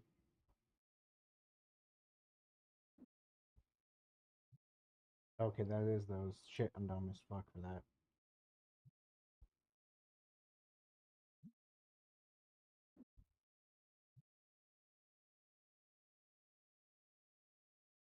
Okay. Alright, time to go kick everyone out my fucking store. Go finish making your purchases, asshole.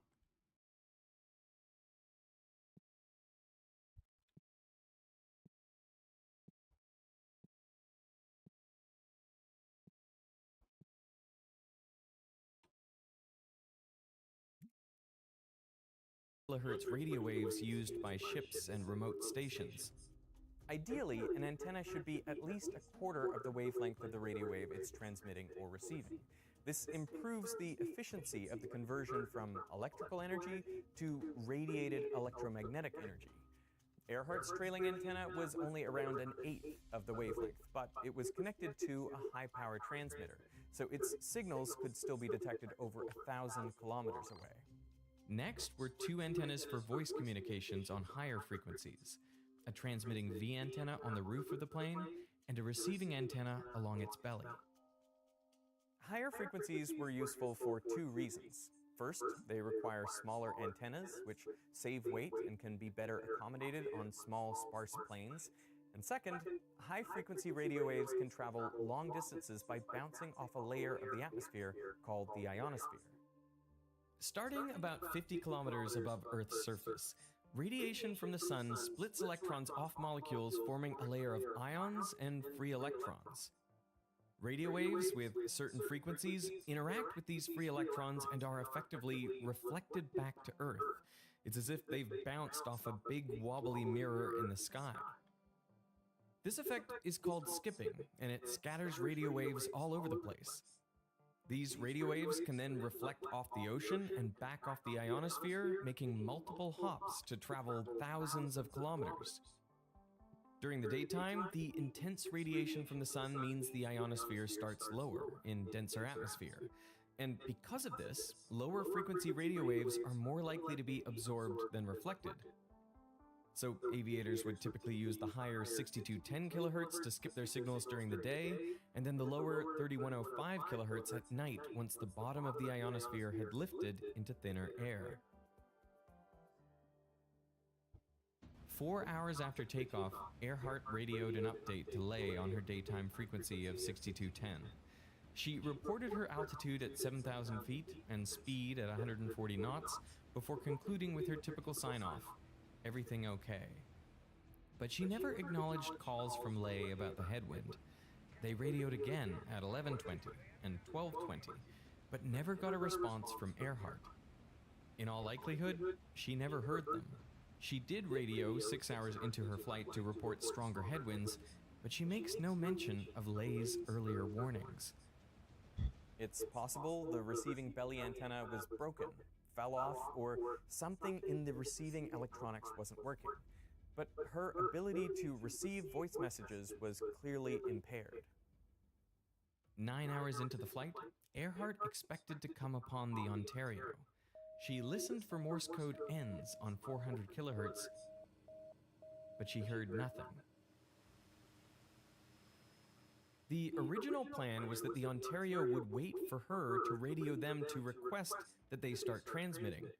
But the day before takeoff, Earhart realized she had made a mistake. The Ontario had told her they wouldn't be able to receive any high-frequency signals, which meant no voice communication. So she sent an urgent telegram asking the Ontario to transmit the Morse code Ns repeatedly 10 minutes after each hour. The purpose of the Morse code from the Ontario was actually to allow Amelia Earhart to make use of her two final antennas. So she had a loop antenna, just like this one, and a sense antenna. These were designed to allow her to locate the source of radio waves.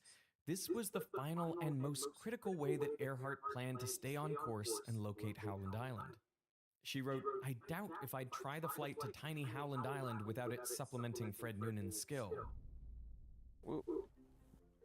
All right, so I have an antenna here, and I'm aligning it vertically in this tree. How are we there?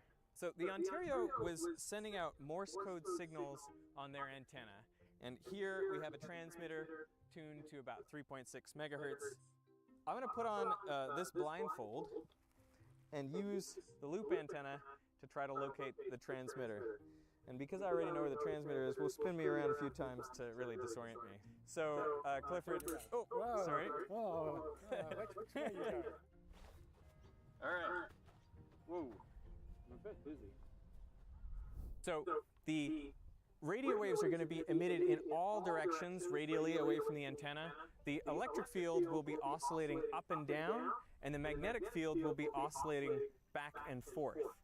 So if I hold up this loop like this, sort of parallel to the direction that the waves are traveling, then the magnetic field is going to be changing through the loop. And because of that, it's going to create an EMF and current, and I can pick that up because I'm tuned to the right frequency here. So I got a fairly strong signal. Woo. It's very strong.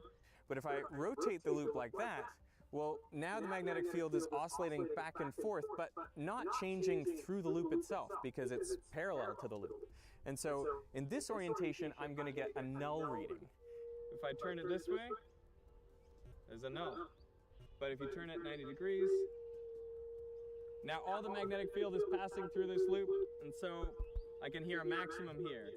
So this is what Earhart wanted to measure using her loop antenna to detect the repeated N Morse code from the Ontario. She would turn it until she found the null, and then she would know the direction to the ship. Something that's interesting is if I turn it away, we get another null, because again, there's no magnetic flux passing through this loop. Now, the first time she picked up the signal, she would probably be heading straight towards the ship, or close enough, so she would know that it's roughly that way. But there's a chance that she's gone past it. And if you go past it, well, then you also get a null, but the ship is behind you, not in front of you. So that's where the sense antenna comes in. The sense antenna gives you a cardioid pickup pattern, so it has a single null instead of two nulls, and so that allows you to determine whether it is in front or behind you. If you walk a bit, you'll know if it's getting weaker or stronger. All right. I feel like I've picked the wrong direction. I'll try the sense antenna to see if I can figure it out. With the sense antenna, the only null points directly away from the transmitter. So it's easy to use the sense antenna to check which null is correct, but then only use the loop when navigating because it gives a sharper null. I think using the sense antenna that the transmitter's right in front of me now. I'm looking for another null here. Oh, there's a null. Give it a go. There. Definitely louder. Oh, it's funny because you move a little bit and then you start hearing signal again. This does not feel like I'm walking in the right direction. Well, that's either the right way to go or it's the wrong way to go. Oh no. Trying to fly a plane and do this would be very hard, especially with the sound of that engine. Would have been roaring. Oh, I feel like it's getting loud. It's really loud here. It drops out right there. I mean, there's a null here, and I was convinced this was the right way. Yeah, this is a clear null right here. Whoa, loud. I feel like I've got to be close.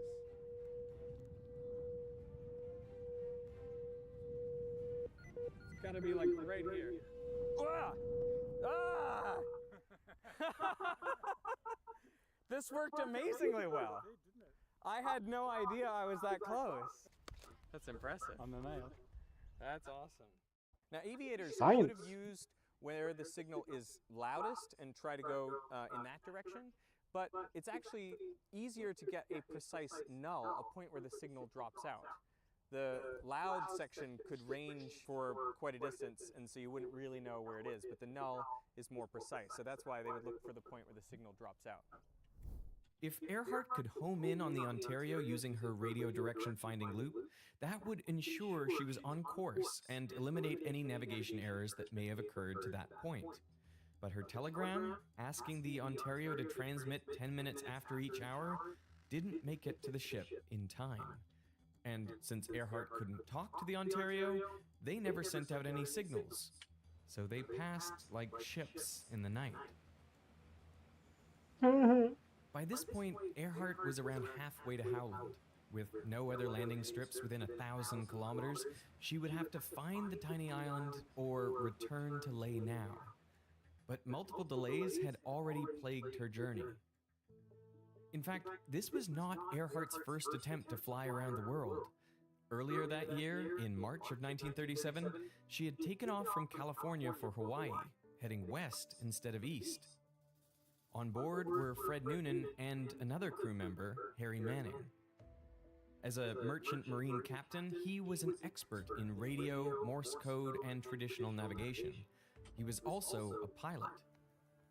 The flight to Hawaii was successful, thanks in part to Manning using the loop antenna to home in on a radio beacon on the destination island. 3 days later, the trio set off for Howland Island. But just as they were taking off, the plane drifted to the right. Earhart corrected by throttling back the left motor, but it was too much. The plane turned to the left and the right wing dipped down. Going up on one wheel, the right landing gear collapsed, then the left. The plane skidded out on its belly, spinning around to face the way it had come.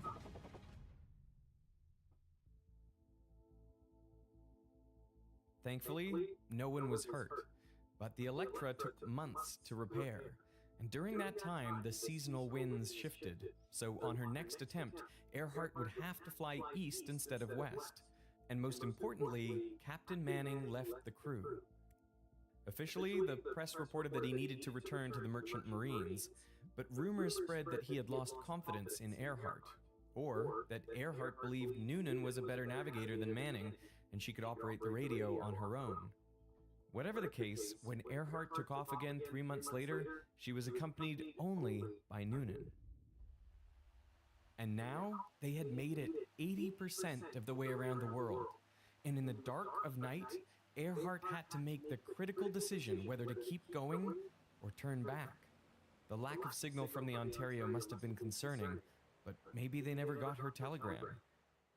And she knew that at Howland, the Itasca would be transmitting the letter A over Morse code every half hour, even if they didn't hear from her. And they could send and receive voice signals. They promised to be ready on a range of different frequencies. So she flew on. Around 6:15 a.m. local time, radio men aboard the Itasca heard Earhart clearly. Please take a bearing on 3105. We'll whistle into the mic. We are about 200 miles out. She then began to whistle. But the men were confused. They expected Earhart to take a bearing on them, not the other way around. And while they had told her that they had radio direction finding equipment, the signal needed to be lower frequency, between 270 and 550 kilohertz. Her voice frequency would skip off the ionosphere and reflect off the ocean, scattering in all directions. So there would be no way to find a null because the signal would be coming literally from everywhere. In the Electra, Earhart heard only static. By now, she must have been worried that they hadn't heard anything from either ship. Almost blind from the rising sun and deaf from the roar of the engines, Earhart twisted the radio dial, listening for Itasca's response. Nothing. She may have expected Howland to have a high-frequency radio direction finder called an Adcock antenna array. These systems solve the skipping problem with 5 vertical antennas at the corners and center of a square. The direction of the radio wave can be calculated from the slightly different arrival times and signal strengths at each antenna. But these antennas were massive, so they were really only installed at larger airports. Now, as it happens, there was a portable high-frequency radio direction finder on Howland Island, but the operator reported that Earhart's transmissions didn't last long enough for him to take a bearing. And, trying to conserve his low battery, he missed parts of the later transmissions. Around 6:45, Earhart again asked them to take a bearing on 3105 kilohertz and report back in a half hour. But a bearing taken now and reported back in a half hour would be at best outdated and at worst misleading. This confusion likely had to do with time zones. Earhart was using Greenwich Civil Time, but the Itasca set their clocks to their current position, which was GCT minus 11.5 hours. And to make matters worse, Howland Island used Hawaii time, which back in those days was GCT minus 10.5 hours. So the 3 parties attempting a rendezvous on a tiny island in the middle of the Pacific were on 3 different time zones. And crucially, Earhart's hours didn't even line up with the others. Earhart told the Itasca she would be using GCT, but somehow it never made it to the radioman. So when the Itasca heard Earhart's request, it was 6:45 a.m., but in the cockpit, it was 6:15 p.m. So Earhart likely didn't say in a half hour, but on the half hour, which for her was only 15 minutes away. And also, it was a prearranged time that Earhart would be listening for them.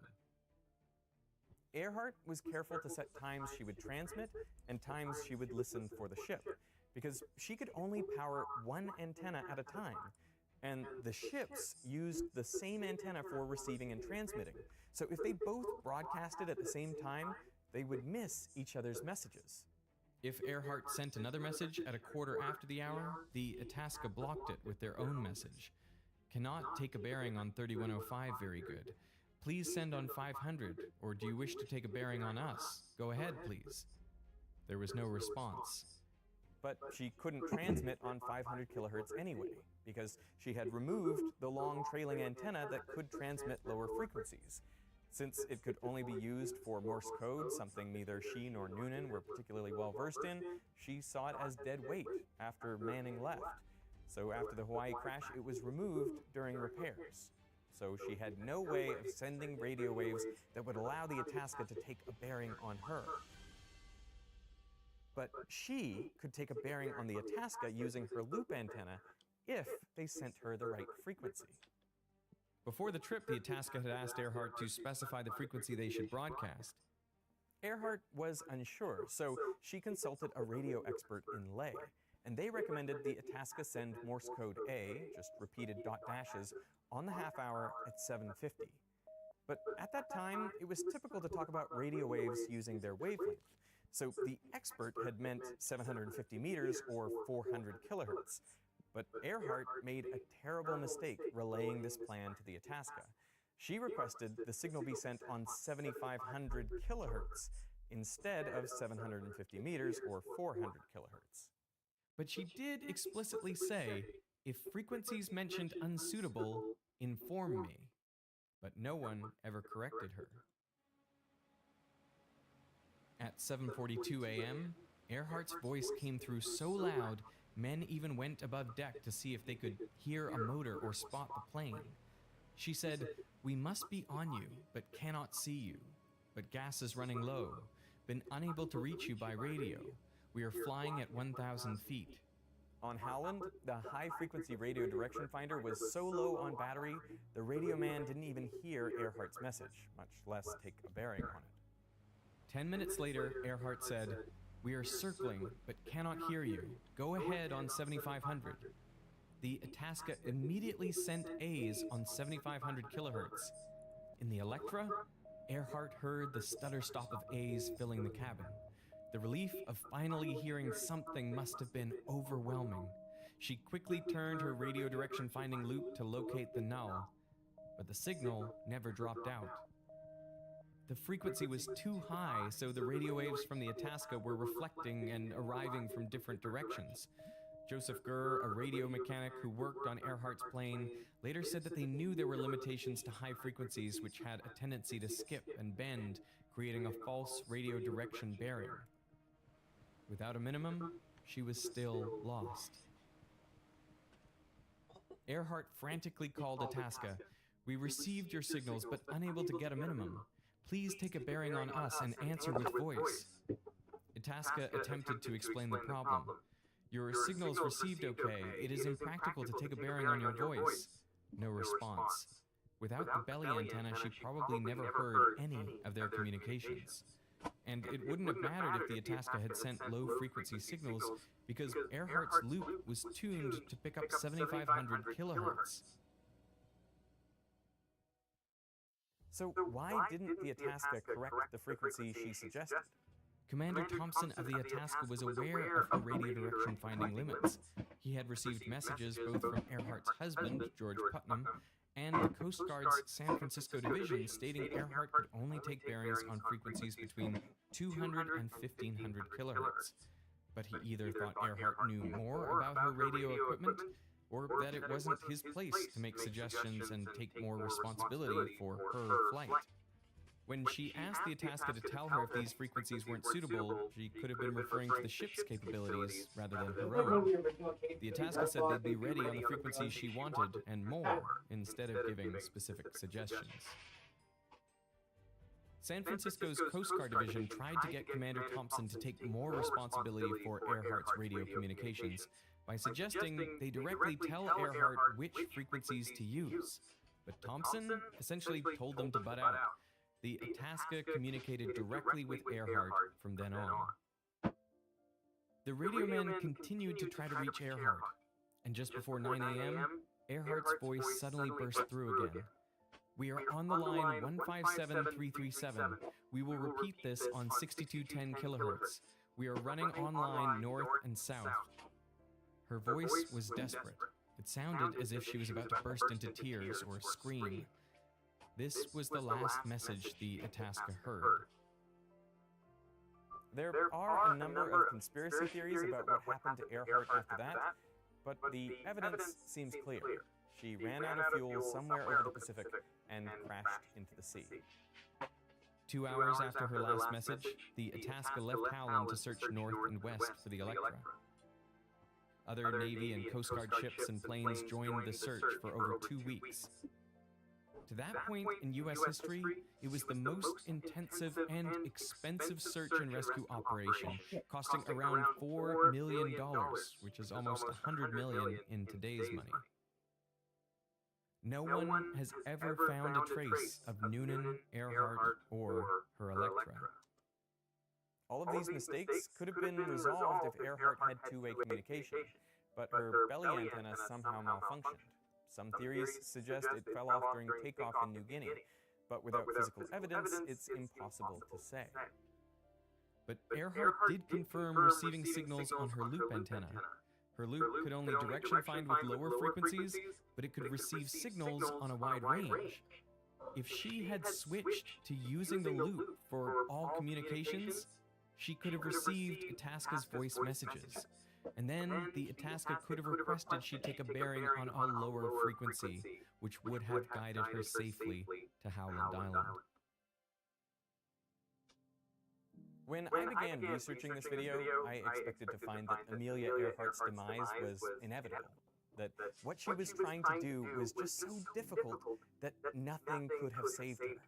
But instead, I found the opposite. There were at least a half dozen things that, if they went differently, would have allowed her to land safely. So to me, this story comes down to two things: knowledge and responsibility. Earhart lacked knowledge of radio systems, which would have allowed her to specify the right direction-finding frequency. But Commander Thompson of the Itasca had that knowledge. He knew her direction-finding limits, but he didn't take on the responsibility to correct her. When attempting any challenging endeavor, you need someone with the right knowledge who will also take responsibility for getting things right. That's what you need to battle the inherent chaos and disorder of the universe. Otherwise, what you get is disaster.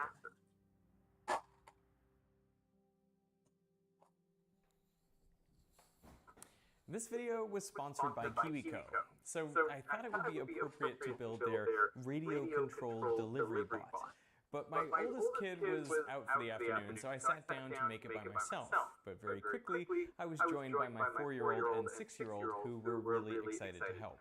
You know, we have been getting KiwiCo delivered to our door for years now, and it's one of my kids' favorite things to do with it.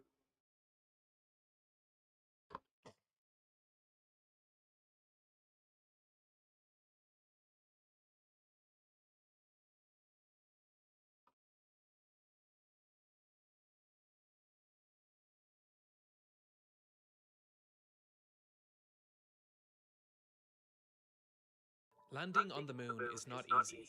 Just this year, the first 2 American lunar landing attempts since Apollo 17 in 1952 failed. First, Astro Robotics' Peregrine lander failed to reach the moon due to a propellant leak. And just a month later, Intuitive Machines' lunar lander took a tumble as it was making its final descent onto the lunar surface. It was navigated primarily with an autonomous visual guidance system.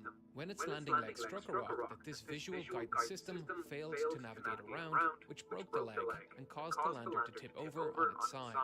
Despite this unfortunate collision, IM-2 still managed to return valuable data back to Earth. But undoubtedly, losing a $120 million lunar lander was devastating. NASA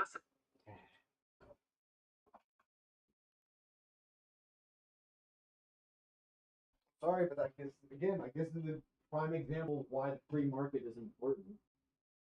All this money going into a government agency that hasn't done shit for years and fails when it does. Not saying that they wouldn't fail otherwise, but they'd be more motivated to succeed if they had another company effectively scaling them up. I love SpaceX as much as I get mad at Elon.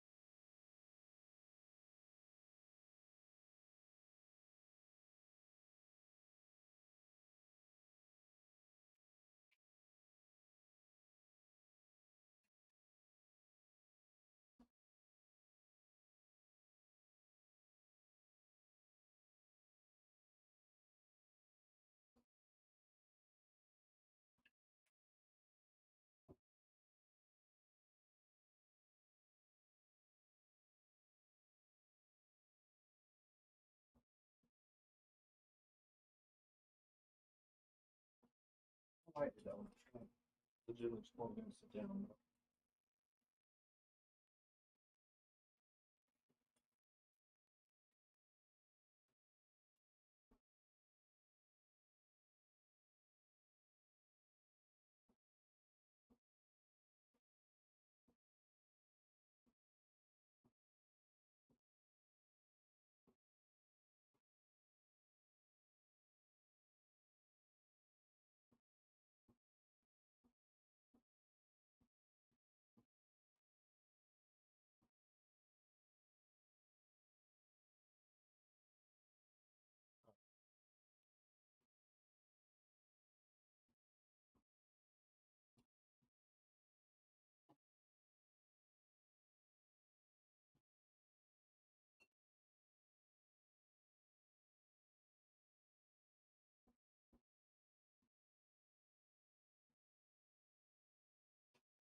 Shit going on.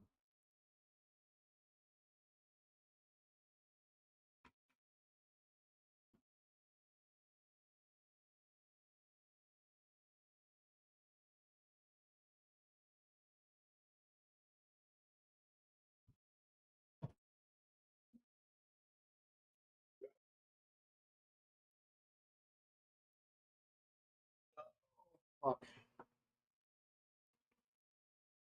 Oh me, oh my, oh me, oh my.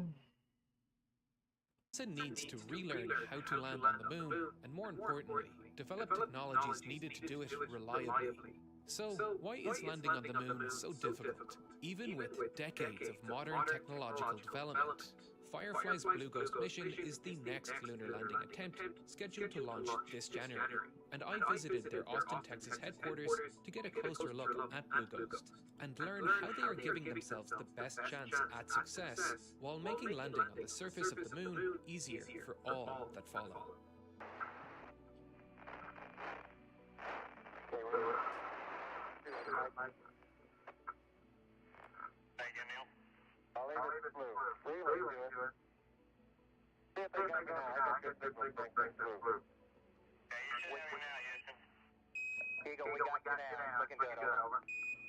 What you just heard was Houston communicating with Michael Collins in orbit around the moon, asking him to relay messages to Buzz Aldrin inside the Apollo lunar lander. That static was the result of a poor connection with the command module. Aldrin began manually pointing the lander's S-band antenna towards the command module to gain a better connection. If this connection hadn't improved, the landing attempt likely would have been called off. Risking losing connection with the astronauts on the surface was not an option. In the latest US landing attempts, there is no command module to relay messages to Earth, and there is certainly no skilled human pilot inside problem solving. It simply doesn't make financial sense to send humans to the moon on these early exploratory missions.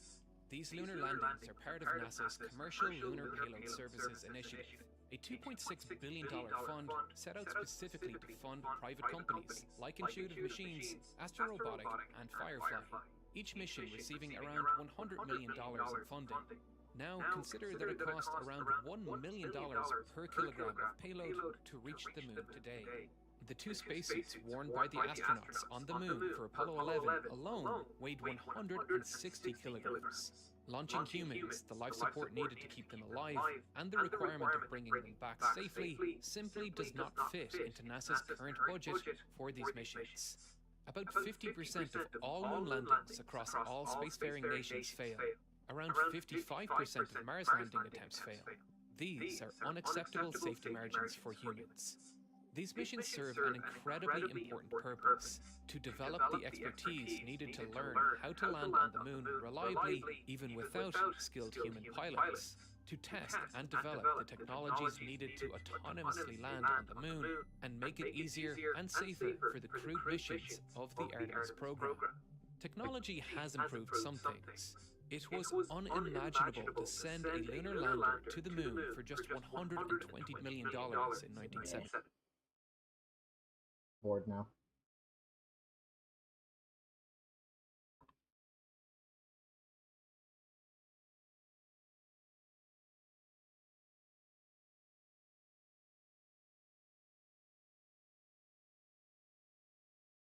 So this chick was dating an undocumented immigrant, and he had the audacity to cheat on her, so she told him, I'm taking you to Six Flags. But instead of taking him to Six Flags, she drove him back across the border and dropped him off. I don't care who you are, that's hilarious. And I really don't have any sympathy for cheaters. If you're doing that to your partner, you get what you get. If you cheat on your girl, I'm gonna assume you snitch on your homies too, you punk.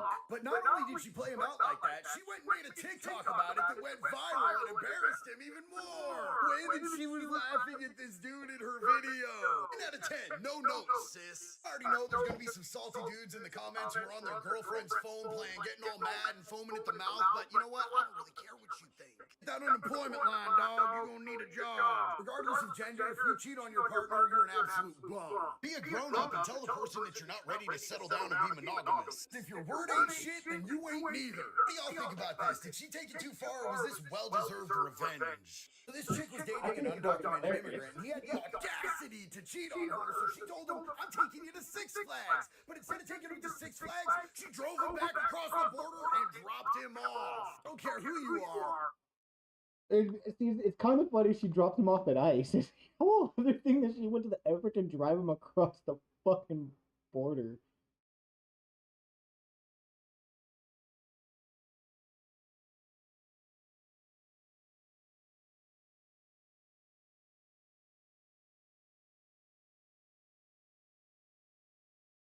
What? At this time, I'm going to ask you to make arrangements to come turn yourself into the Grand Traverse County Jail. The probation department will set this for a hearing. Y'all want to watch a child predator absolutely lose his whole entire mind because he has to turn himself in to go to jail? I know I do.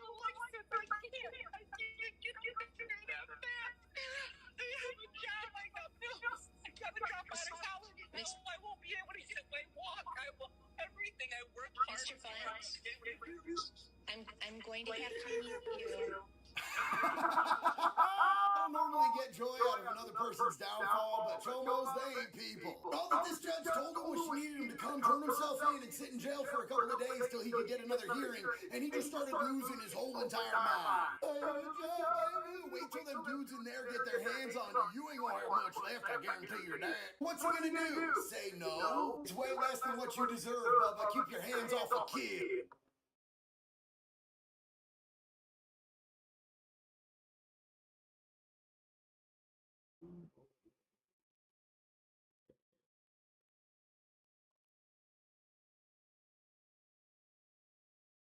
How does this only have 480 views? What the fuck? Yellow Flash.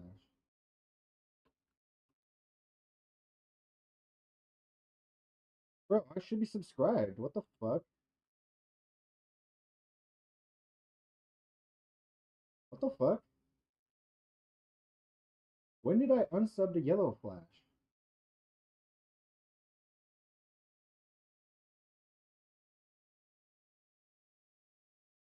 These are abysmal views. Like, is this just a copycat channel?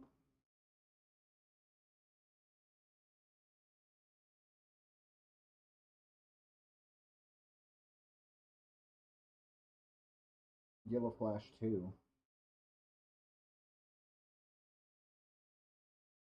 When the fuck did this change to Yellow Flash 2? What the fuck?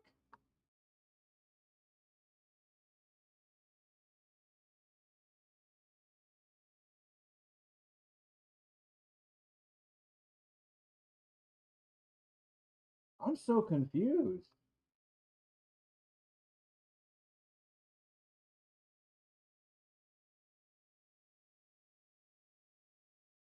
What the fuck?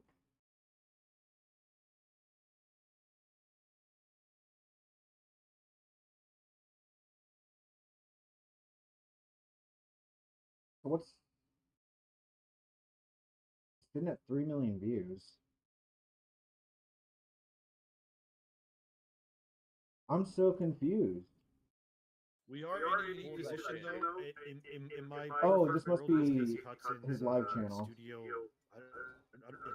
shut down, didn't it? Humanoid, because they were going to make a game and the funding got pulled. He's the guy that directed the Mass Effect games. So,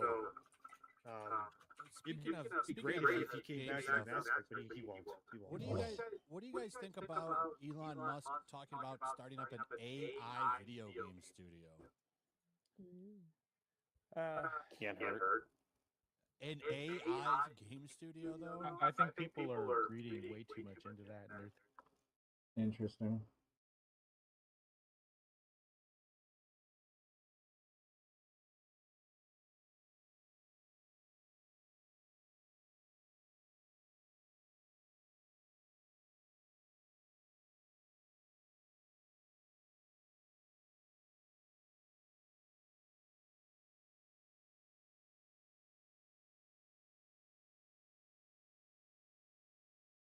Whoa, what the fuck?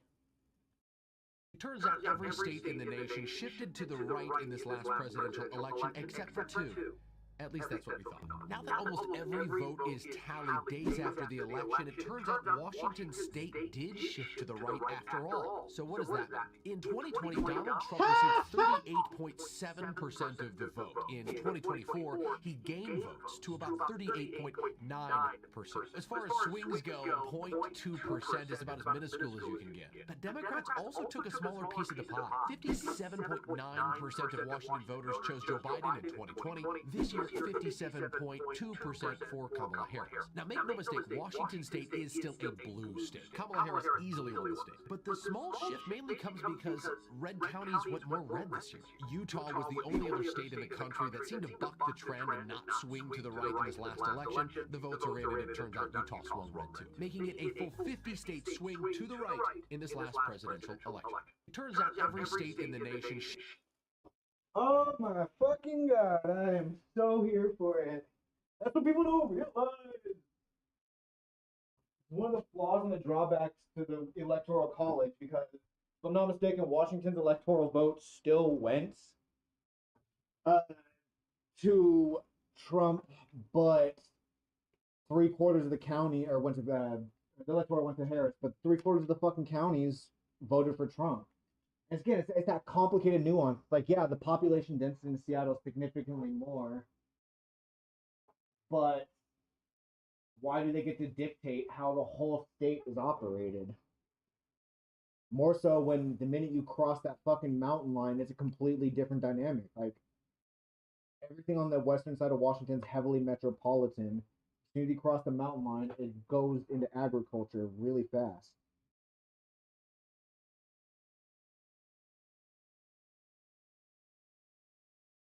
I am so here for this. I am so fucking here for this. Dry bags of concrete, and it went so viral What that the people fuck? actually sent complaints to the government, and they came.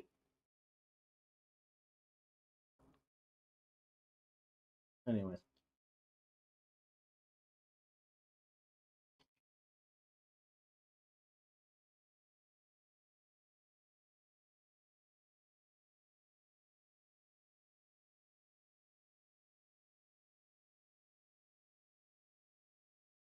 Only showing one. Weird. Wait, let me go back to OBS then. This doesn't make any sense. Like, I don't know how it determines who or what my viewer is.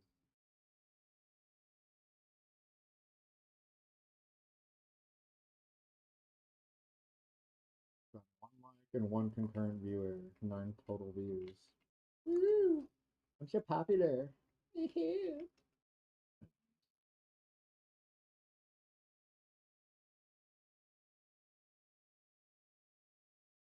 Damn it. It's so hot. Shit. Shit. Oh, I'm losing noodles. Noodles. Not my noodles. Damn it. There goes another one.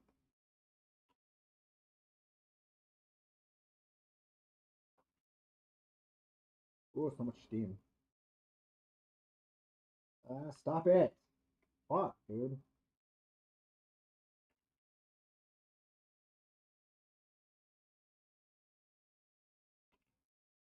Motherfucker, dude. Seriously? Fuck, man. I literally just...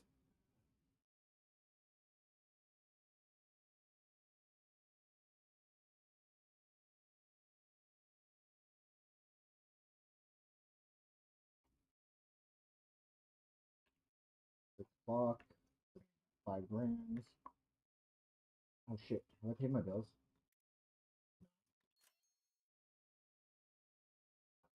Cool. I'm just barely clearing my bill money right now. It's not good. Something's going on with my profits. Why am I losing money? I pick cards. 4.56. What the fuck? Why am I at 4.5? Where did the low star rating come from?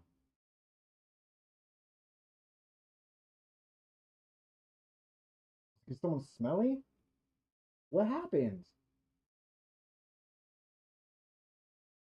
8:43 a.m. I have... What the fuck is going on here? 4.6?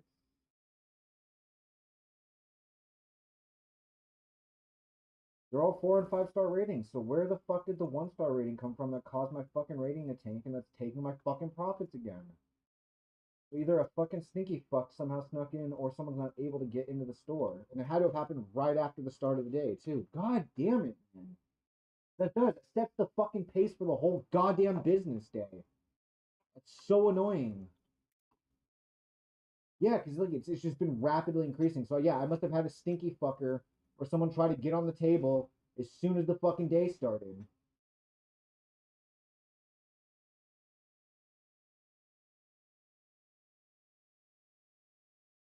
Cool, and it crashes on top of it. Fuck, man.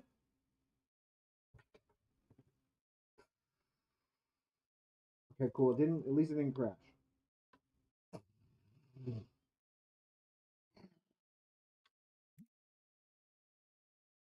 Why is this happening? Why is this taking almost fucking 2 gigs of RAM?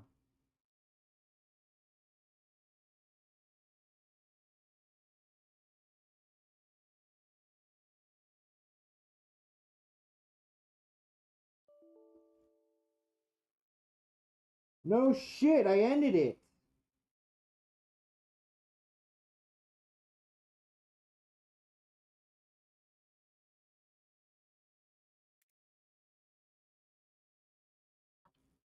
Why my fucking computer's taking a shit right now?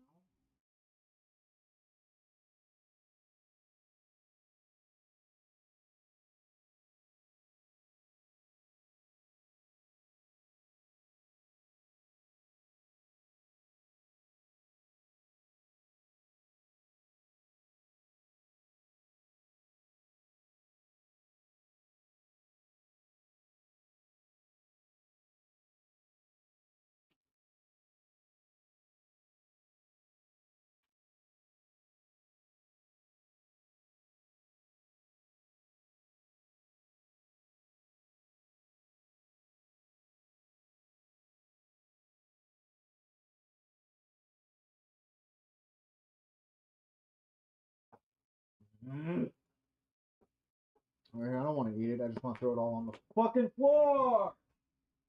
Yeah. Woo! Fuck! Why isn't this reopening? Open!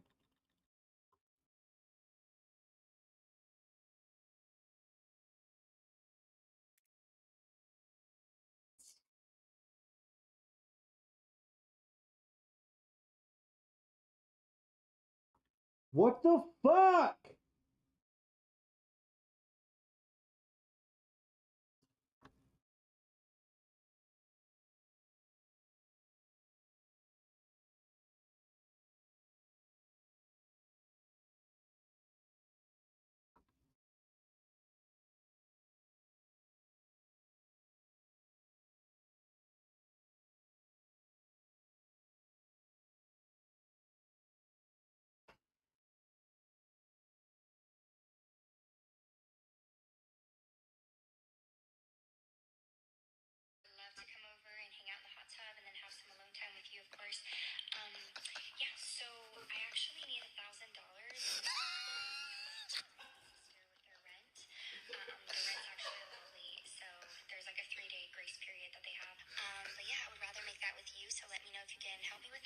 return.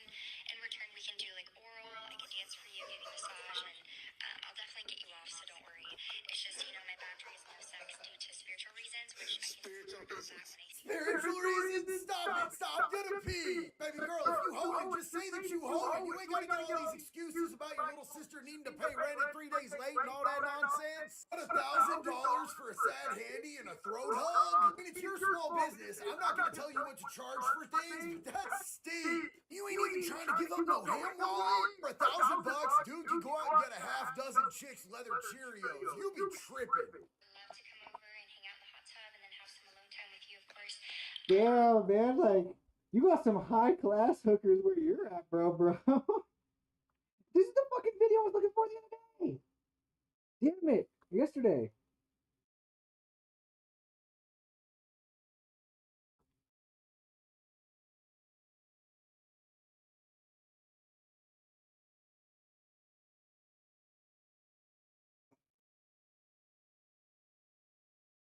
Educated Gen Z chick can't figure out why nobody is responding to her resume.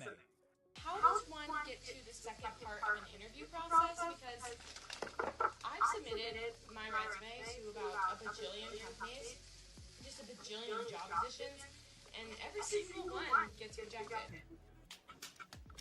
Not in my house. I go into it like, I'm not gonna get this job, let me just submit it. And then when I don't get it, I go, oh, why don't they pick me? She needs experience. She needs talent. So I'm just wondering how I get past like the resume stage, because I feel like if someone talked to me, they'd be like, oh, you're chill, like you're intelligent enough to do this basic job, you know? Because like, that's where I think I'll shine. Really quick reality check here as somebody who hires a lot of young people. I care about your experience, not your resume. I don't care where you went to school. Do you actually have skills? Educated Gen Z chick can't figure out why no.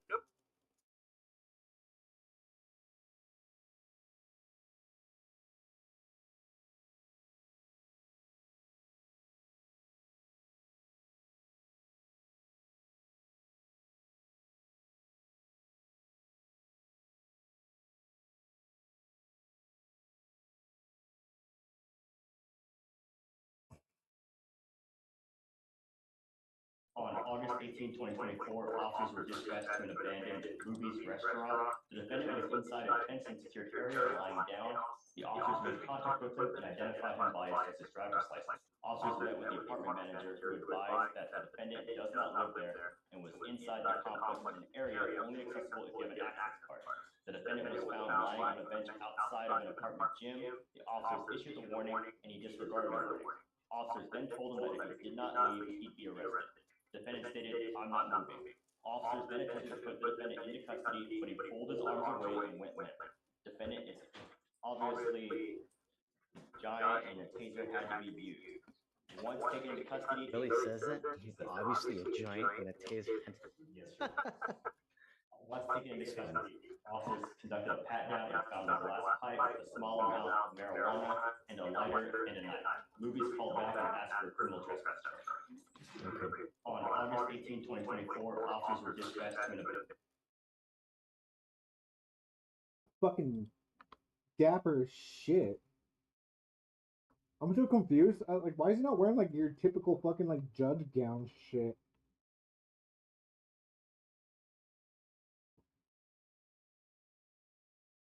Like, where's the judge dress thing at?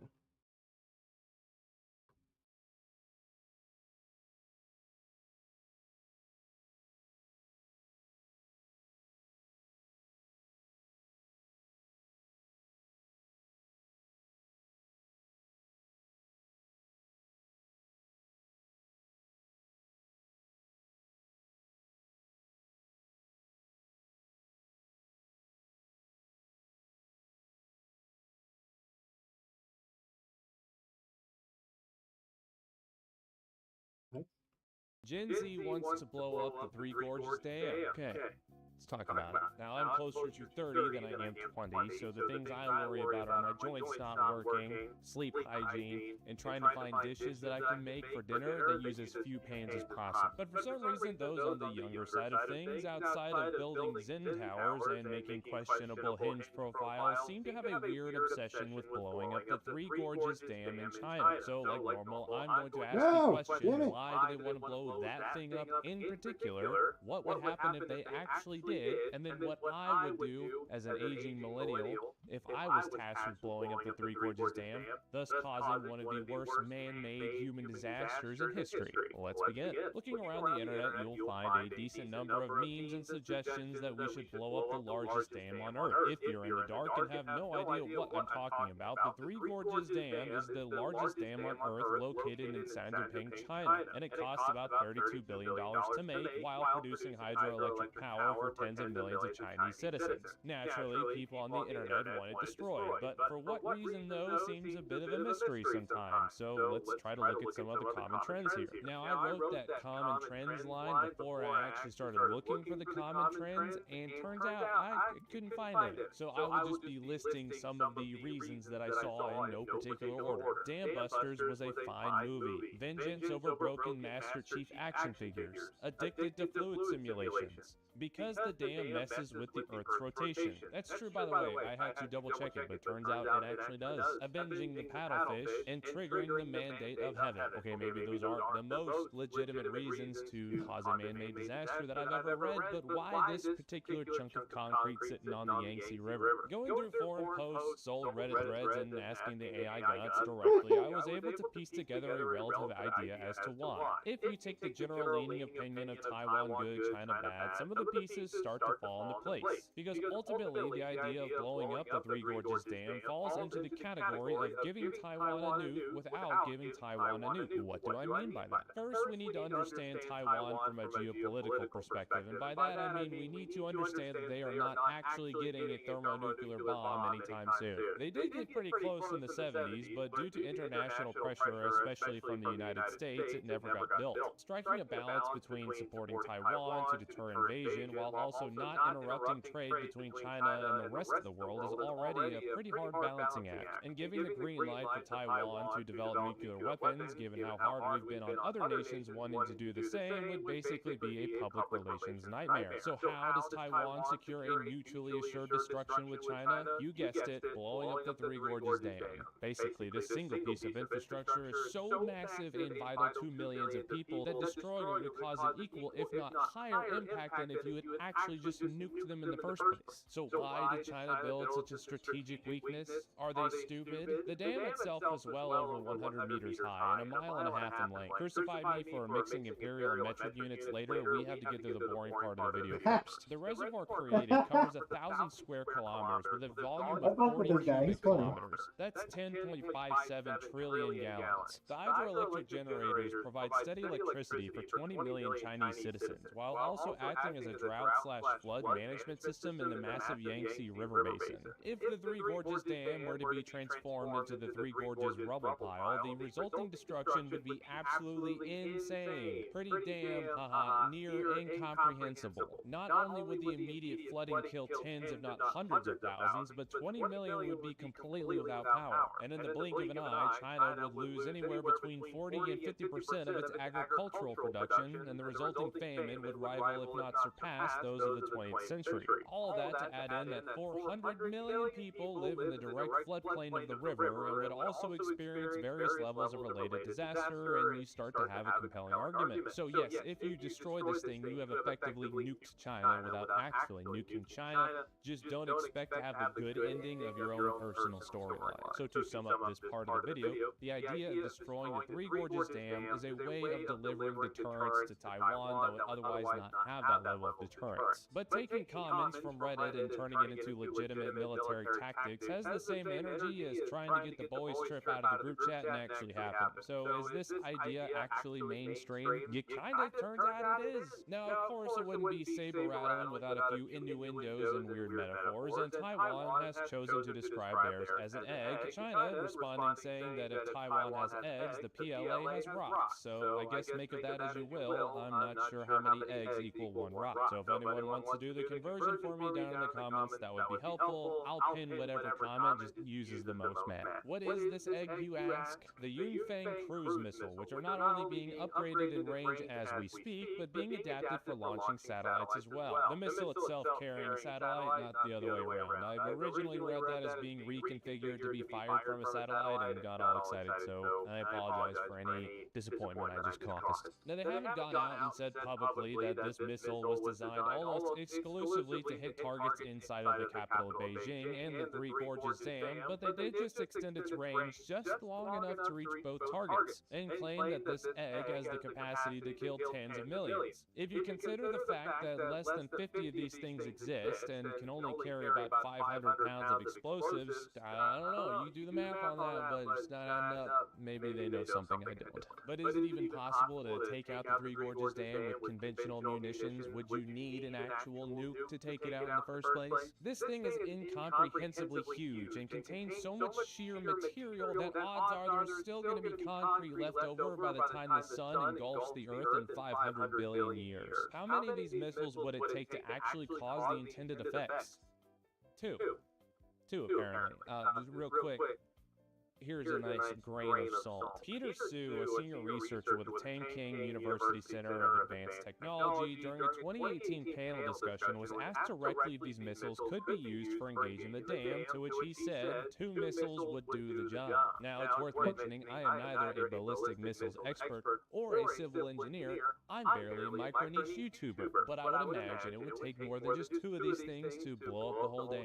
Now, that's not to say that 2 very precise hits at critical weak points in the dam would not cause it to at least need to be shut down, or at the very least operate at a lesser capacity, but I don't think we're going to be getting a levolution event from it. That said, the idea of crippling the dam rather than blowing the whole thing up would be a sort of middle ground between having no deterrence at all and basically forcing 400 million people to relive the movie Waterworld. Is that enough deterrence to actually have any real strategic effect? Maybe, maybe not, but it would be pretty hard to actually take this thing out. The distance between Taipei, the capital of Taiwan, and the dam itself is about 1,200 kilometers, and that's pretty far. Not only is it a long range to simply move something from point A to point B, be it a bomber, a cruise missile, or an elytra with a stack of TNT, but between you and the dam is a lot of China. What do I mean by that? If the dam were for some reason on the coast, but distances were the same, it would be a significantly easier target to hit, simply because it's a lot harder to defend airspace over water than it is over land.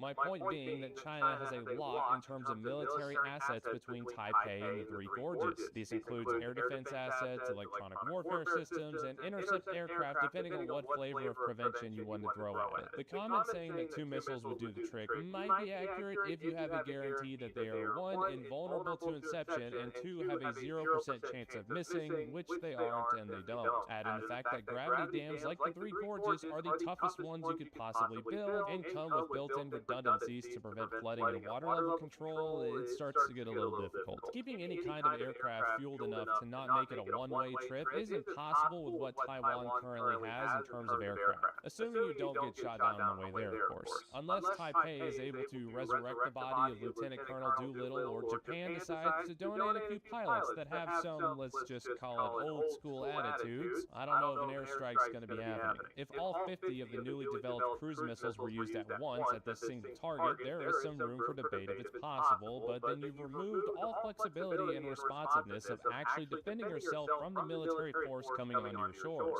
But why do Americans want to blow it up so badly? I personally feel that the existence of the Three Gorges Dam is tarnishing the great reputation of the Hoover Dam.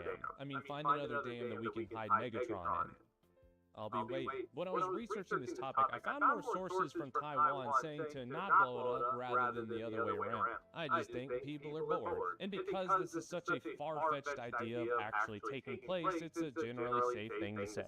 It's like saying you hope a meteor falls out of the sky and hits someone you don't like. Yeah, in theory, it's possible, but it's so far-fetched, it's obviously a joke. A lot of these memes you'll see floating around have a combination of the author of the image being the one who actually drops the bombs on the dam, and many knowingly poke fun at the fact that opening up the bomb bay doors will probably be the last thing that they experience before turning turning into a fireball falling at terminal velocity. Being the tragic hero of a grand story makes a lot of sense these days, considering the only jobs you can get now are Walmart greeter and freelance vape shaman.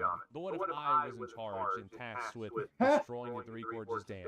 How would I do it? For this thought experiment, let's say we still have to play by the rules of not having a nuke, but we'll fuzz the lines a little bit on what Taiwan would have access to. And by that I mean what the United States will be willing to donate for the cause. This is the future after all. Also for legal purposes, this is just a high quality shit post. Don't take anything I'm about to say seriously. I'm still gonna get demonetized. There's an idea in military targeting of letting the target do most of the destruction. Kind of like how if a cheap drone hits an ammo dump, the tiny bomb on the drone isn't what made the explosion. The explosives in the ammo did. In this case, the explosions of a few JDAMs would cause some decent damage, but the real potential lies here in the water itself. My answer wouldn't be to focus on the actual dam, I would hit the dams near it. In the summer of 2020, record rainfall began causing serious issues for the Three Gorges. While the dam itself was relatively fine, according to China's Ministry of Water Resources, peripheral structures deformed due to building water pressure. Just that flooding alone impacted 40 million civilians, and about 28,000 homes collapsed as a result, while 38 million people were required to be evacuated. And again, this is just from heavy rainfall. At that time, the reservoir level was at 164 meters, and the dam can only handle 175 meters total. If I wanted to take out the Three Gorges Dam, I would just go upstream about 24 miles and instead hit the Gazoba Dam. At max capacity, this thing holds 1.58 cubic kilometers of water, and while the length of it is still a massive 8,514 feet in length, it's significantly smaller, and more importantly, significantly less protected. Destroying this would be significantly easier and cause a downward effect of overwhelming the bigger Three Gorges Dam, causing it to deform and fall apart. A single B-2 stealth bomber has a range of 9,600 kilometers, meaning it can make the trip there and back no problem. And it can carry 2 Moab bunker buster bombs. All it would take would be one of these to be flown into Chinese airspace, and specifically between the months of May and September, because that's when China experiences the most flooding already. The weather would also have a slight chance to disrupt any intercept capabilities of certain assets. I chose the closest supporting dam to the Three Gorges because it would have the least amount of time for reaction. If 2 Moabs were to destroy the Gazoba, any civil authorities wouldn't really have time to react for the actual dam itself, especially if it's already near capacity, while also vaporizing the easiest way they have of controlling some of the flooding. Thus, the dam breaks, and now we get to experience nuclear retaliation and the end of the world as we know it, but at least we'll be doing it together. And thank you for watching.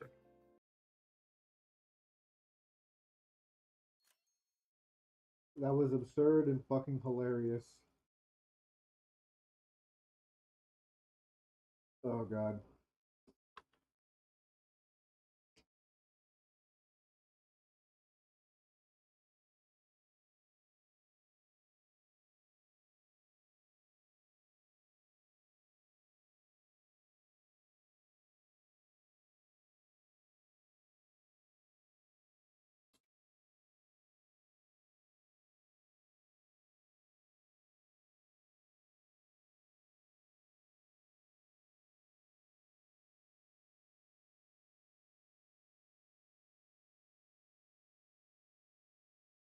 We've been telling you the kids are based for a long time. CNN went and spoke with grade school kids, and yeah. It'd be good for us to have a black woman as president for the first time in history. Yeah. But my vote's kind of still on Trump. Which one do you think is more selfish? Like selfish, probably her. Kamala Harris? Yeah, because girls are a little bit dramatic sometimes. Donald Trump, he's given his life and his heart. What's the first word that pops into your head when you hear the name Kamala Harris? Liar.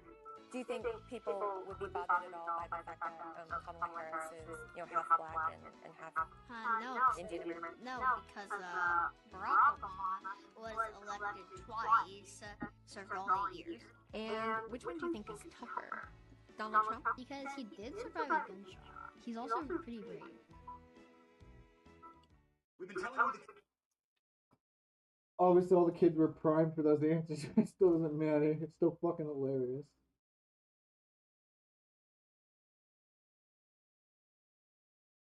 So this was a video that was linked to me, and apparently I'm in the video. I don't know why. The video is called Most Disgusting Rooms on Twitch. XQC's room is a mess. It's on LSF. Didn't he just move? It looks like one of those gaming hubs on 4chan back in the day where they used to compete to out-roast each other, so they'd be like cum tributes and a lot of like cigarette ashes, old meals, spills, urine and poop stains and shit. I don't think that's like I don't remember that. I remember just it was post. Remember the fucking the threads. Post your battle station.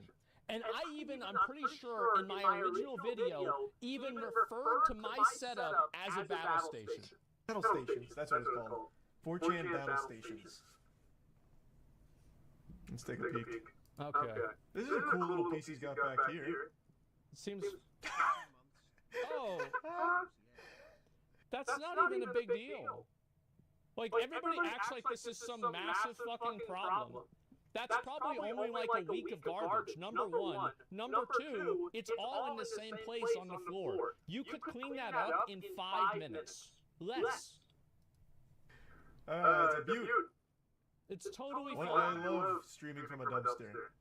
Holy fuck, man. It's not a dumpster, it's just that part of the room is where the trash goes. Wow. He makes it sound like it's not him that did it. It's like, wow, a burglar came in and left all of his McDonald's bags on the floor. Yeah, man, this is messed up. Bro, I can't believe this. Does he like black out when he's eating McDonald's and forget that he throws it on the floor, so he's always surprised that it's there in the morning? Like, how does that happen? Like, he seems as surprised as I am. Yeah, I've had that happen. Like, he just disassociates the second he has a Filet-O-Fish.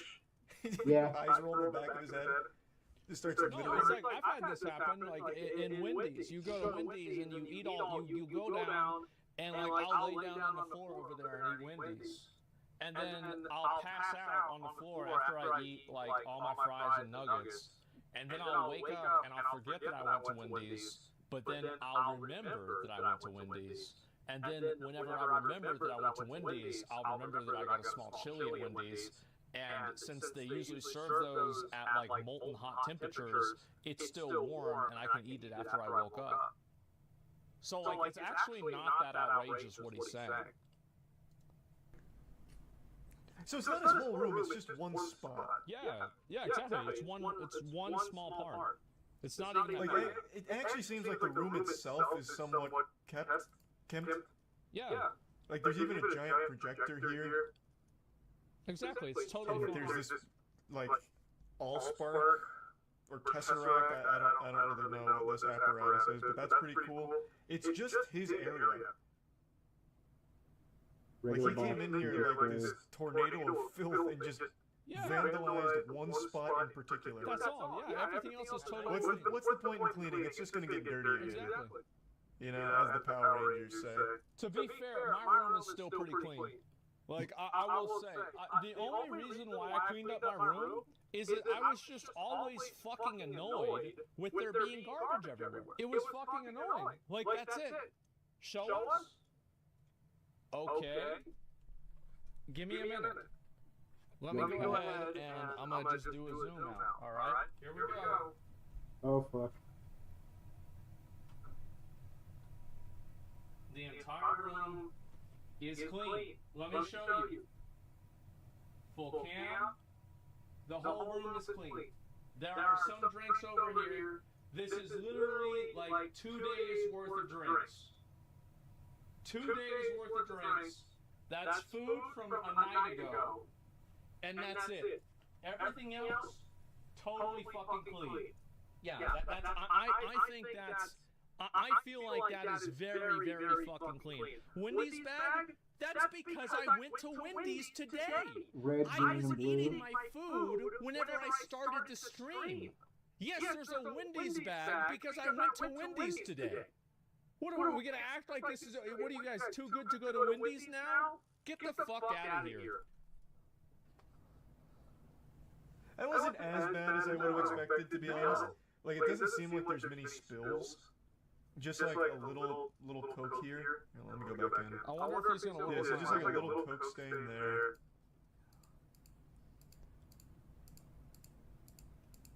Is there any other It's like nothing. big It's nothing, man. sticky areas? No. Nothing. So it looks like he just has like a drink corner and then an everything else pile heap. Yeah, pretty much. Yeah. Is this all from the same place? I don't think so. This is McDonald's up here, and this is Score. I don't know. Scores. I don't know that spot. I think some of these are. I think that Asmund vibes. Does Asmund have a disgusting room as well? Oh fuck! Here we It's go. just so yucky. Like that's inviting so many bugs and shit. Like I already freak out because of little fruit flies. Here we go. This is just inviting the unknown. Like opening a portal to hell. Doesn't he have a bin? Well, I'm sure there's a garbage can. In fact, I think it's right here. It's just, it's working overtime. It's at capacity. I'm telling you, like you could clean that up in like 2 minutes. 2 to 5 minutes, that shit could be cleaned up. Yeah, to be fair, my It's doing all battlefield it is can pretty just to stay fucked up alive. right It's now. I fighting know for there's its a fucking little bit life. of cleaning too. He's only been there for 2 weeks. Yeah, I mean, to be fair, a lot of people see trash. I see a story. I can basically carbon date. No, carbon date's the wrong word. I can like track his calories through his trash here. Like I can see what he, how his digestion's probably going. Yeah, it tells a tale. It's got personality. There, let's see Asmund's room. Roga. But like I said, I expected that to be worse. Look. See Asmund's room. It automatically fucking. It auto completes. The first fucking option. Look at the suggestions right there. It's not even hiding it. There's 2 of them. That's how bad it was. But like I said, I expected that to be worse than with the way people picked it up. Yeah. But maybe it will be in a month. We can do a check after. Oh god. Oh hey, I got someone in here. What's up? Wow, this looks awful. What's Oh poppin', my Chad? God, Say this looks hi. bad. I'm just over here playing TCG and watching random YouTube videos for the time being. I'm thinking about trying out this newer game some more, but it's just this PC is shit. This PC is shit.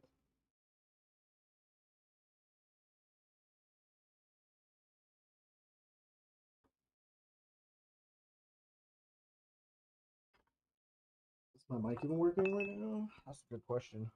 I haven't even been checking my audio.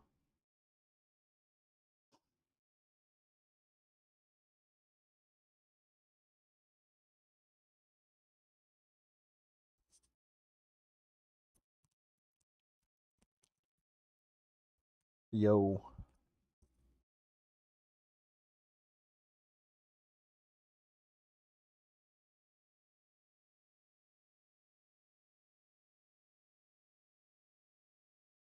What the fuck?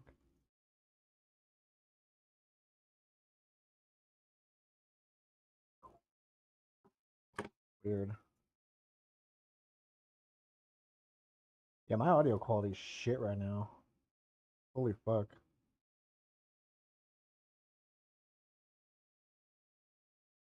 What the fuck? Why is Brave not showing?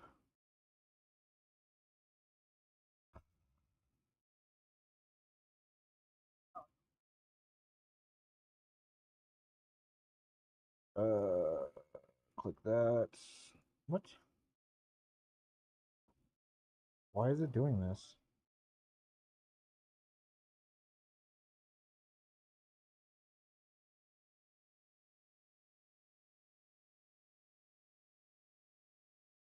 What the fuck? Why is it doing this to me again? OBS is doing OBS shit as per fucking usual. Anyways.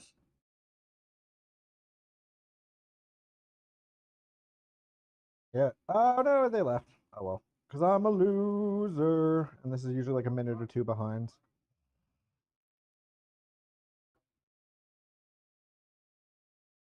This actually looks so much worse. I feel like I'm looking into like a gas station's dumpster. Like this just looks like a dirty diaper up there.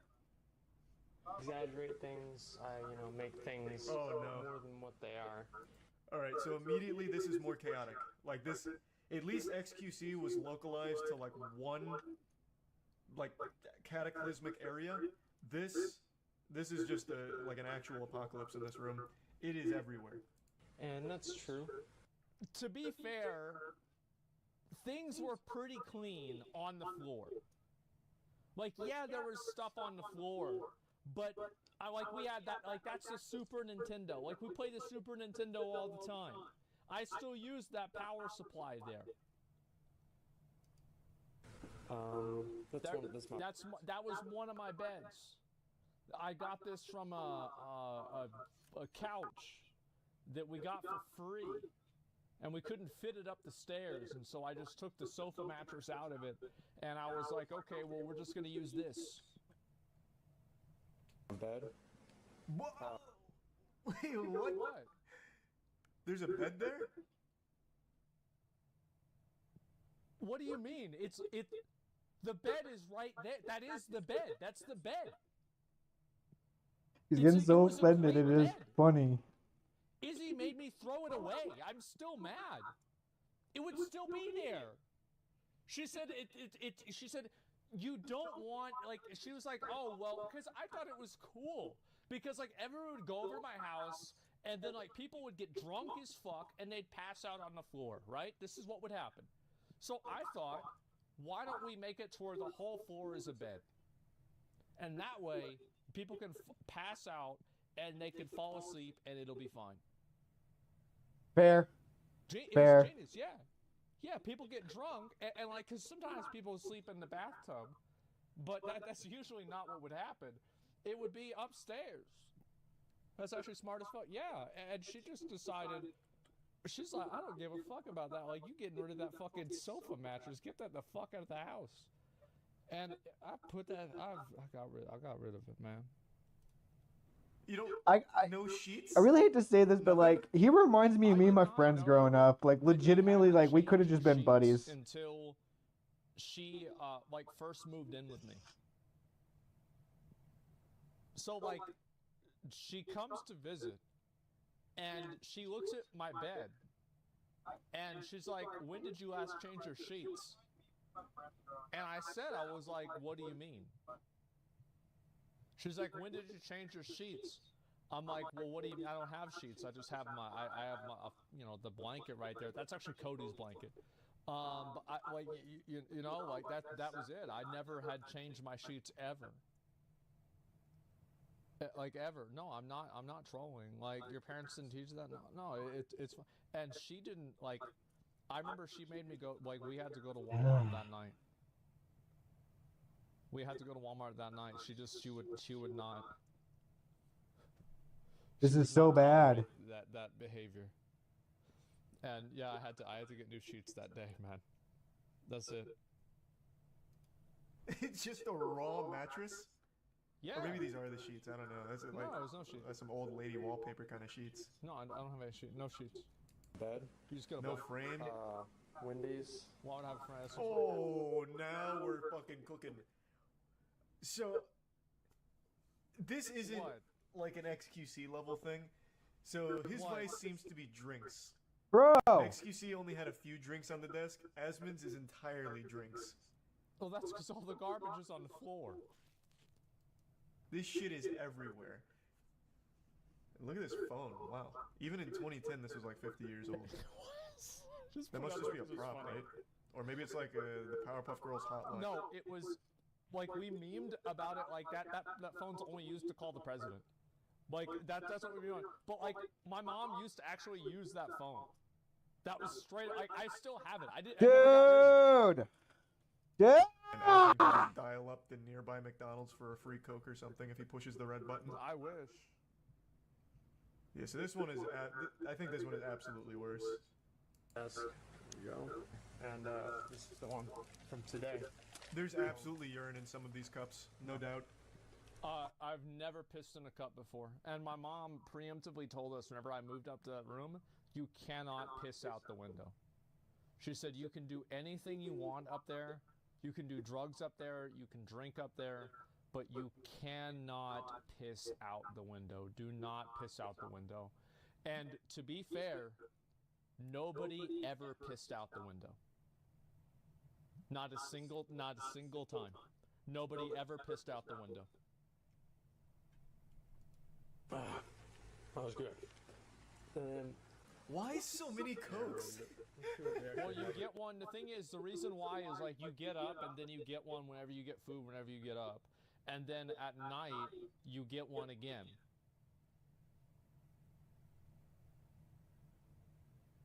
So that.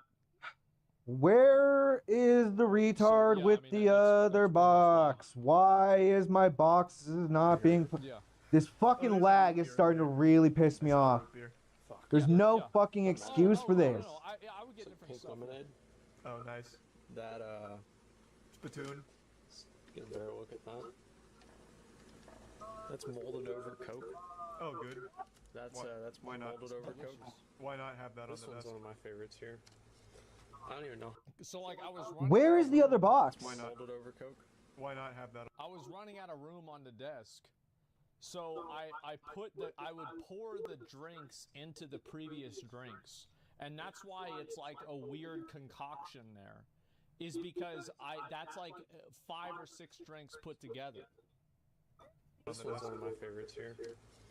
I don't even know how long this has been here. Yeah. Wow. Yum. That's just disgusting. Yeah, I'm pretty sure that's how they discovered penicillin. I just don't get the thought process. So he actively recognizes the mold and the filth and the grossness of it, obviously. But, like, it's totally within his power right now to just be like, I'll throw one of these away. I'll take one of these out of my collection and throw it away. This is a little too moldy. Yeah. Then just walk 5 feet to a trash can.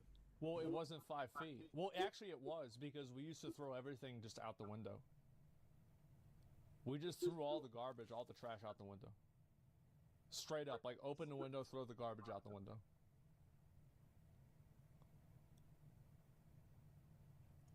The city, I had to clean it up. Apparently, it was so bad that my neighbor couldn't sell his house. Holy shit! Because people would come over, and they would be like, what's going on next door? And so I hated my neighbor, but I thought to myself, well, I hate my neighbor. Well, I want him to leave. Holy shit, why is it at 4.4? So I cleaned.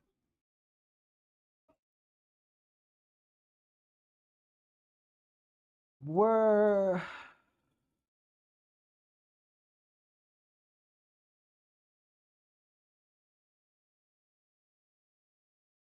What the fuck?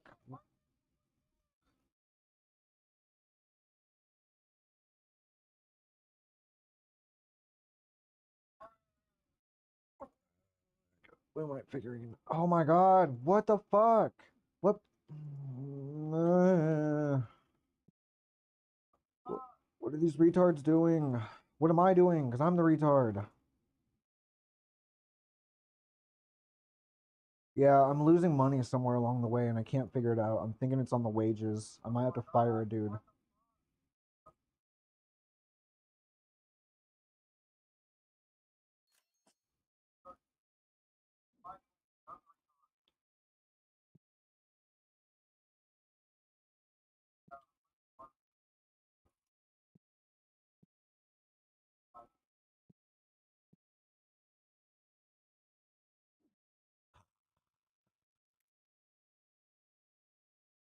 So it's the Lumite figures that people are pissed about. That's fine. I corrected that issue. People can get in. People can... Fuck.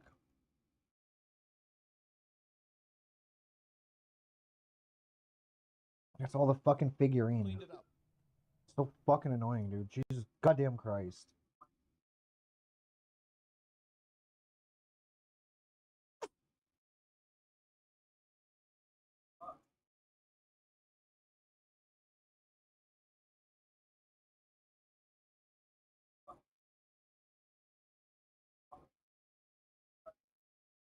All right, this comment was made about me, and this is not the first time that this creature has said this about me. You have me all the way and entirely up, and I'm going to let you know what's going to happen next. I'm going to get my lawyer involved. He's already aware of this situation. I will literally sue you until you can't even afford to buy these garbage bags you wrap around your dumpy ass body anymore. I will sue you for your fucking hairline, homie. I will sue you for your wig, and I will donate it to some birds who need a nest. You know why I can sue you for saying that shit? Because it's not true. That's slander and it's defamation. Why don't you go check out my homie Ronnie Radke's record and see what he did to somebody who tried saying that dumbass shit about him? I will sue you for your bus pass and the cigarette butts that you picked up out of an ashtray. We'll have a judge telling you to render over your EBT card to me. I am sorry for everything, for the slander, everything.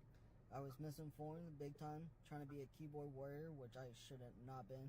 When I didn't have all the information, I was completely wrong. All right, this comment was made.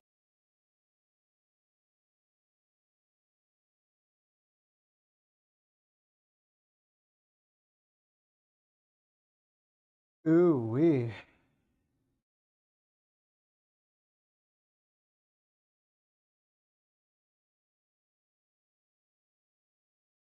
So, PoE, oh boy, oh boy, oh boy. We had some real clown shit going on in this game. Oh my god. I cannot believe how ridiculous this situation has been. I cannot believe this. Oh boy, all right. So Path of Exile 2, the reviews are in. Good news is they're looking quite positive with early impressions confirming our suspicion that this could be the best ARPG of all time. Bad news though is that not everyone's happy review codes even exist, let alone that there are people out there already playing People are through mad about review. Who the fuck gets mad about review codes? Entire game. So I know what it is. They probably think that they can that they're playing the game early on the same server, so they're going to have like an economic advantage. No, they're completely separate servers. Talk about it. Earlier today, the first Path of Exile 2 review was released. People might not know that. From YouTuber Fextra Life. In the 15-minute video, he said quite a few interesting things about the game. Here are some of the highlights. He refers to PoE 2 as the, quote, Dark Souls of ARPG.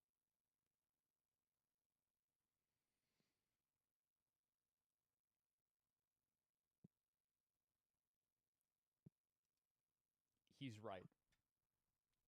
It's a meme, but he is in fact right.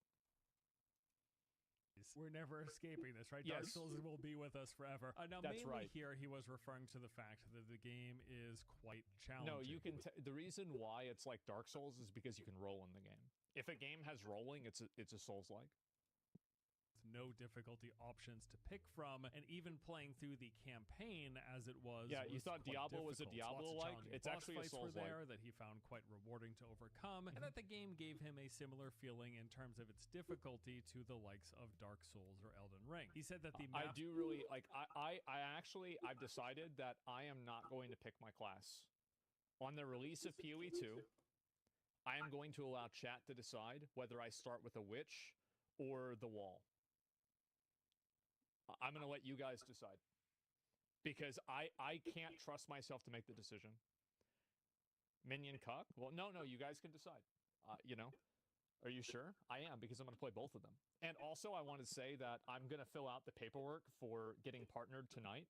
So I can hopefully get the 2-pet thing for, like, and the Twitch drops and everything for the release of PoE 2. You said that last night? Yeah, I said I'd do it either tonight or tomorrow, but I'm going to do it tonight. Last night, I had like a meeting with my moderators. This is actually, I'll talk about that later.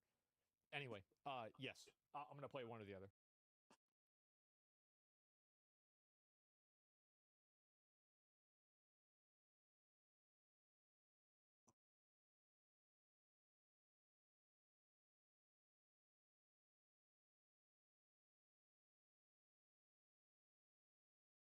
Did you know that the world's most powerful military, the U.S. Army, is in the business of flipping secondhand vehicles and recycling spent bullet casings? Yep, and it's all about making some extra cash. Since 2018, the U.S. military has been using a staggering 240 million rounds of ammunition each year just for training, and that number keeps going up. So instead of letting all those brass casings go to waste, they sell them to metal recyclers.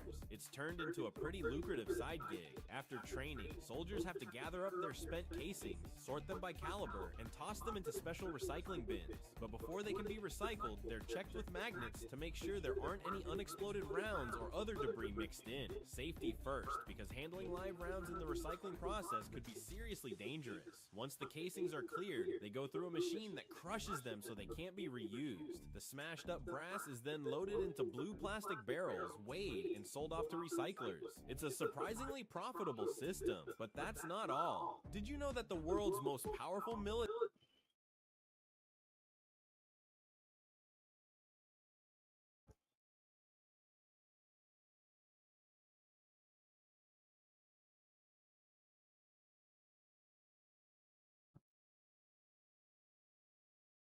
Oh shit. Getting some feedback.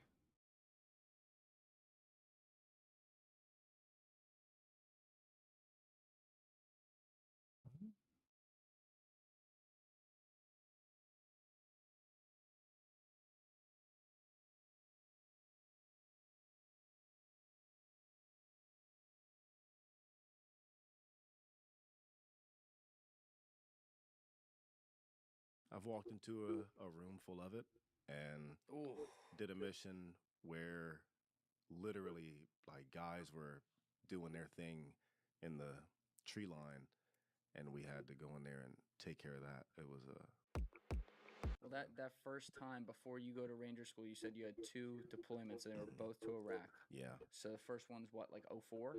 05. Why is it lagging so hard when there's not even people in my fucking store right now? Insurgency has popped off. Yeah. Like, it's a mess. Yeah. But you thought you were like going to be going down into Vietnam. And oh yeah. You landed. Oh shit, who's in the all chat? books that I read growing up, which weren't many. What up, but bug? The ones that I did read were all like Vietnam based. The Marsat guys are not the Marsat. Brody, I wish I'm playing all free Steam games right now.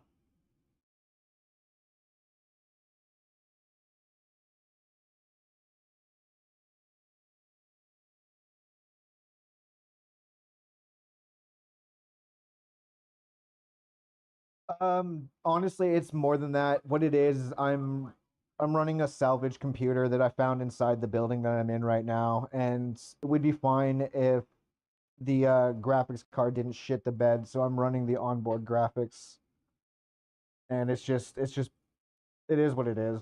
I don't feel like going and grabbing my laptop out of storage, and I'm pretty sure my laptop wouldn't be able to run half these freaking games anyways.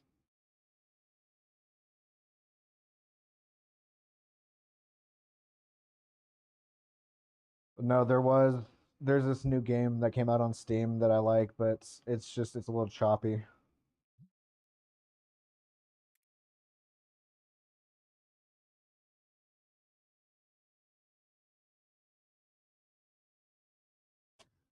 Not a feet guy. I have no opinions on that. If anything, feet are gross.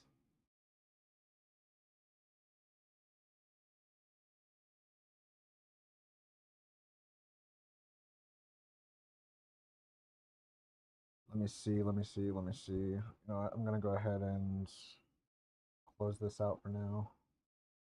Minimize this. I'm gonna turn Brave off real fast. We're gonna open this new game. No.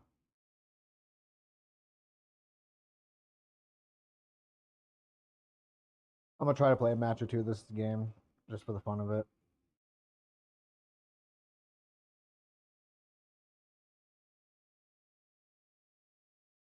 What the fuck? Weird. Come on, hurry up and load.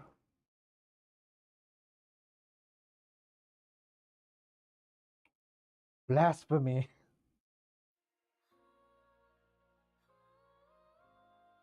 To each their own. I don't judge. I just feet touch the ground, and I'm worried about the ground.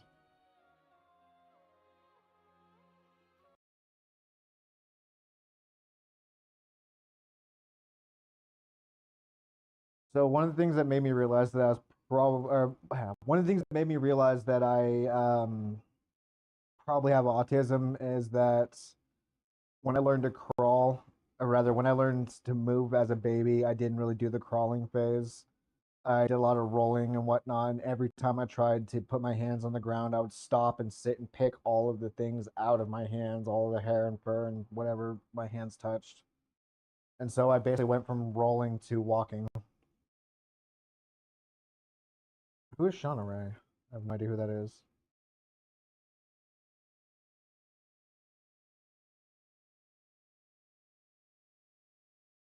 I don't know if this game's gonna load. It's being weird right now.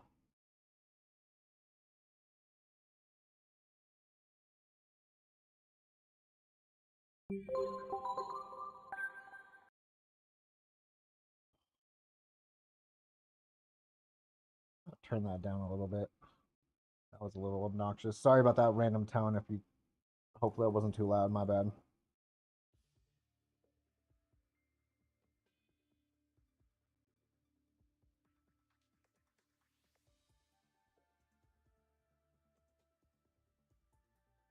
I have no idea who Shauna Ray is, and at the moment, I'm not pulling up in Google.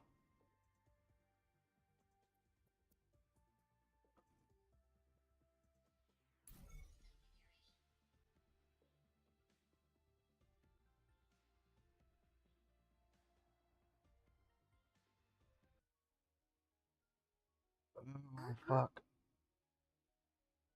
I need to. Please wait a moment. This is what I mean. Like, the choppiness you see on stream is what I see on my screen as well too. That's not like a lag or latency issue. Actually, surprisingly, my connection's pretty good. This is all literal graphics, but it's funny too because the menu is more graphically intensive than the friggin' game itself, which I don't understand. This is a pretty fun little arena shooter. I thought it was interesting, though its gimmick isn't. I haven't really seen much use for its gimmick in game so far. So it's pretty much just a really basic, like I said, arena shooter. And of course, since it's anime and Japanese themed, of course it's a gacha game, and of course it has a built-in fucking dating sim, even though this is a third person shooter. First person, third. Either way.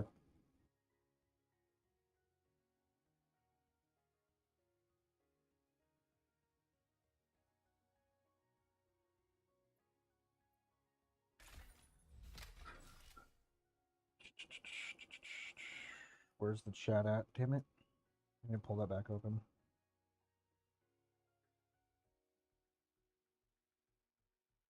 Play Genshin Impact. Hard pass on the P. Diddy.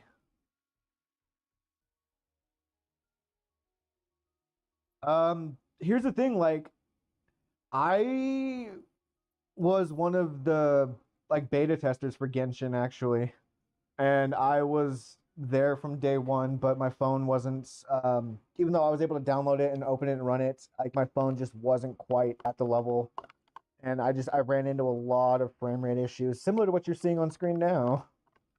And so I fell off of Genshin Impact and obviously life and things and so on and so forth.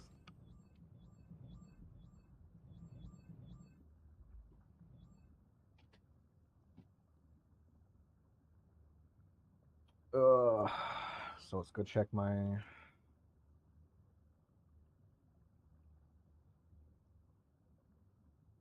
Yeah, see, how did this game use less resources than that fucking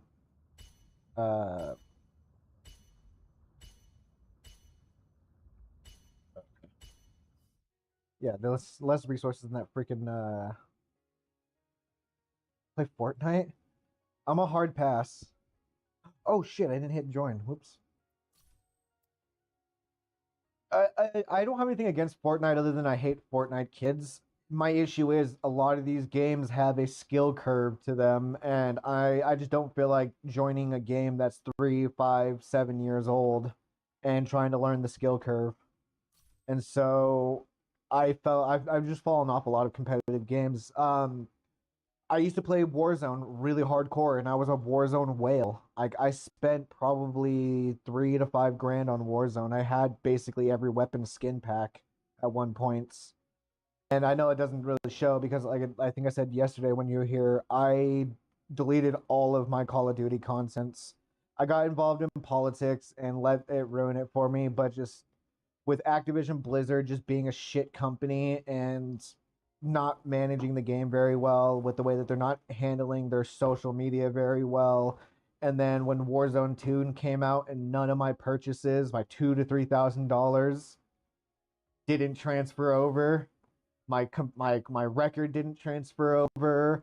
Nothing. It was just a new game, and it just completely broke me of my habit basically. And so I haven't played any like top tier competitive games or AAA titles basically since. And so I've been on the indie market for a fat minute playing games like this or that TCG card shop simulator. It's actually, I find it very fun personally. That's why you see me on it most of the day on the stream.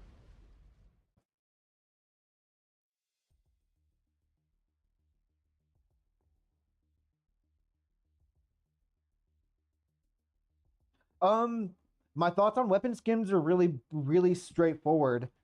I have no problem with spending money on cosmetics. Where I had issue was I had to buy those skins because there was an obvious skill curve difference. And albeit we didn't have access to the back end coding, we all knew that the most recent skin pack that came with the battle pass was that little bit better than the base game's weapons. And so that's the issue I have is I don't like pay to win. Or pay to win, or like what a lot of Korean MMOs do is just pay to eliminate hassle or time consumption. Other than that, I'm all for skins. With, again, sorry, my small caveat to that is that if there's a game that has a specific theme, I don't like immersion breaking. So like one of the biggest complaints people had with Call of Duty is like, oh, it's a war fighter, so why are there big titted anime girl skins? Oh fuck, I didn't get to pick my character. Fuck. How do I? Oh well, fuck it.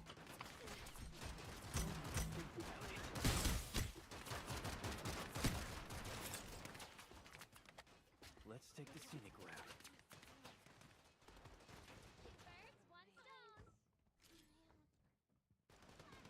I don't know this map very well.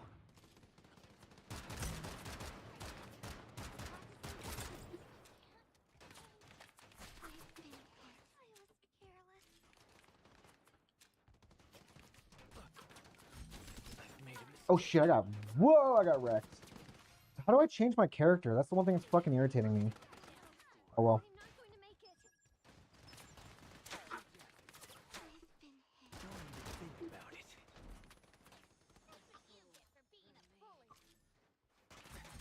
Oh shit.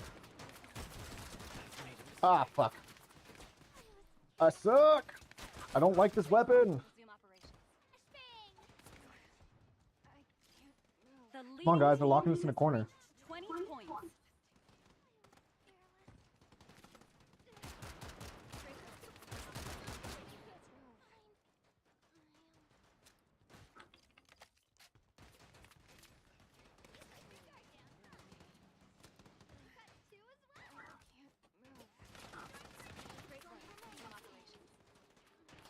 Fuck, where'd they go?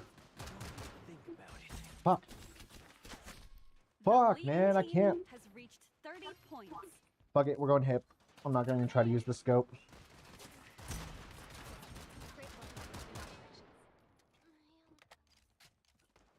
My frame rate's way too shit for this.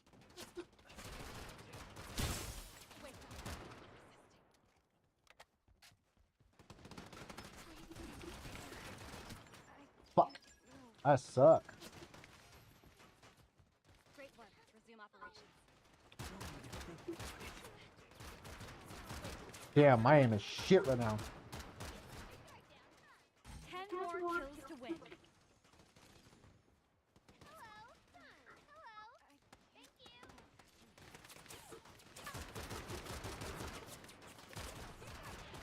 Five more kills to win.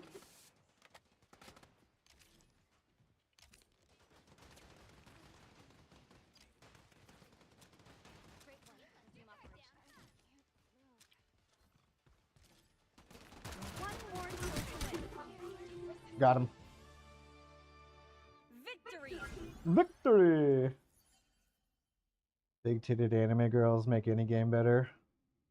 Skins should be free. I don't mind earned skins and I don't mind paid skins, you know what I mean? A lot of these games are a free to play model. I get that. And so chuck them a couple $5 here and there. Like my thing is like if a game is free, like mobile games and whatnot, I have no problem spending up to let's say $60, $70 like what you would spend on a platinum title if the game is worth my time. But how did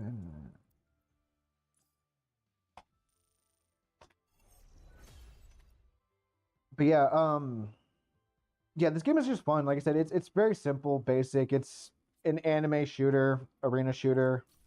But where the gimmick is it's like Paper Mario. There's 2D and 3D. It's just as you see, it just doesn't really seem to pan out that much in combat. They need to make the maps. Or I don't know, because I'm still in the new stage. Like I'm only in the basic. There's a couple different game types, I guess. Anyways, I'll show you when I get there. It's like I said, it's 2D, 3D. You can go like 2D on a fucking wall and climb it. It's so weird. Favorite TV show right now? Honestly, there's no TV shows that have come out recently that I'm even remotely interested in, especially out of Western media. That's why my ass is back on anime. Because there's nothing worth watching. With the exception of I'm glad Cops is finally back, but I'm not paying for a Fox Nation subscription to get it. So I'm asked out. American cartoon. In recent years, Rick and Morty, American Dad.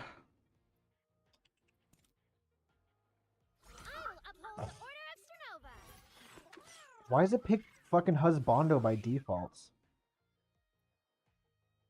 Yeah, I was getting wrecked, dude. I was getting wrecked. Rick and Morty, American Dad, somewhat classic Family Guy, obviously classic Simpsons. But if we're talking about like non-adult cartoons, the last one I consumed honestly was Adventure Time and Chowder, and The Amazing World of Gumball, and what's that other really fucking weird one? Flapjack.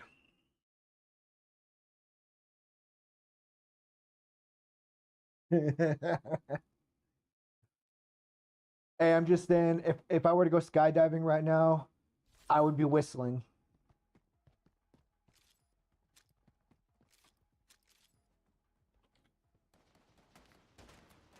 First blood. I'm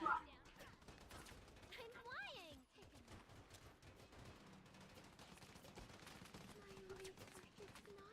Stop right there. Holy shit! I'm not going to make it. Yeah, I might not be able to play this. This is kind of ass.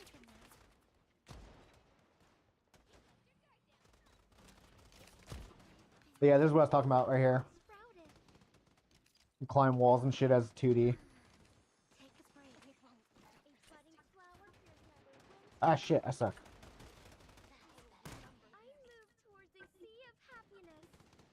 There they are.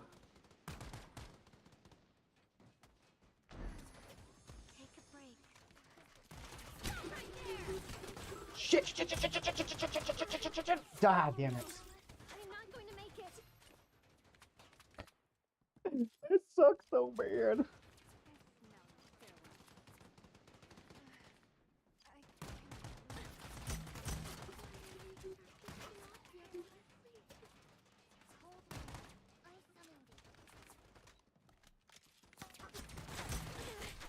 I suck. I wasn't doing too bad the first couple of games I played, but skill curve kicks in really quick. 20 points.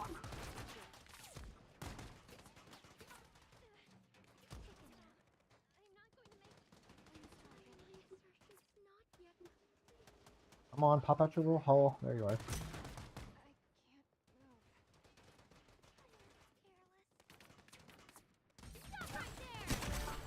Got him. Headshot, bitch. Holy shit. No shit.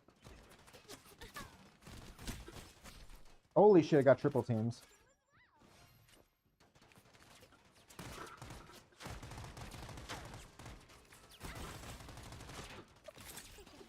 The leading team has reached 30 points. Oh shit, why didn't it switch weapons? What the fuck? What the fuck? I suck!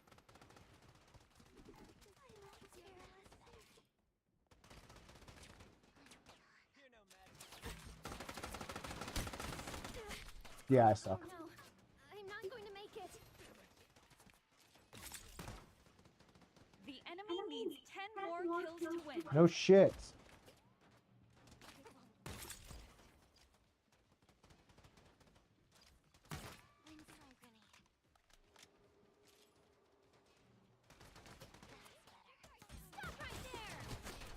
Holy shit, I suck. The enemy needs 5 more kills to win.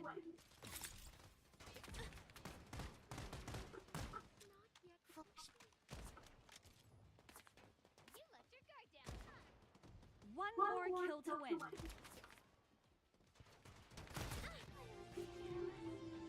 I suck. I suck. I fucking suck. That wasn't hard at all. Says you, bitch.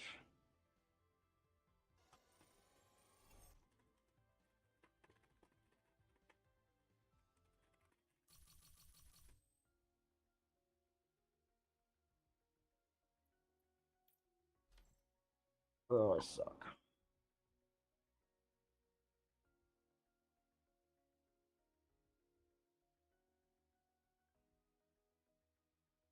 Most kills is 2 my ass. I was doing way better the other day. What the fuck? Oh, I must not have counted that first goddamn game. Oh well. Never mind, I was actually with people. Yeah, I'm gonna attempt one more game or two and I'm calling it because like I said, it's not even a matter of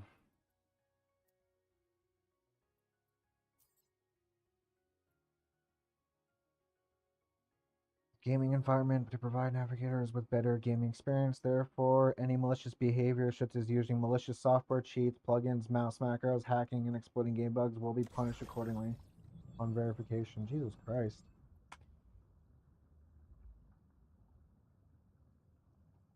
So who's that?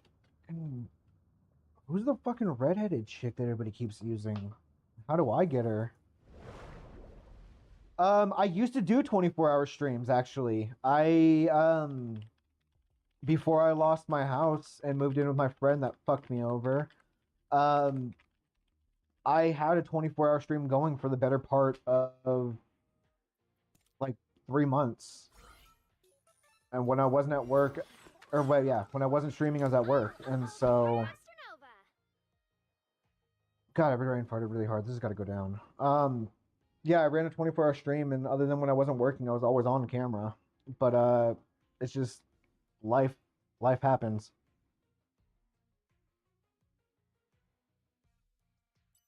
Yeah, see, what is this character? Who is that? I think that's this one right here. Yeah, I'm gonna have to unlock whoever this is.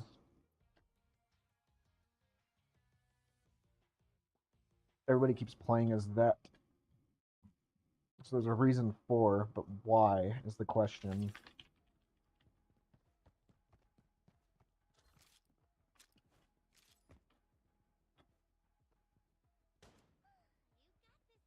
Shit, I seen you. Oh my god, my aim is shit. Oh my god. I'm not going to make it.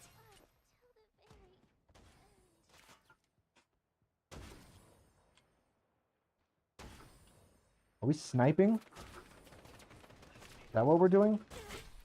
Yeah, we are. I'm not going to make it.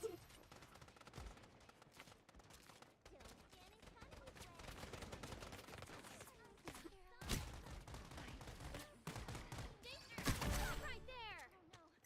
I'm not going to make it.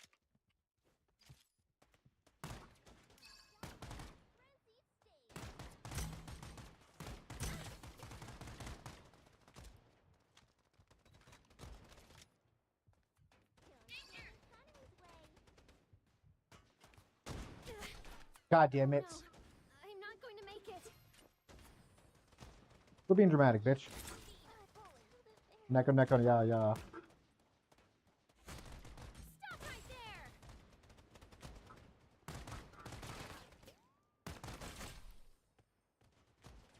How do I switch? Oh, press. Leave it to me. The leading team has reached 20 points.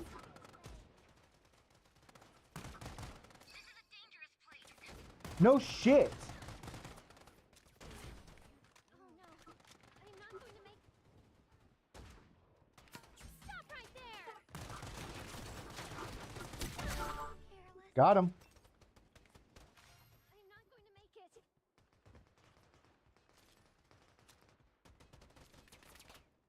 Don't even think about it. The leading team has reached 30 points. I fight back. I smell you.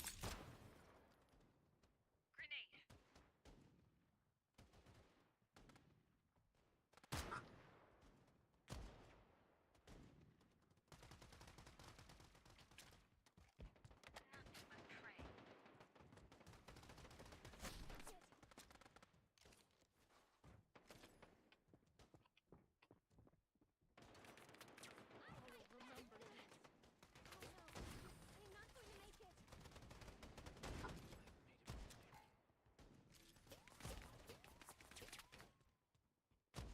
God damn, man.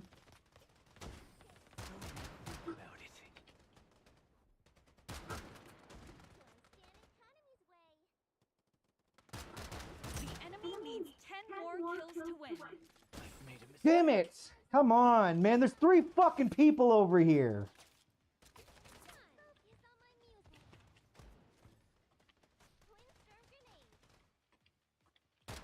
The enemy needs 5 more kills to win.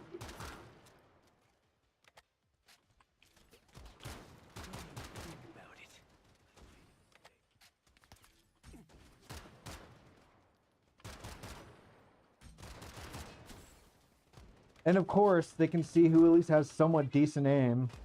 Let's take the scenic route. The enemy needs 1 more kill to win. Yeah, I know I lost.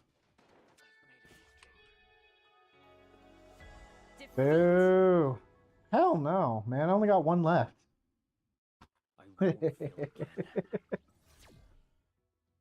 Fuck off.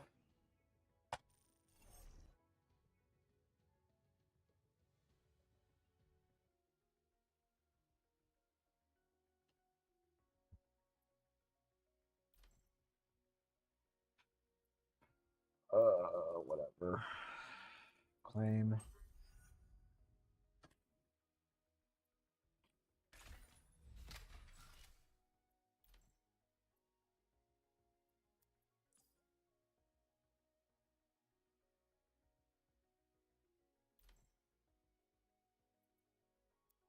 What's this? Open to randomly receive any one of the following. Surprising trial card. 3 days. I don't know. Memory sequence. I don't give a fuck. I don't know what any of that is.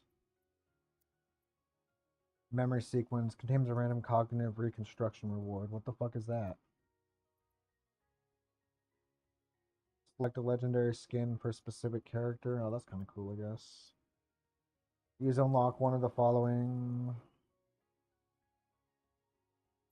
Why not? What's that do? Oh, okay, I see.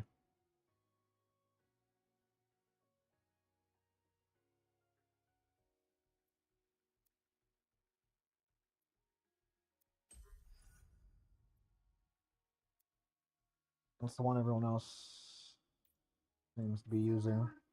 Not what I was looking for. Mind telling me if you're feeling tired, why don't you try my fragrance? They told me the mask would protect me, no matter where I was. Okay, I can see why people are using her. Okay. Let's give that a whirl.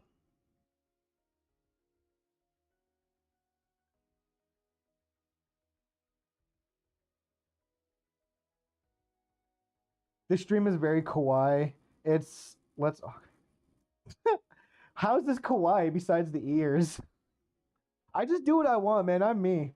Like honestly, like it's fucking funny too. It's just like I'm me.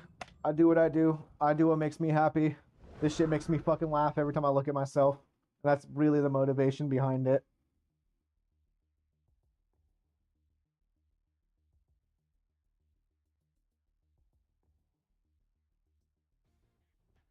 Plus, I'm a big fan of like breaking people out of their comfort zone. My thing is like I want you to put me into a box to a certain extent, and then I want to completely shatter that expectation and confuse the fuck out of you.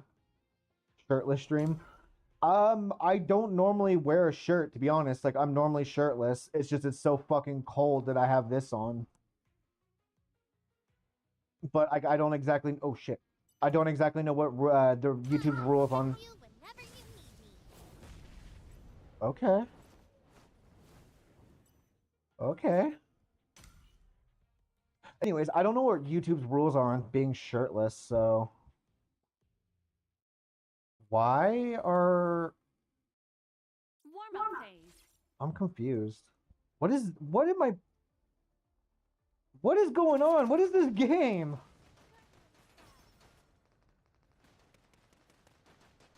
I'm so confused. What? The warm-up phase is about to end.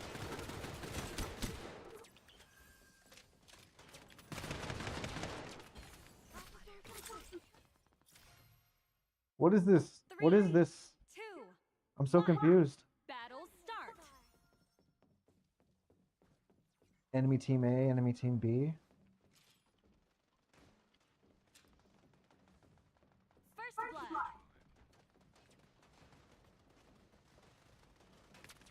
When did I get a new game type? What the fuck? I'm so confused. What is going on here?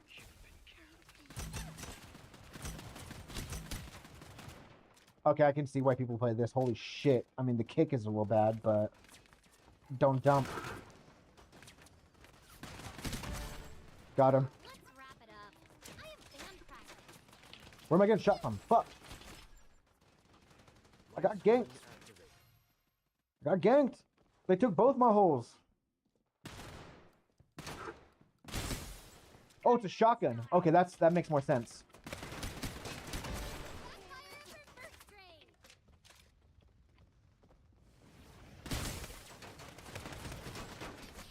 Holy shit. I couldn't see. How do I use the abilities? The fuck, I haven't even learned that yet.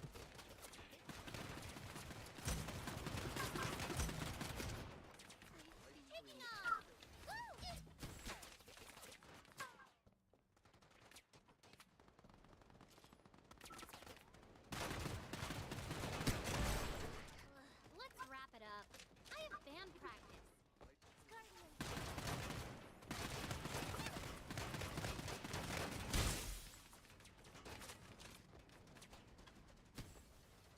Team shield enhancement activated. Oh, I don't know what to do.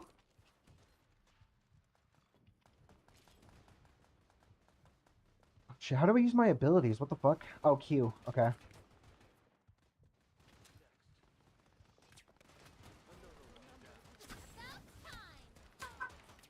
Oh, I died.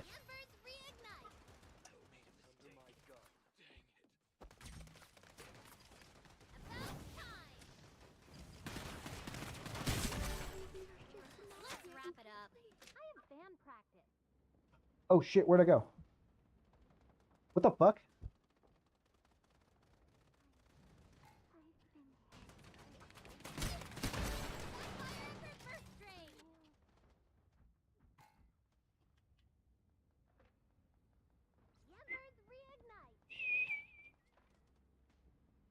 Oh shit, I don't think they know I'm behind them.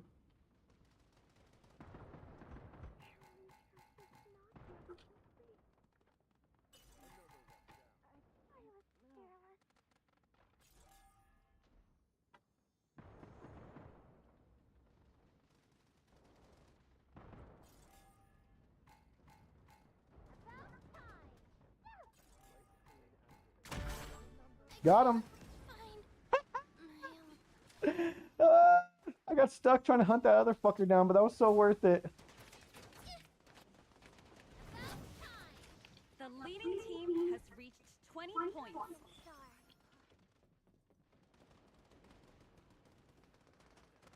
I'm not gonna lie, I'm having fun.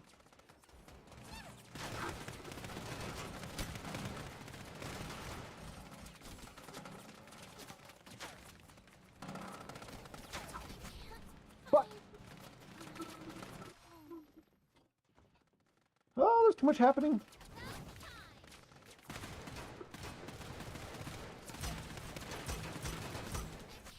Oh! I gotta chill out. I gotta chill out. Fuck, man, come on.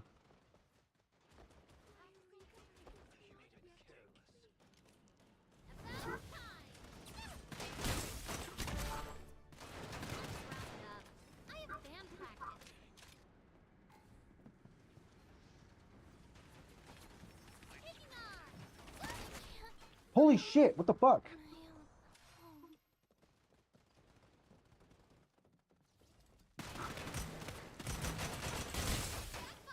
Showdown has begun. Beware the reverse ring storm.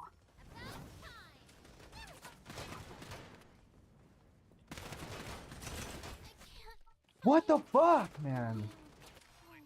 Frame rate dropping right in the middle of fucking engagements, man.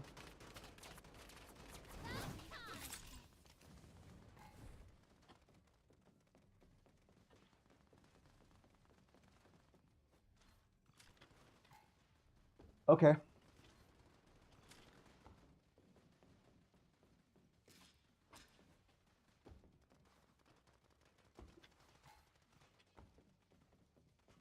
How am I on the opposite side of the battlefield this whole time?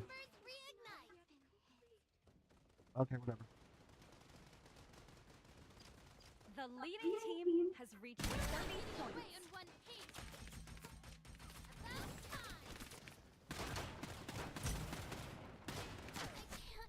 Oh my god! I can't do shit when my frame rate keeps fucking dropping right in the middle of these fucking engagements. Fuck, man.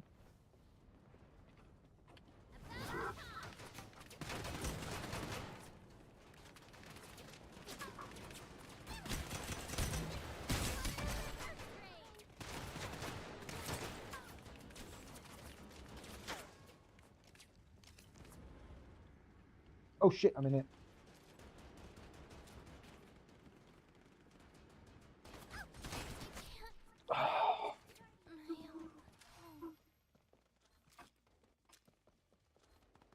Yeah, I know, I really like her. She's been... Oh shit!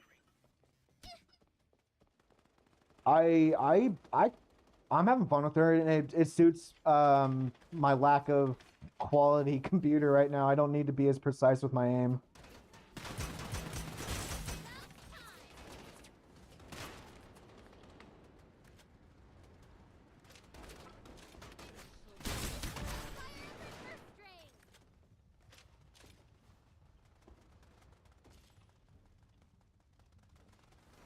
Fuck.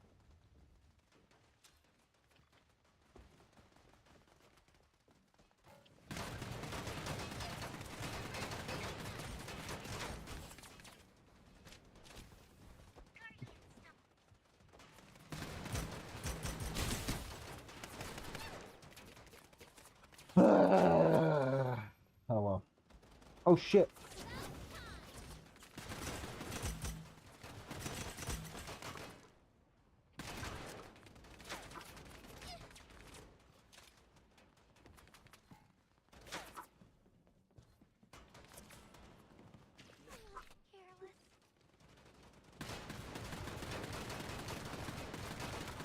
Weapons enhancement activated.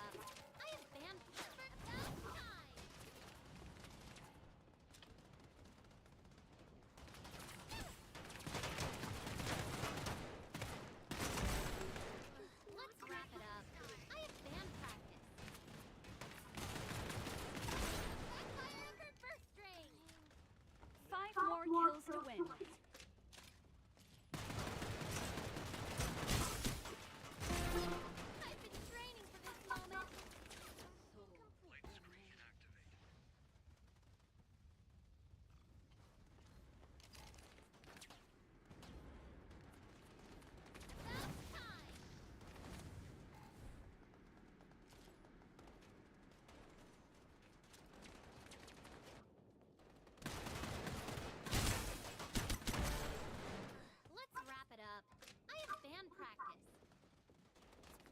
You heard her. Kill to win.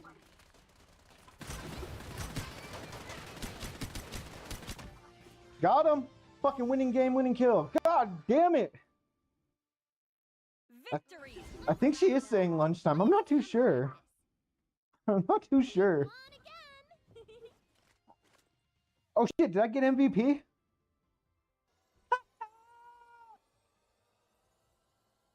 Get fucked. What'd I get? I don't know what any of this is. Level 4.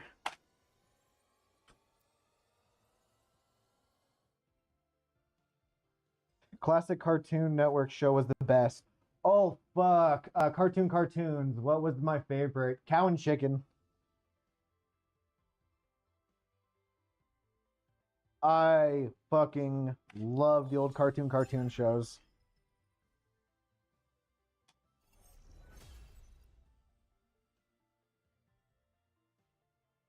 Who got MVP? Not me. Boo. 17, 11, and 3. I still went positive.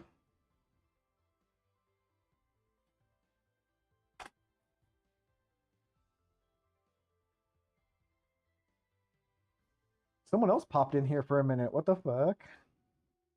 Oh, here, let's switch this over to Strinova for now.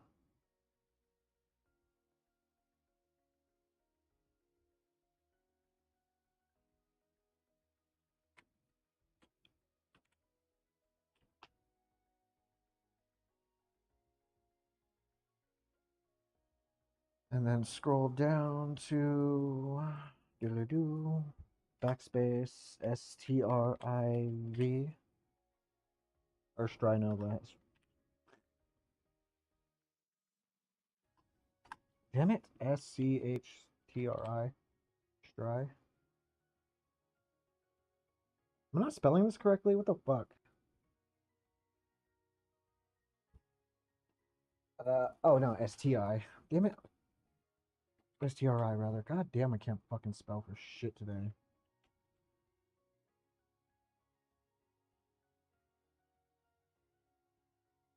This edit is temporarily not possible. What do you mean?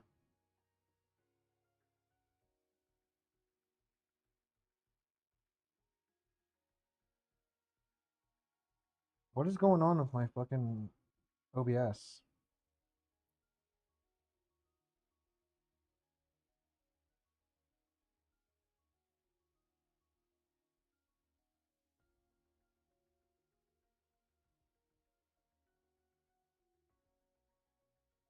What the fuck?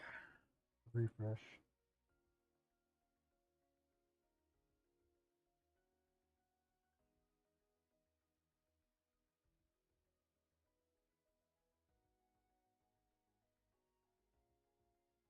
Did I get kicked? Did my live stream fucking fail? What just happened?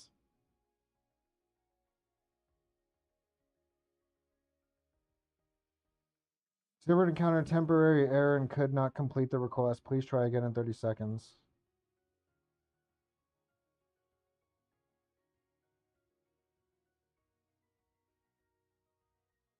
The fuck?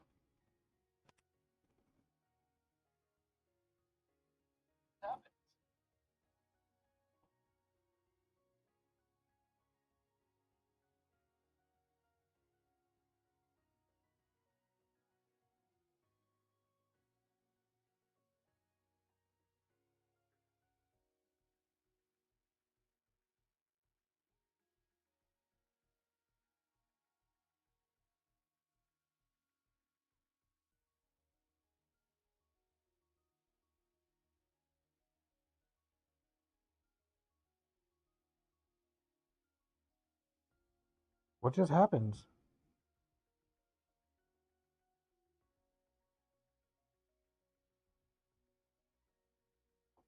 It says there's only one watching.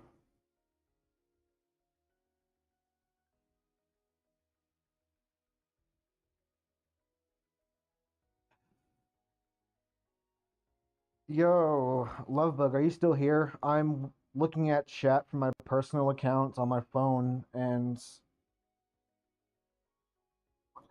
so you should be able to reply.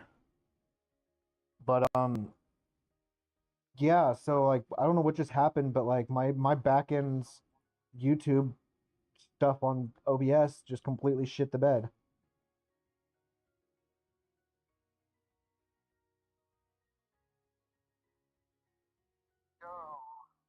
Server error. Yeah, see, I can see your chat. It's still live. So I don't know what the fuck just happened.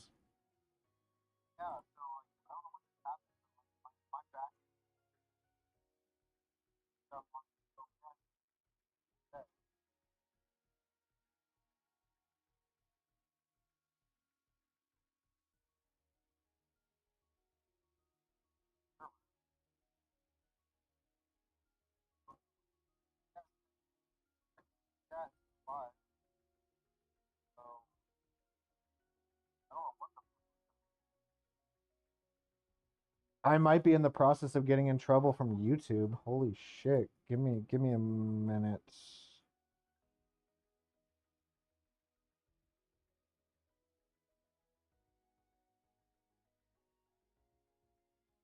I hope not.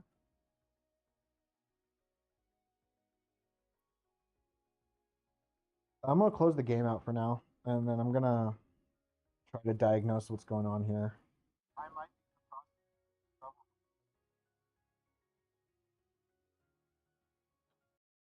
So yeah, I technically caught a copyright strike yesterday from playing that one song.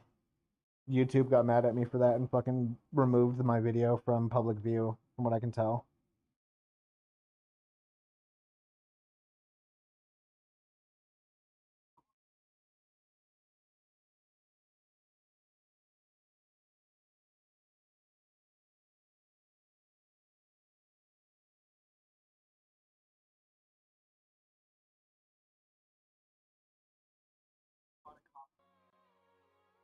Damn it! Why would that just pop up now? Quit. Log in. Go to here, settings, change this to that, click OK. Try something on screen real fast. Back over to Meow, go to YouTube. What the fuck? What do you mean no internet connection? What the fuck?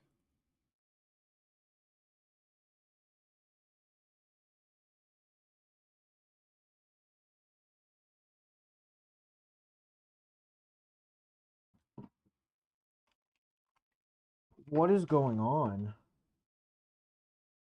Bro.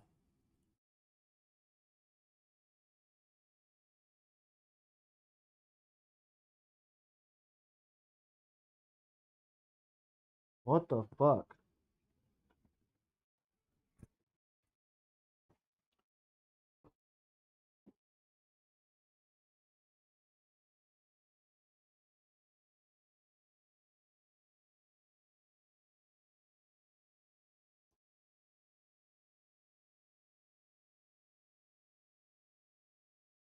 I'm so confused.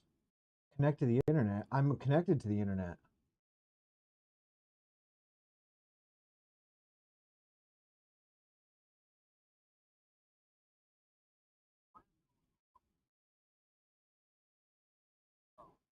Whoa. Whoa, whoa, whoa. Whoa, whoa, whoa. Whoa, what the fuck? What is happening?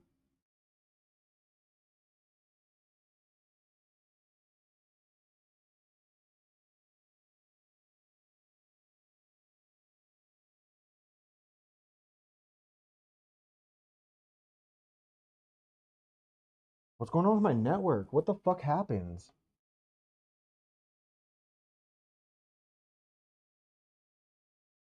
Yeah, OBS shits the bed a lot, but this isn't OBS anymore. OBS is showing me as at 80% drop frames because of my network. So I'm in the process of pulling open like my internet browser, Brave browser. And it's saying I don't have a fucking internet connection.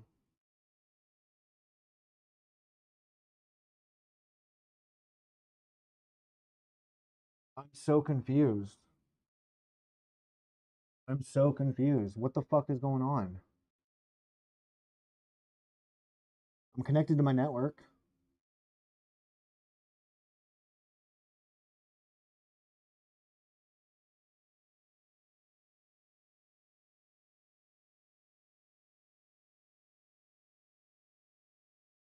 What's going on? What just happened?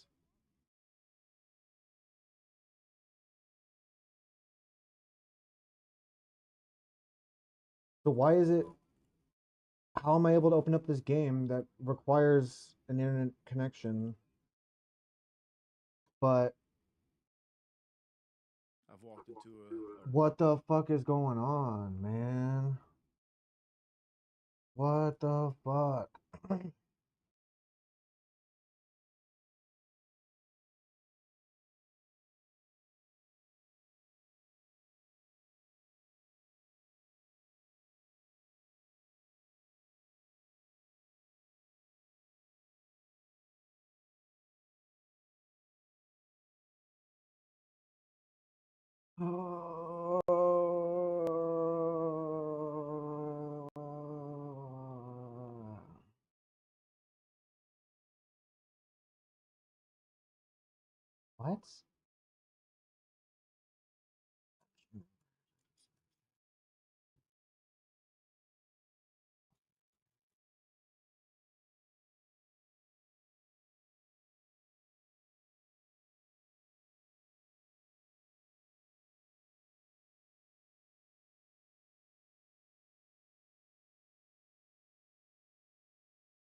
So I'm back on my dashboard now, so what the fuck? Yeah, okay. Um,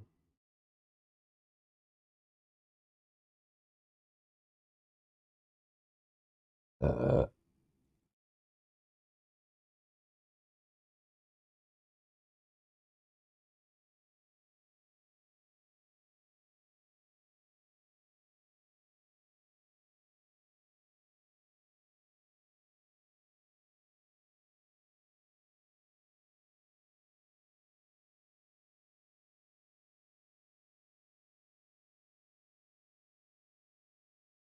so confused. Well, it's back to normal now, I guess. It just must have been a hiccup with my network at 2 o'clock in the morning, I'm thinking.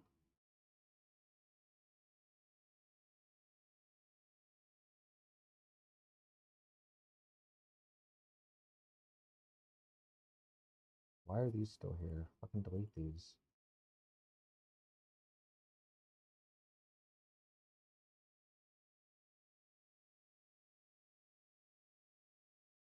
Yes, I understand. Wait forever.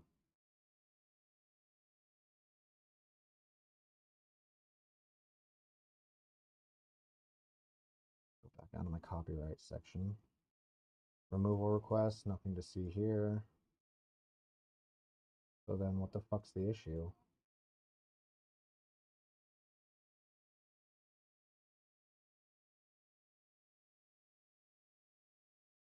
Okay, I don't even know at this point. So yeah, live.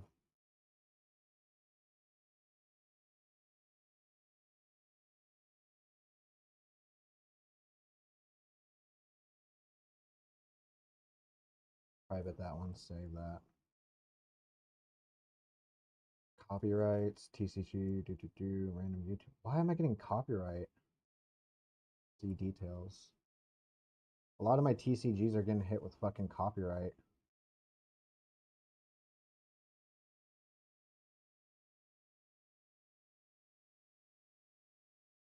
What do you mean Haxy? I'll deal with that later. So I'm getting hit with some random fucking song that might have popped up while I was live streaming.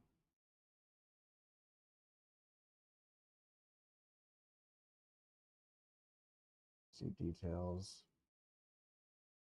Oh yeah, J. Cole Neighbors. That was an old one. Guess the neighbors think I'm selling dope. Selling dope. Guess the neighbors think I'm selling dope. Selling dope. Motherfucker, I am. Track 5, J. Cole. No impact. What the fuck?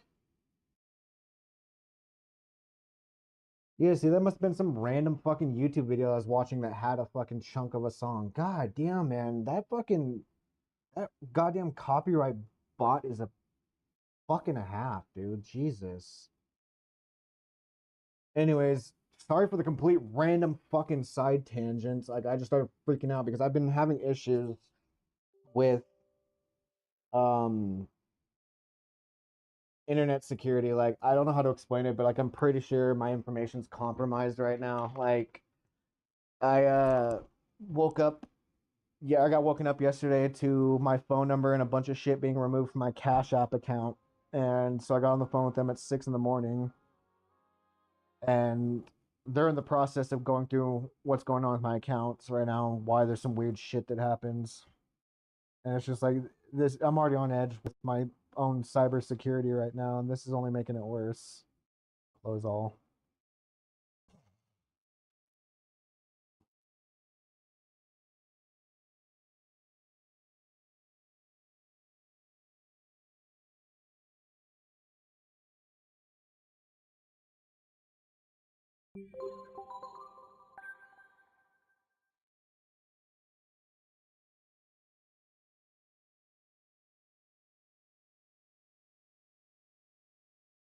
No, I'm still going through a network issue right now. It's not over.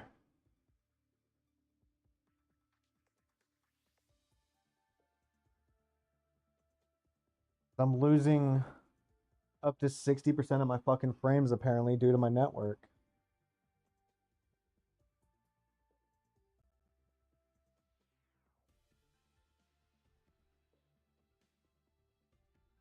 Or 60%, 70% of my frames. What the fuck? I am so confused on what the fuck is going on right now.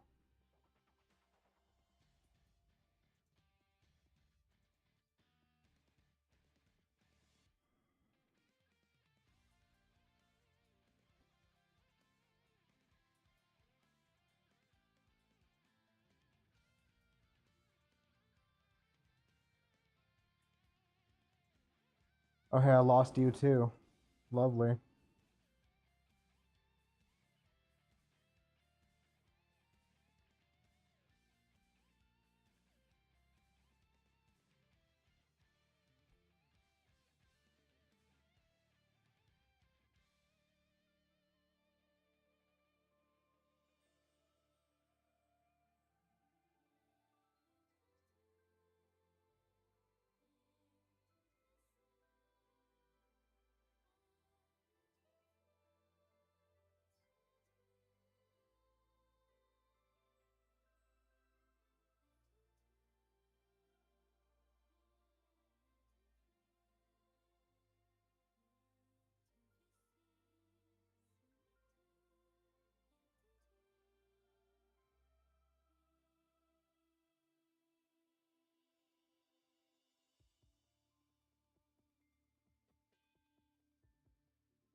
What is doing this?